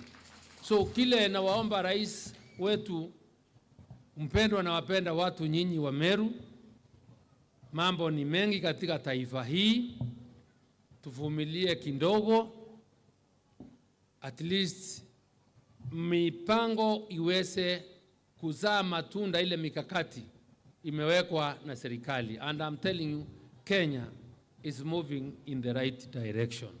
So anybody yule amekwambia any contrary view, mwambie ni muongo. I am the one who is telling you because I am there, I sit there and I know, na pia nyinyi mnanjionea. Mnaweza piga nduru hapa na pale sababu ya mambo watu wanasema kondi iko juu. The only way to get out of debt, the only way to become self-reliant as a country ni kuweza kulipa ushuru na ili tuweze kujitegemea. We cannot live as a country by relying on it. Pesa ya kukopeshwa kila wakati iko na stress mingi sana, na mandeni ilipata lazima tuyalipe, tutengeneze uchumi wetu tuweze kwenda mbele. But I'm not saying that is bad. Kuomba pesa na kutumia kwa njia mzuri ambayo inaweza create and generate more wealth is the right thing that we are supposed to do. And niwaombe, sababu namaliza, kuna MD hapa anaitwa Kubai, ndiye MD wa AFC. AFC tumeweka pesa huko. Yule mkulima ako hapa, tafadhali enda omba pesa ya kushalisha chakula, ya kuweka mifugo. Sababu shinda ya chakula na aibu ya ukosefu wa chakula katika taifa letu ni lazima tuimalize. And I want to confirm, juzi mliona nimetembea Nairobi nikitaka kujua unga inaenda namna gani. I confirmed unga ilikuwa imeenda chini na nilipata the best price at 130. So even as I sit here today, being the man in charge of food and nutrition security in this country, monitoring food commodity prices kila siku, I can also report mpasa hii unga imefika 119 huko pande ya Nairobi. Maisha inaenda ibai ikiteremka chini. And to advise you, wakati unasikia to deal with the cost of life or living, let us also open or diversify our revenue streams tuongeze. Wewe kama ndio mwalimu hapa bomba hapa, na wewe uko na village hapo, kuna kuota yako ya shamba, usitarajie mshahara wako ukilipwa peke yake itaweza kufinance fisi ya mtoto, chakula ya mtoto, mendeko. Hapana. Tumia ile shamba ulio nayo hapa, upande sukuma wiki yako, upande your onion pale, weka kuku 2, weka ng'ombe 1-2. So ile pesa ungetumia kununua maziwa, sukuma wiki, onion, sababu iko, you will save that money. And that money, right, will go towards paying school fees. Sababu fees ya watoto ni lazima tulipe, na mnajua ya kwamba serikali imekuwa inasaidia. Kwa hivyo sisi sote tuungane pamoja, because growing the country, growing the economy of this country is our shared responsibility. Sababu sisi sote tukuna jukumu kuhakikisha Kenya inasonga mbele. Kanata nto wetu? Tuwatane tuinda tukuriende yetu tetsa ou. Nande bwere ndeni ntena once kana namba marieto yange ya Gucokeria Nkaatho tio buri bwega kabisa. Murungu abutethie, Murungu abutharime, tuendelee kwenda na wou na bumenye nindi bwendete. Mimi nawapenda.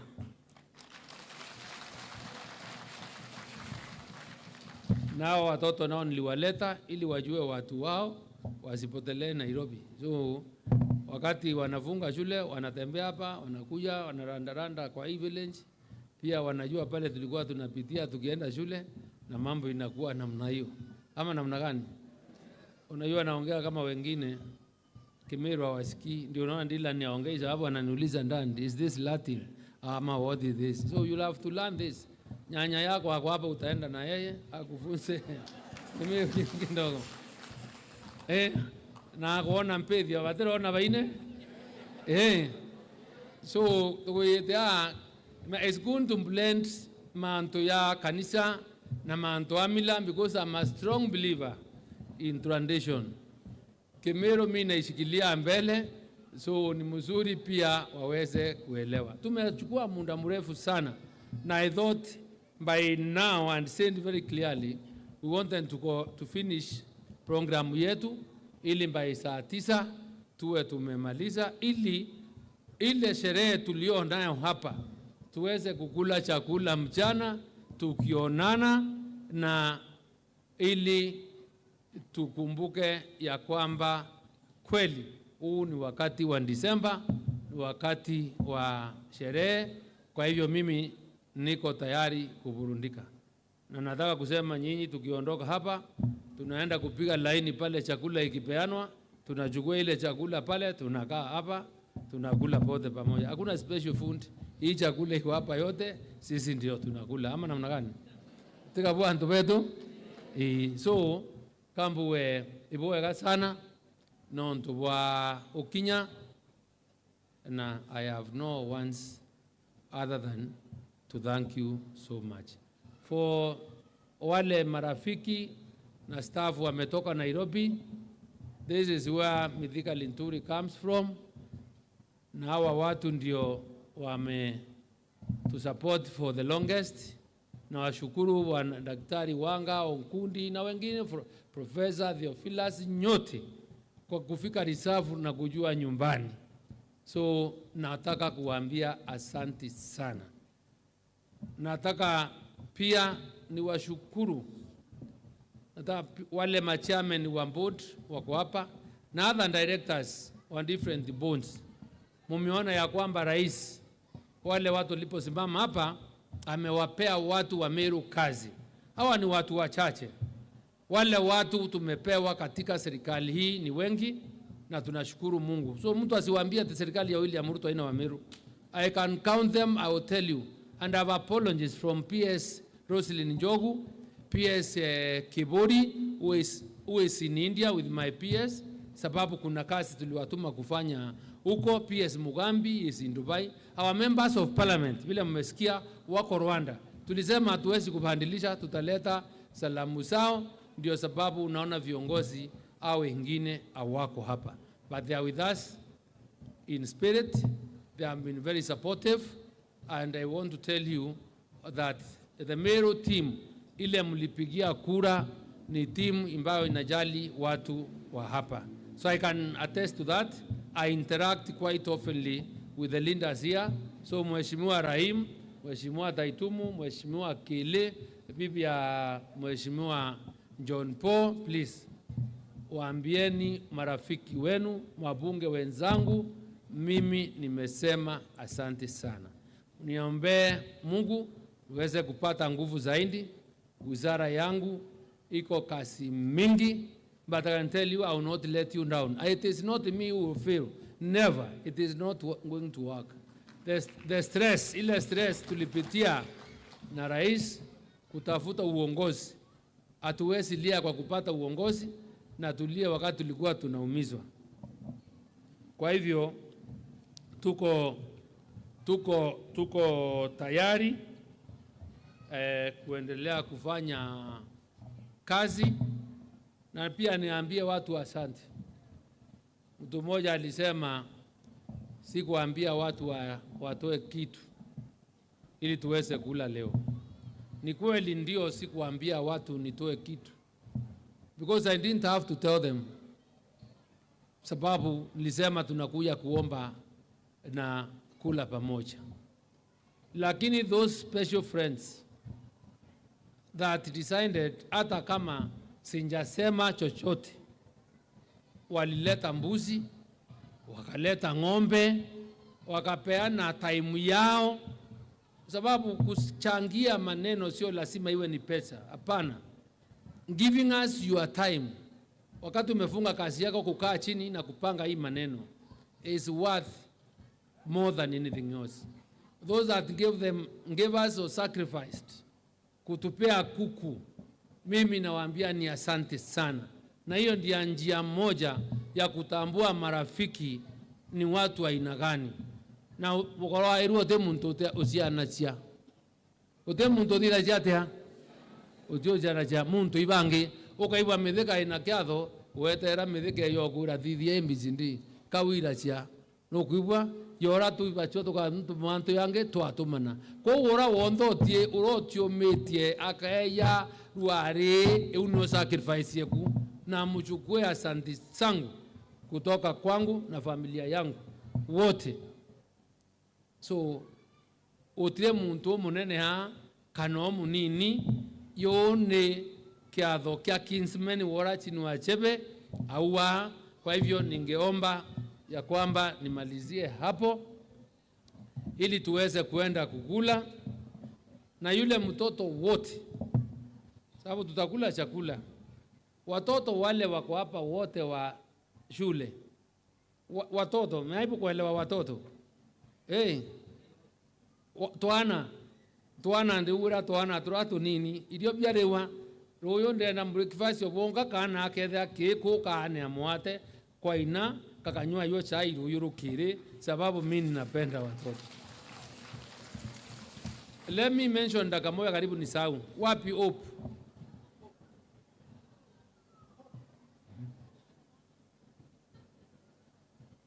Hope wewe nataka niseme yako kidogo, sababu huyu msichana nikiwa mbunge hapa nafikiria alikuwa anafungwa ndaipa kama ilikuwa inavunganwa wakati huo. Nakutakia mema, amejitahidi sana. I'm very proud of her. Nimemuona hapa mpaka nikauliza huyu ni yule Hope ama ni mwingine. So I wish you well. Tunangojea mtihani utokee. Kwa hivyo you really need to get to me. Resource ikitoka uniambie umepata nini, na ule usaidizi pia utataka yote nitakusaidia, because I have seen you grow na usiwe na wasiwasi. Nilikuwa na yeye hapa akaniambia nataka nimununulie simu. So nimemnunulia simu, lakini sio kutafuta boyfriend. You are still very young. Ama namna gani? Wewe hakikisha focus na mambo ya masomo, sababu it is necessary. Na ujue wewe ukiwa mtoto msichana, enda ufanye kazi, utafute mali yako. Siangalia wanaume vijana ufikirie kuna mali wanaweza pata. Hapana. Sheria ya Kenya kama wakili under Article 45B inasema akina mama na watu wote wako sawa. So ikiingia mambo ya majukumu ya jamii, ukifuatilia sheria utakuta lazima mugawe majukumu. Ni tu mtu ya Njuri Ncheke wa Meru kama mimi siwezi kukubali watoto wangu walipiwe fizi na mama. Siwezi kubali sababu ya mila. Kwa hivyo mambo inaweza kuwa mengine. You must work hard, make your own money, create your own wealth.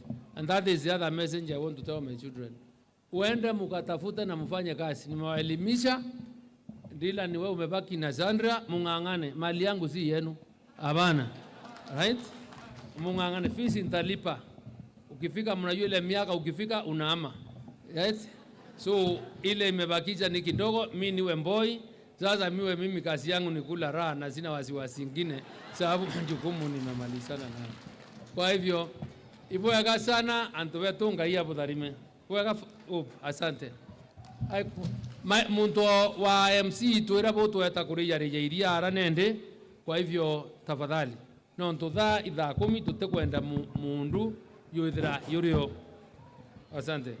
Asante sana Mheshimiwa Waziri, tumpatie makofi. Makofi tena. Asante sana kwa wakati huu. Nataka kupatiana ratiba. Amefanya vote of thanks. Si ni sawa sawa?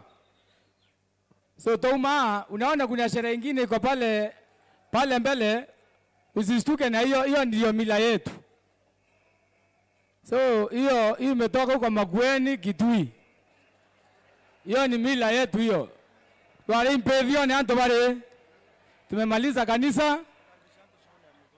So kutoka hapo siweza anaenda pale na wale wengine watu wote kwaya na wageni wote tusafu chakula pale, kisha alafu tukimaliza chakula tuende nyumbani. Wacha kuja salimia kijana, usitoke hapo. Wacha salimia kijana. Asante sana Eric. Wacha salimia kijana, apige salute. Haya. Very good. Yes. Hiyo ndio sherehe ya mwisho. Hiyo ndio sherehe ya mwisho ya kitamaduni. Sherehe ya mwisho ya kitamaduni. Eric. Sawa. Twende. Songa. Haya. Haya. Haya. Toya. Obwo. Haya. Twende. Haya. Toya. Twende. Twende. Sherehe ya kitamaduni kweli kweli. Tuangalie tu kwa macho. Sherehe ya kitamaduni ndio hiyo. Mwashamila ni mtumwa. Mwashamila ni mtumwa. Hiyo ndio sherehe ya kitamaduni ya Meru, inaitwa mbani ceremony. Implevio. Pande, nende toya, haya, toina inanga, haya. Haya.